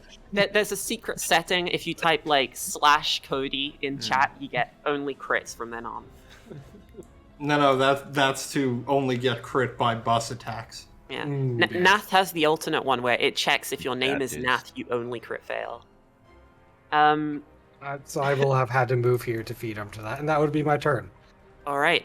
Ziz suddenly remembers that, he is your shadow, and so he uses all of his actions to just run up and catch up, panting. He's lost his weapon, but he keeps up, and he's gazing at you with adoration and amazement. Evander, what would you like to do? Well, I don't see any threats, but that cavern does look perilous. So that's 10 feet, another 15 feet, and then I'll move again. 20 feet. Well, I'm not sure. Hold that on. Scout, settle down. We're not, we need a minute. Can't just go running in there blind. I wasn't planning on it. I was just trying to get in position. I think Scrapper's been replaced by someone. What are y'all talking about? All right. I've got one action left. Don't really see much good use for it, so I'm just going to renew my Inspire Courage. I'm not even going to try and do the performance nonsense. There's no downside, unless you crit fail.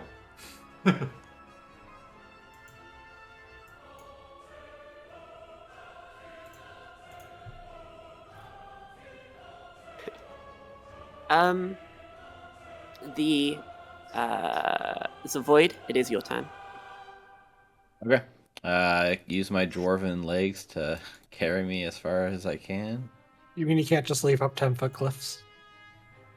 I mean, no, I'm not as cool as Morgan. So 2 actions to stride to there. Are we going in? Yeah, let's go. What about the Okay. treasure?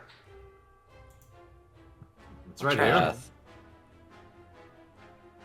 Yeah, I see at least 5 gold coins and 1 electrum. Third action, I'll retrieve the little scroll I have tied on my belt and just have it in my hand. That's a good idea. Horace, what about you?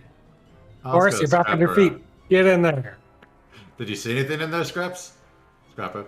I saw a dead kobold. Not what killed it? Yeah, I killed it. Oh.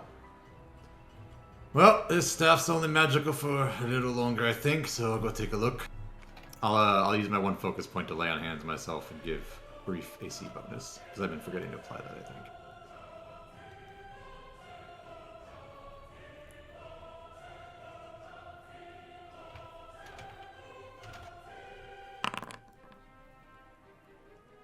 I don't know if that should have a +1. I don't think it should, yeah. Alright, so 1 action to heal up, and then I'll go forward and see what I see. You step into this room as previously described. However, there is one thing that has changed since the last person peeked in here. Looming over the prone body of the kobold is a creature. A horse-sized reptilian creature with leathery wings and green scales. It prods the kobold's prone form with its nose, and it almost seems confused, and when it looks up and sees you, it narrows its eyes and flicks out a forked tongue. Come on, then! I'm gonna use my last elemental aid. Is there a buff for that, or should I just remember the +2? It's one of those things where it was trickier for me to automate than it was to just give people a text note, Sure. I'll just remember the +2. It only lasts for a round, I think. And that'd be my last action. I think I can move 5 feet further in with my move. I'll do that. Okay. Scrapper, at the top of the round, you're up. Well, it appears that I can actually see it. A small dragon. I think Scrapper is going to spend the first turn, his first turn of initiative here, trying to outflank by repositioning a lot.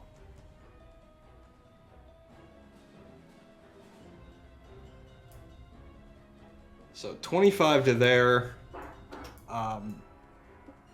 and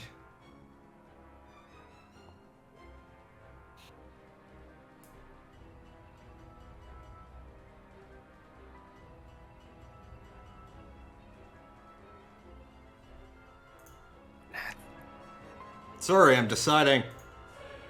All right, I think I'm going to kick in my elemental aid for flight.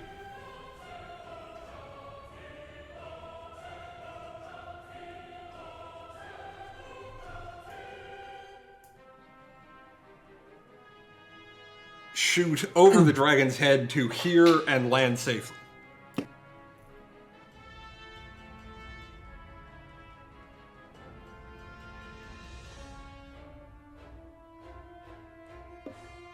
Is that your turn? Yes, that would be all 3 actions. Okay. Morgan, aka our protagonist, walks in to the room. I like how I started off as like people were like, Morgan is absolutely the villain of this story. He was saving his power. Morgan Burns will stride and see this strange-looking kobold and say, "Pitiful, wretched creature, a real dragon will show you." I don't see This is what you're looking at, by the way. Okay. Yeah, it's a weird kobold, right? Let's go ahead and re-roll using a hero point because I am the protagonist of this story. Ooh. Still not a success on an 18. Darn. At least not a crit failure. At least not a crit failure. On a failure, I don't think anything happens to them, right? I will then, I guess, use, where is it? Intimidate. I got 1 action left. Worth a try. Critical fail. There's no crit fail consequence, so... Well, Morgan Burns' heroic protagonist arc has ended here at the end of the last drunken fight. haze clears momentarily and you realize this is actually a dragon. And On the bar graph where he's at his peak drunkenness, we're now on the downslope. Yeah. Yeah. Peak last scene. Ziz, it's the false Ziz prophet. hurries in behind you and says, "Yeah, you show him." I'm glad he wasn't here to see that embarrassing. No, he didn't see. He didn't see you fail. The key is he has to be watching, and then you will crit. Evander. All right, we're gonna go. Yeah, I'll go to here. Get a little bit of separation. That's 1 action. With another action,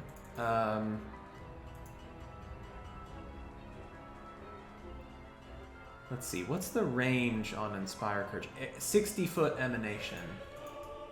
So I think I should be able to get everybody with that. This is the time that I really want my focus, my lingering composition to work. So hopefully I can get the performance check that I need on this one. It's very funny to me that you keep failing because it's Hey! Oh! Yes!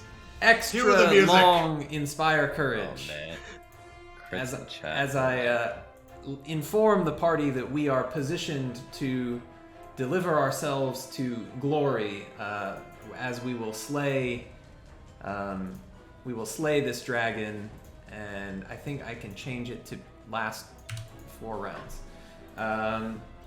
Awesome, great.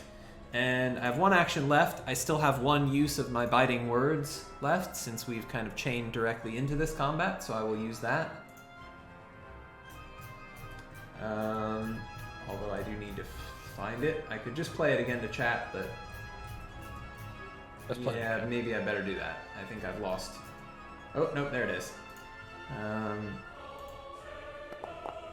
So there's this really cool core Foundry feature where you can pop Yeah, out I spell know. I had done that. I'd done that before, and then I closed the pop out.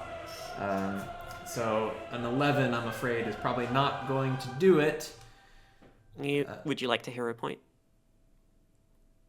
Yeah, I think I will. I have 2 of them. I think that sounds like a good...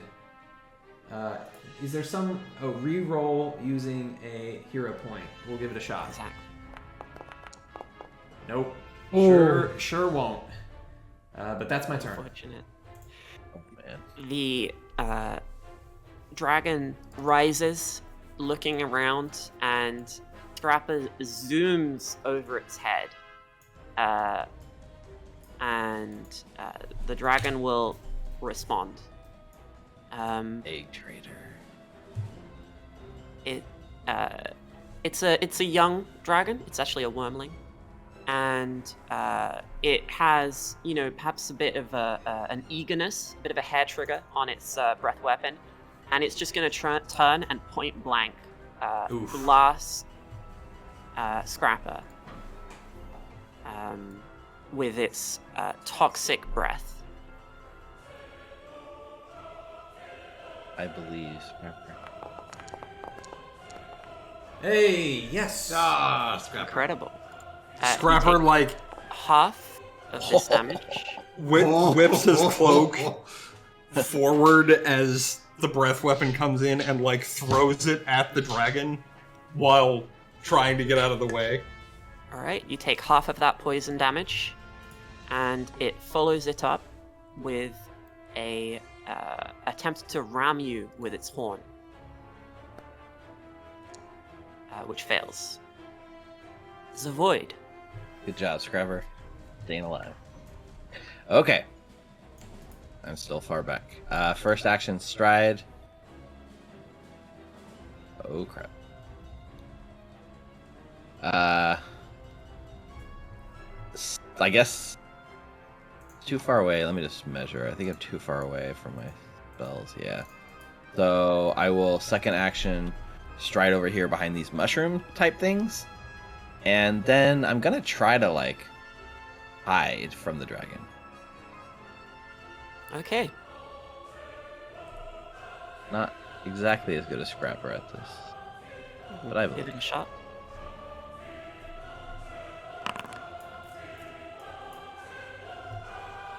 Ooh. That is actually a success. So you become hidden from the dragon. That's my turn. Horace. Alright. Is there difficult terrain in this room I gotta worry about? I don't think so. You Okay. just have to navigate around the mushrooms. I'll get right on up to about here. Hmm. And let's bless this dragon on the noggin. And it's +2 to the damage, right? From that elemental aid. I actually don't remember, and I think I didn't tell you when you Yeah, got it is it. I plus think, two. I think it was +2. There's yeah. details on the spell effect. yeah, that's what I was gonna say. Is I think I put the description in the effect item. I just Yeah, I already got rid of it on myself. I think it's. It is +2. Now, who designed this? Dumb. Oh, no hero points here. Unfortunate. We'll try another one. Ah! Unlucky. Not good enough. There goes that bonus. Okay, Scrapper, you're up. Scrapper is going to attempt to tumble through the dragon. Okay. As you use a move action within its reach, the dragon is going to use Twisting Tail to make a tail strike against you. Opportunity attacks. With its reaction, it can only do this once. And it has -2, so that's a 19. Can I hero point the dragon attacking me? No. In that case, it's a hit. I don't have anything to avoid. Okay, so you take this much bludgeoning damage. Max roll. I'm sorry. Ouch! And Turns out the dragon was the real dragon all along. you immediately stop moving, but you do still have 2 more actions, so you can try again. And it's used. It can't do this multiple times. It can do that once. So I think you can just flank with me too to get it flat-footed. I'm not sure if Yeah. where you need to be, but I think he wants to be closer to Horace anyway, so I think he is going to continue to try that tumble through. okay, so roll me another acrobatics check. I say another. Roll me an acrobatics check. Oh my goodness. Yeah! Very good. Yeah. You successfully make your way through the dragon's face, and it is now flat-footed to your attacks for 1 turn because of your feet. Do you want to just move that dead kobold? Yeah, shall I move them just out the way? And I have an attack to make with the short sword. As Scrapper tumbles underneath the dragon and gets to the other side, he will slash upwards. Whoops, I sheath instead of attacking. Go for the belly. Aha.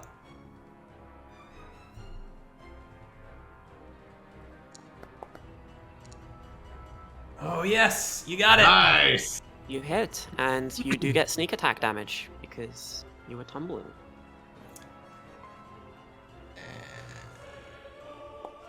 That should do. Nice damage. Very, very accurate and powerful strike. Nonetheless, as much as you're sure this is as good a stab as you've ever stabbed, your blade finds its way between some of the harder scales of the dragon's hide, but still, even despite that, you can tell that this thing is much tougher than most of the creatures you've fought in the past, and it can take a lot more of that before it can. Boys, help me! Help me, boys! Right here.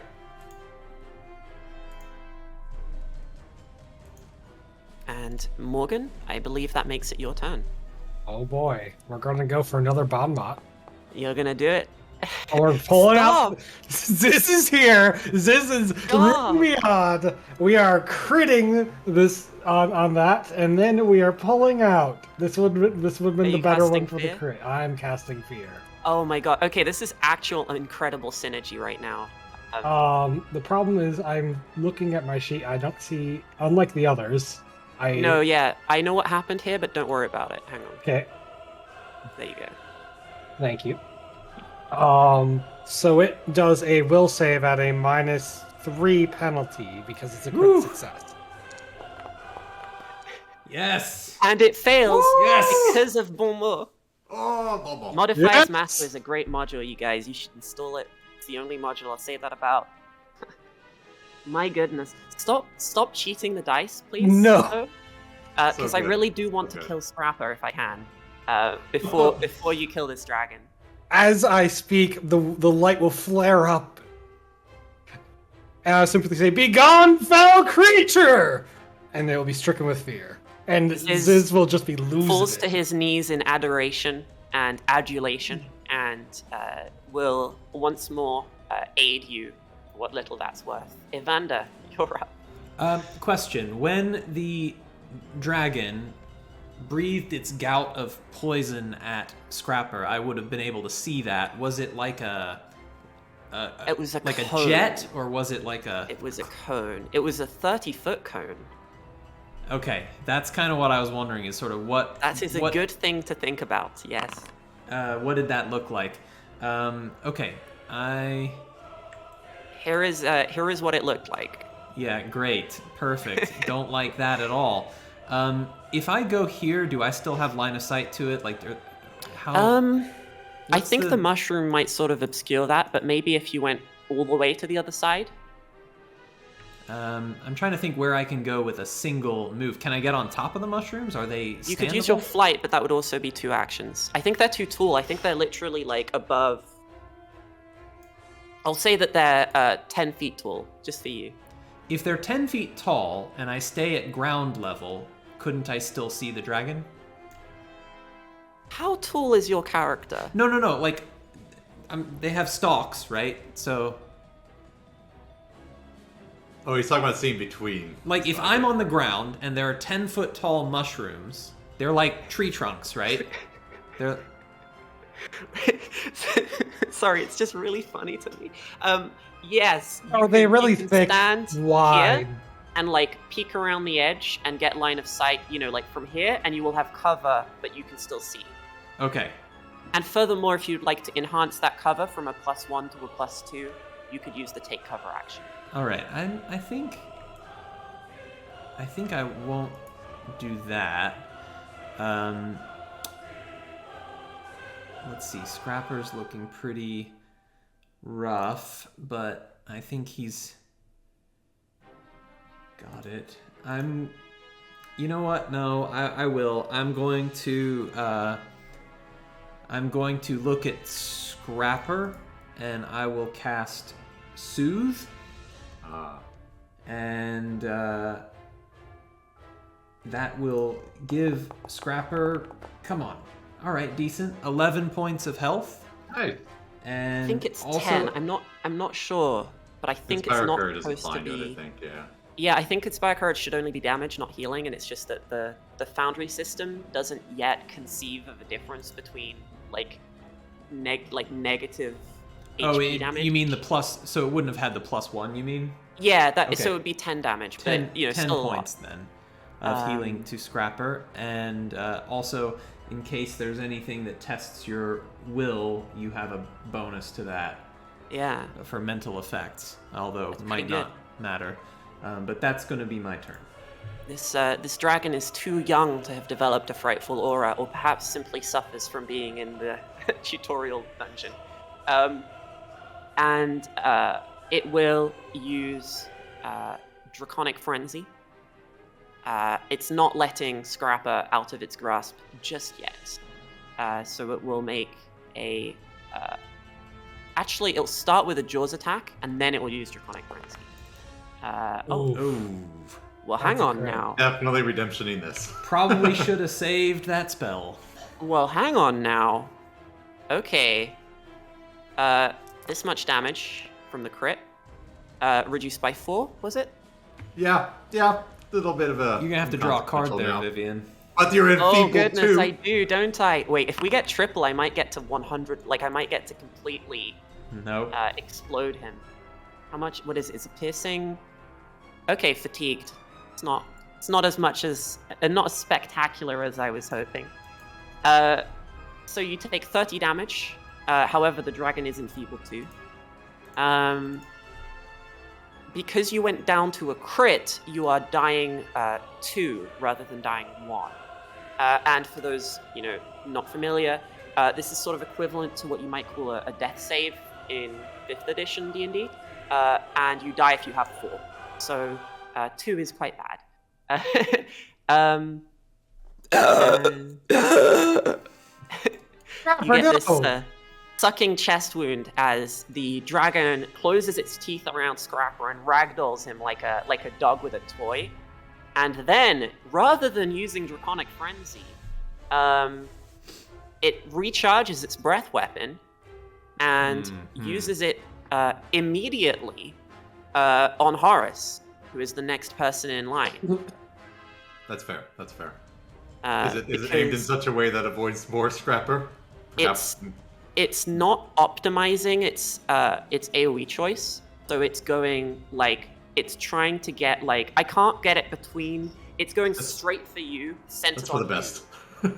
Evander, you're in this, but you do have cover, so you're going to have a bonus to your reflex saving throw, which will help you a little bit. How much is that bonus?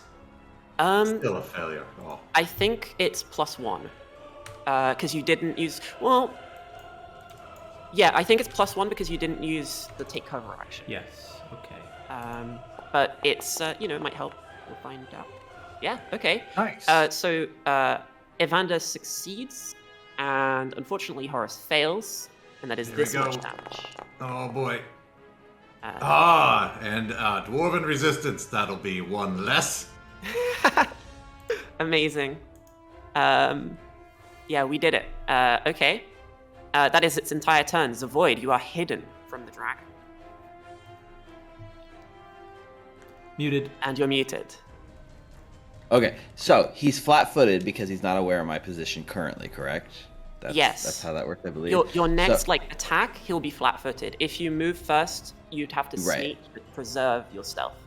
So from where I am, I'm not going to move. I'm going to use my last spell slot and do a 3-action Horizon Thunder Sphere I like on the it. dragon. Yeah, I like it. So Probably this not is- time to do a 6 action. I don't know how long. Right. How long you have. Right, I considered it, and that might kill poor Scrapper too. So Here we go. And fingers are crossed. I'm ready. Ooh, you hit because of the frightened condition. Right. The Synergy. value, Morgan Burns. the unthinkable value of Morgan Burns. No, We need a new tagline for you, right? Like what's that phrase for like net value, net worth, and it's like off the charts, you know. Definitely worth more outside Absalom. Part of me is really, really tempted to like hero point this for the natural 20 because everyone else is rolling natural 20s, but I'm not. No, don't I'm not. do it. Don't do it. Don't do it. Don't do it. Oh, 7 points. it's not Take the 7. terrible, but it Take is the a 7. bit, yeah, unexciting. Yep, that was all 3 of my action. Okay, well, a powerful bolt of lightning lances out from cover. Horace, the frightened dragon, is in your reach. You are flagging, but not out. Yep. All right. Start with a parry, and then I think I'm just gonna try to pop it.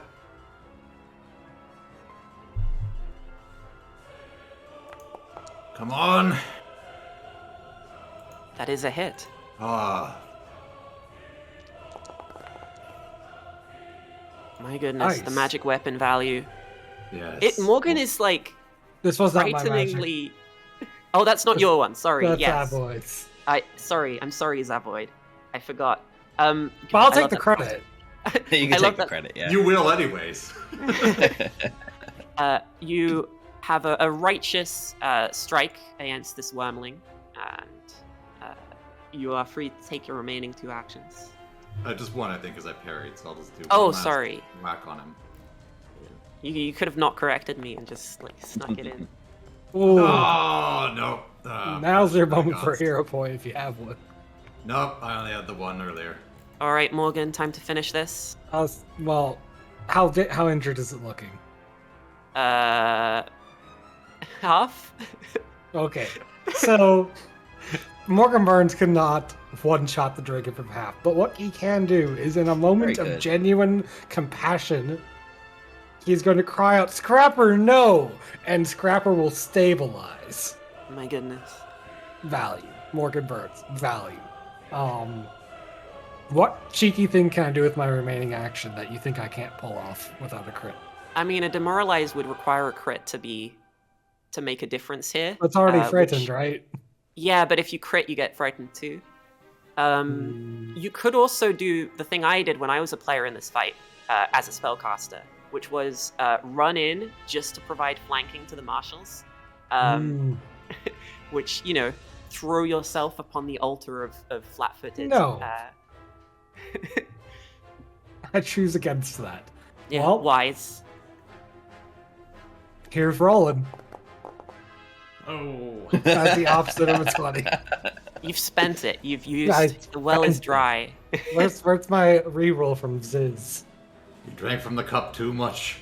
Ziz is still prone, praying to you, and so does not see that you failed to frighten the dragon. He does, however, hear that you have issued a blessing to your fallen ally, and he thinks to himself, how merciful a god you must be. And he suddenly has a moment of realization. You looked upon Scrapper with such favor and regard because he threw himself to death's door in aid of you and your cause. And so he stands, knees wobbling, and he says to you, Morgan, witness me. And he strides once and then twice. And the green dragon wormling uses Twisting Tail as a reaction. No. Ziz!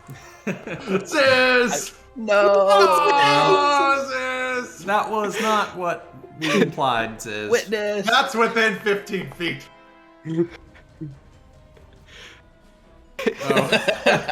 Oh, I need to draw a card, don't I? So this is a bludgeoning, sickened 2 and slowed 1. Okay. Oh, poor Ziz. So, Ziz redemption rate. is... Yeah, let me just... There's a lot going on. Hang on. Slowed 1. Sickened 2. and then he immediately takes 10 damage, right? And is knocked out cold. He falls unconscious. Not dying. Well, he's dying 1 because he didn't Okay. get. Well, no, he's dying 2 because he got crit, right? So he runs in, furious determination on his face and nothing in his hands, and the phrase is, interrupted, but he yells, "Witness me!" and he falls over backwards, completely unconscious. Evander, you're up. Okay, I've not played a Pathfinder Bard before. There's something I'd like to do, but I don't know if I Okay. can.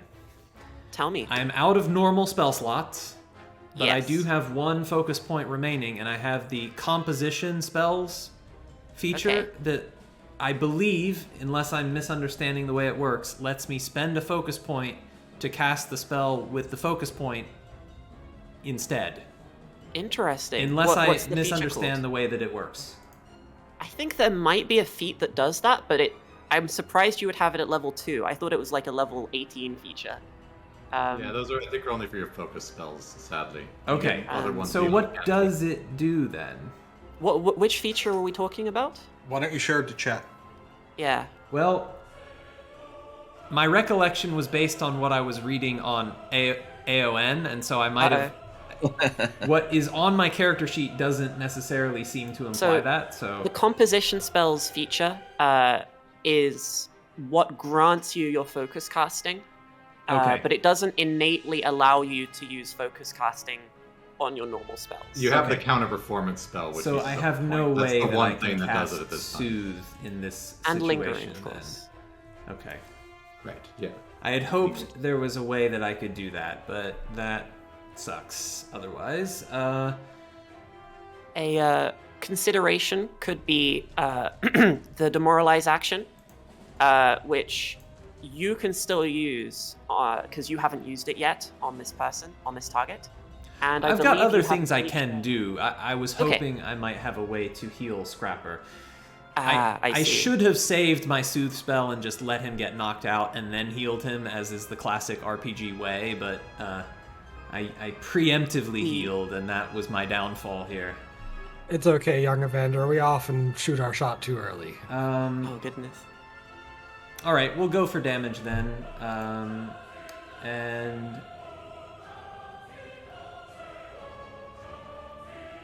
I And will so if you don't spend- have a third action in mind, a demoralize first. I do have a might be third good. action in mind. Okay. It's just a tense moment, and I'm trying to think about the best thing Of that I course. can do for the group. All right, I'm going to use a telekinetic projectile. Good idea. Nice! Nice. Very good. 26. Which fortunately ends up dealing 11 my points goodness. of damage. Nice. Oh, Max damage.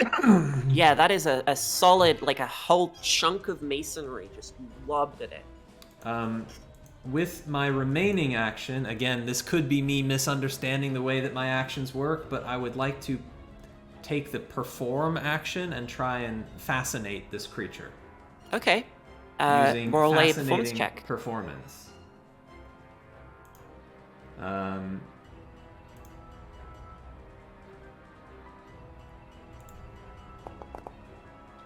And I will try a hero point. Okay. Okay. I believe. This is a very interesting choice because I think this could actually be really beneficial. And I've Well, never I'm trying seen to make it have to focus on me, but 19, I don't know if that's going to do it. Probably because not. it's frightened. That is a success. Morgan Burns value. More synergy. Because Okay. it's frightened. So it's fascinated by me, and so it has to pay some attention to me on its Yeah, turn. I've always thought fascinated was one of the weakest combat conditions, and this is a situation where it really might be worth something. Okay, Scrapper, you are stable, so you do not need to roll recovery checks. However, I realized a second ago that I shortchanged you. when you gain the dying condition, you have the option to spend your hero points, however many you have left, to not gain it. You're stable, so it won't change anything for you, but I thought I would mention that inevitability of when other people go down in this fight. Can I dump them to regain consciousness? I don't think so. That was actually one of the errata, is they made it bring you back at 0 instead of 1. Is that, Blake, does that sound right to you? I don't know, I just assuming you know the rules, like all of them. I'm sorry, I was having a dwarf side chat. We're asking about hero points and dying. Yeah, you regain at 0, right? 1 was before errata. When you use a hero point to prevent dying, I think it just gets rid of the condition. You just so points. you do not have the condition currently, so you don't actually need to spend it. Okay. Which I think means that actually you can't really do anything. Your turn just gets skipped, unfortunately, unless you have fast healing, which I know you don't. So I don't know why I asked. You're boringly not dying. The dragon. By the way, this enfeebled is doing some heavy lifting. Is fascinated, which means that it can only concentrate on Evander, and I think that in light of that, it is going to fly over there and check you out. So it does fly over. Hi. And it will attempt to use Draconic Frenzy on you. So that will be... Actually, it will start with a tail on Horace, because that has reach. Just to sort of, flippantly it misses. And then Harry. 2 claws on Evander. I'm not dead Doing yet. it. Uh-oh. That's a hit, not a critical though. Oh, no. I can it's fine. survive 6 points. Yeah, you're fine. You're fine. Zavoid. The good news is Scrapper's dead, probably, which is good. Also, the dragon is now in a less advantageous position, having been drawn out by Evander. Can you capitalize on this? I can. This has actually opened up something that I couldn't have done had the dragon not been fascinated by Evander, because it's put itself in a position where I can actually reach it. Yeah. So at the start of my turn, I think like deep in that beard, that little charm I put on the statue earlier with the glowing energy, you can't see it because it's tucked in my beard, but inside the energy like crackles and like disperses from the crystal up my beard into my body, and I will use Drain Bonded Item to gain a spell slot back. Ooh. From a spell that I've cast. And in this case, I'm going to get back my Shocking Grasp spell. Ooh. And because it's, 20 feet away from me now, I can run up and flank with Evander and grab the dragon's tail and just try to Shocking Grasp the hell out of this thing. Electrocute that dragon butt, Zav! Shock it's us! Come on, man, come on. Yes! Do it! Ah! It's a hit. I'm still tempted You to would to not hear- have hit without flanking. Don't That's a good risk point. it.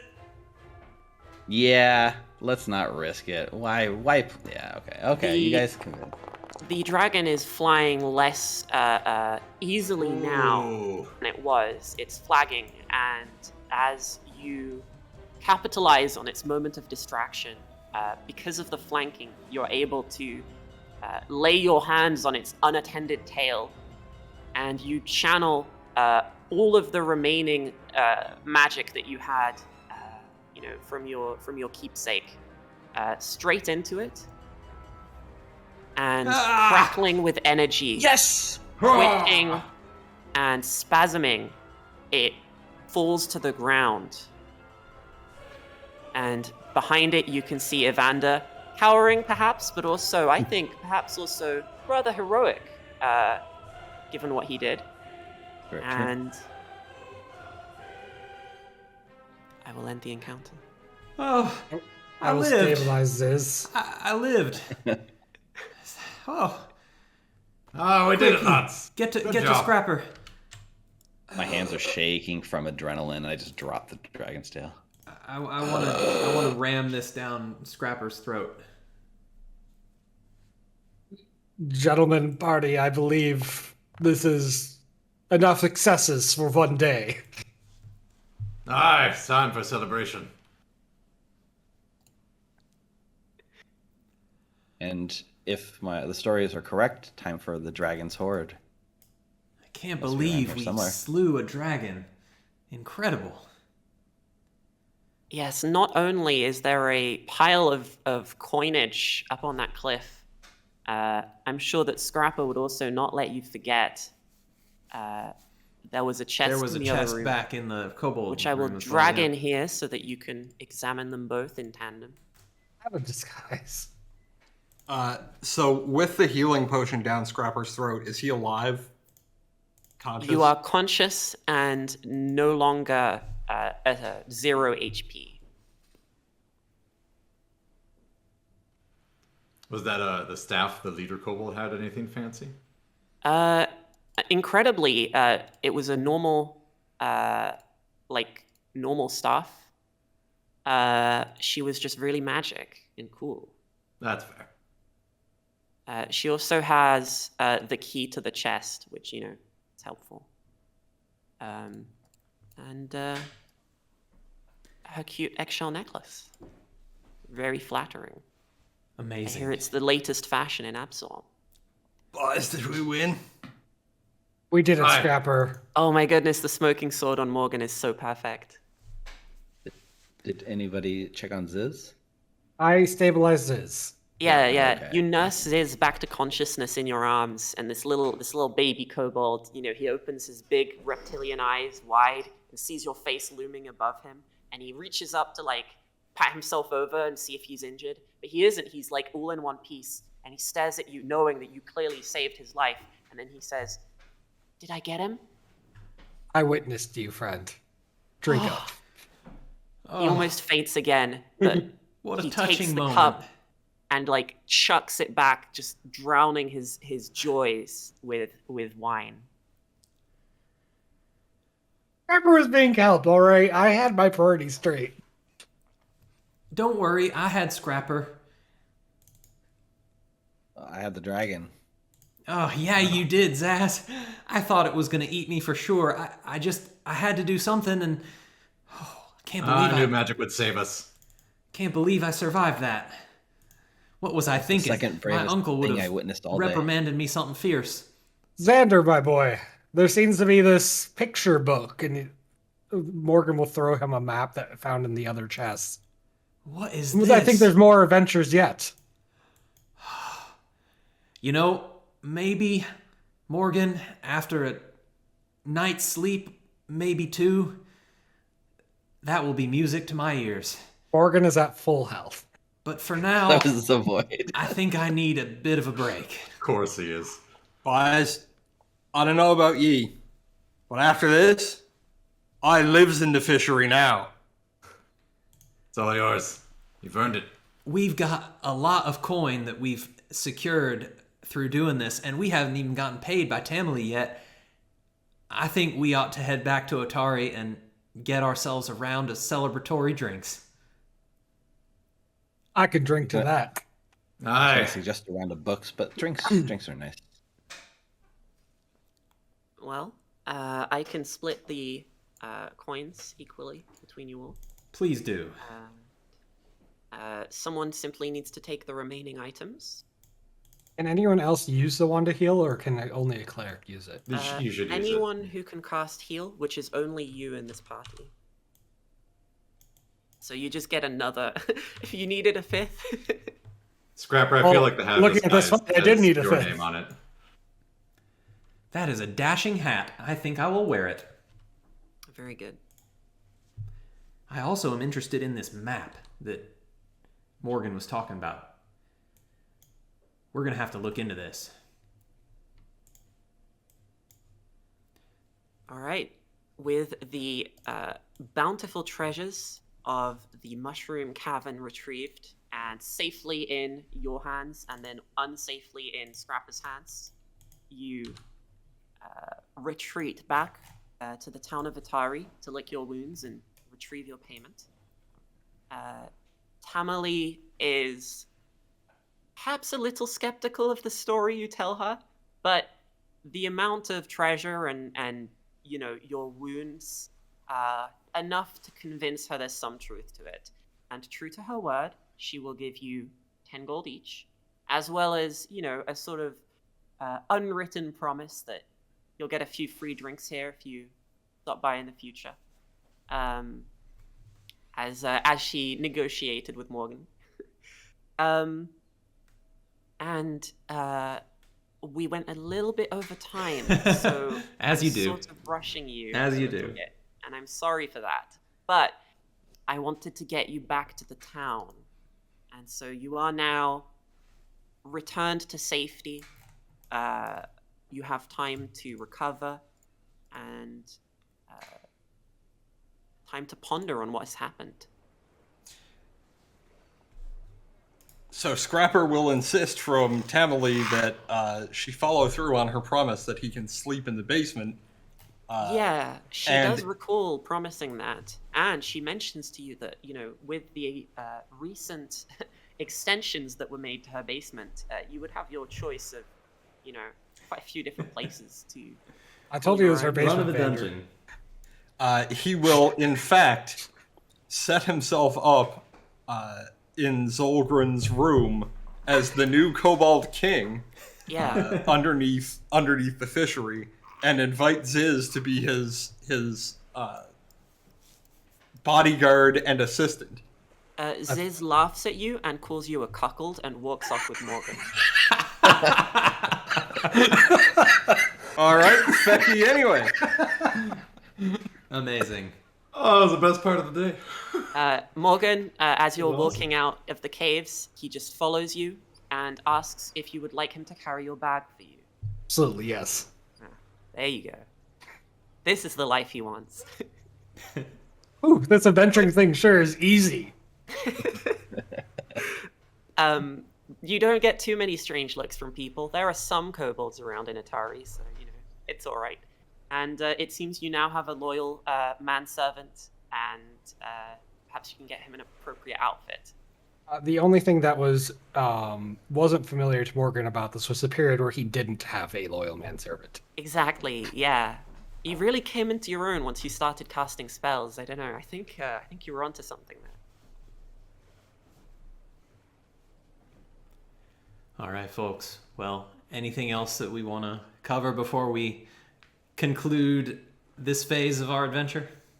I believe we should perhaps talk about the fact that we are looking to reconvene late in May to perhaps pursue some sort of mystery vaults that may contain some abominations. I mean, we still got to find my uncle, I think. We're planning it not as a full run of Abomination Vaults, but rather, in Resident Evil 4, where there's an optional side campaign where you play through the simultaneous events, like while Leon's doing the main story, you're Ada doing her own thing. I'm thinking of it kind of like that. We're not going in with the same reason that other parties might be going into the vaults, and so we're not going all the way in, but we have an objective, and that is Evander's missing uncle. What happened to him? Where is he? And so it won't be as long as the full adventure, but we'll see. Well, we look forward to reconvening the party at that point to celebrate the launch of the full Foundry official release of Abomination Vaults. It's going to be really awesome when it comes out, so do stay tuned for that. Really have enjoyed the beginner box and hope that lots of y'all in chat have also had the chance to pick it up and will have the chance to play it, or you already have had the chance to play it. I think this was really fun, and thank you very much to Viviane for being our hostess for the adventure. Thank you. You did a It is, spectacular I will job. say, anyone watching, it is really easy to GM this. Whoever prepared this content had that as a primary goal of theirs, and so I didn't even have to do any work.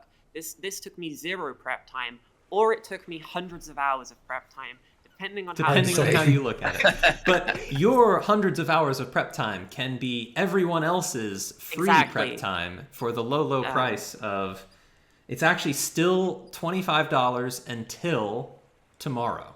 Which is 10 if you own the PDF. Discounted by absurd. 15 if you own the PDF. Until tomorrow only. Value. Tomorrow it goes back to its normal price, which is still only $30. Also discounted if you own the PDF. Absolutely incredible value. Anyone who's interested in getting into Pathfinder 2nd Edition, who already runs it and just wants to teach some new players, wants to run it for their established group, want to learn how to use Foundry, any of these things, I think it's a really great idea. Yeah. And you get a lot more than just what we showed in this stream too, because you get all of the beginner rules, all the portraits and artwork and characters of Otari, all the places, the Gazetteer, Pirate King's Plunder, all that stuff. So definitely check it out. But this has been super fun to play, and thank you to all the players for joining as well. I had a great time. I think we should take it out with our title cards to close out, sort of exit stage right for everybody, and we will reconvene the group sometime in May. So do keep an eye out for that. Thank you all for following along with us and watching, and we'll have these broadcasts up on YouTube sometime later this week. And we hope to see you all around in the Foundry community, in the Pathfinder community, on Discord, on Reddit, wherever, on Twitter, wherever you engage with us. Let's go. Before I show the title cards, we'll give everyone a quick chance to shout out any projects or things that they have going on. I've already done that for me, but I'll let... I've got this, buy this, what we played today. It's my project, and Abomination Vaults when it comes out. Cody? Nath? Check out my hot module, 1001 Fish. Best Drink module. up, my friends. I'm looking forward to the upcoming Outlaws of Alkenstar module, which releases this week. It'd be really nice if there'd be the chance to like see someone playing it, maybe, to get a sense of... Yeah. Yeah. Oh, well. Who knows? Blake? I can't recall if I knew the knowledge of... Archives of Nethys, we got the Book of the Dead coming up this week. It was a lot of fun. Excited for Abomination Vaults. And I'm Steve from Recall Knowledge. Check me out. You know, us, it's a whole group. It's not just me. You know, we got a whole awesome cast. YouTube, Twitch, Twitter, and we will be running that aforementioned Outlaws of Alkenstar Premium Foundry module this Wednesday. The day it goes live is the day we start running the adventure path. So tune into our channel, follow us so that you'll know when we're playing, and we'll see you on the streets of the City of Smog. Nice. All right. Well, thank you all. Take care. Gonna roll credits and see you next time.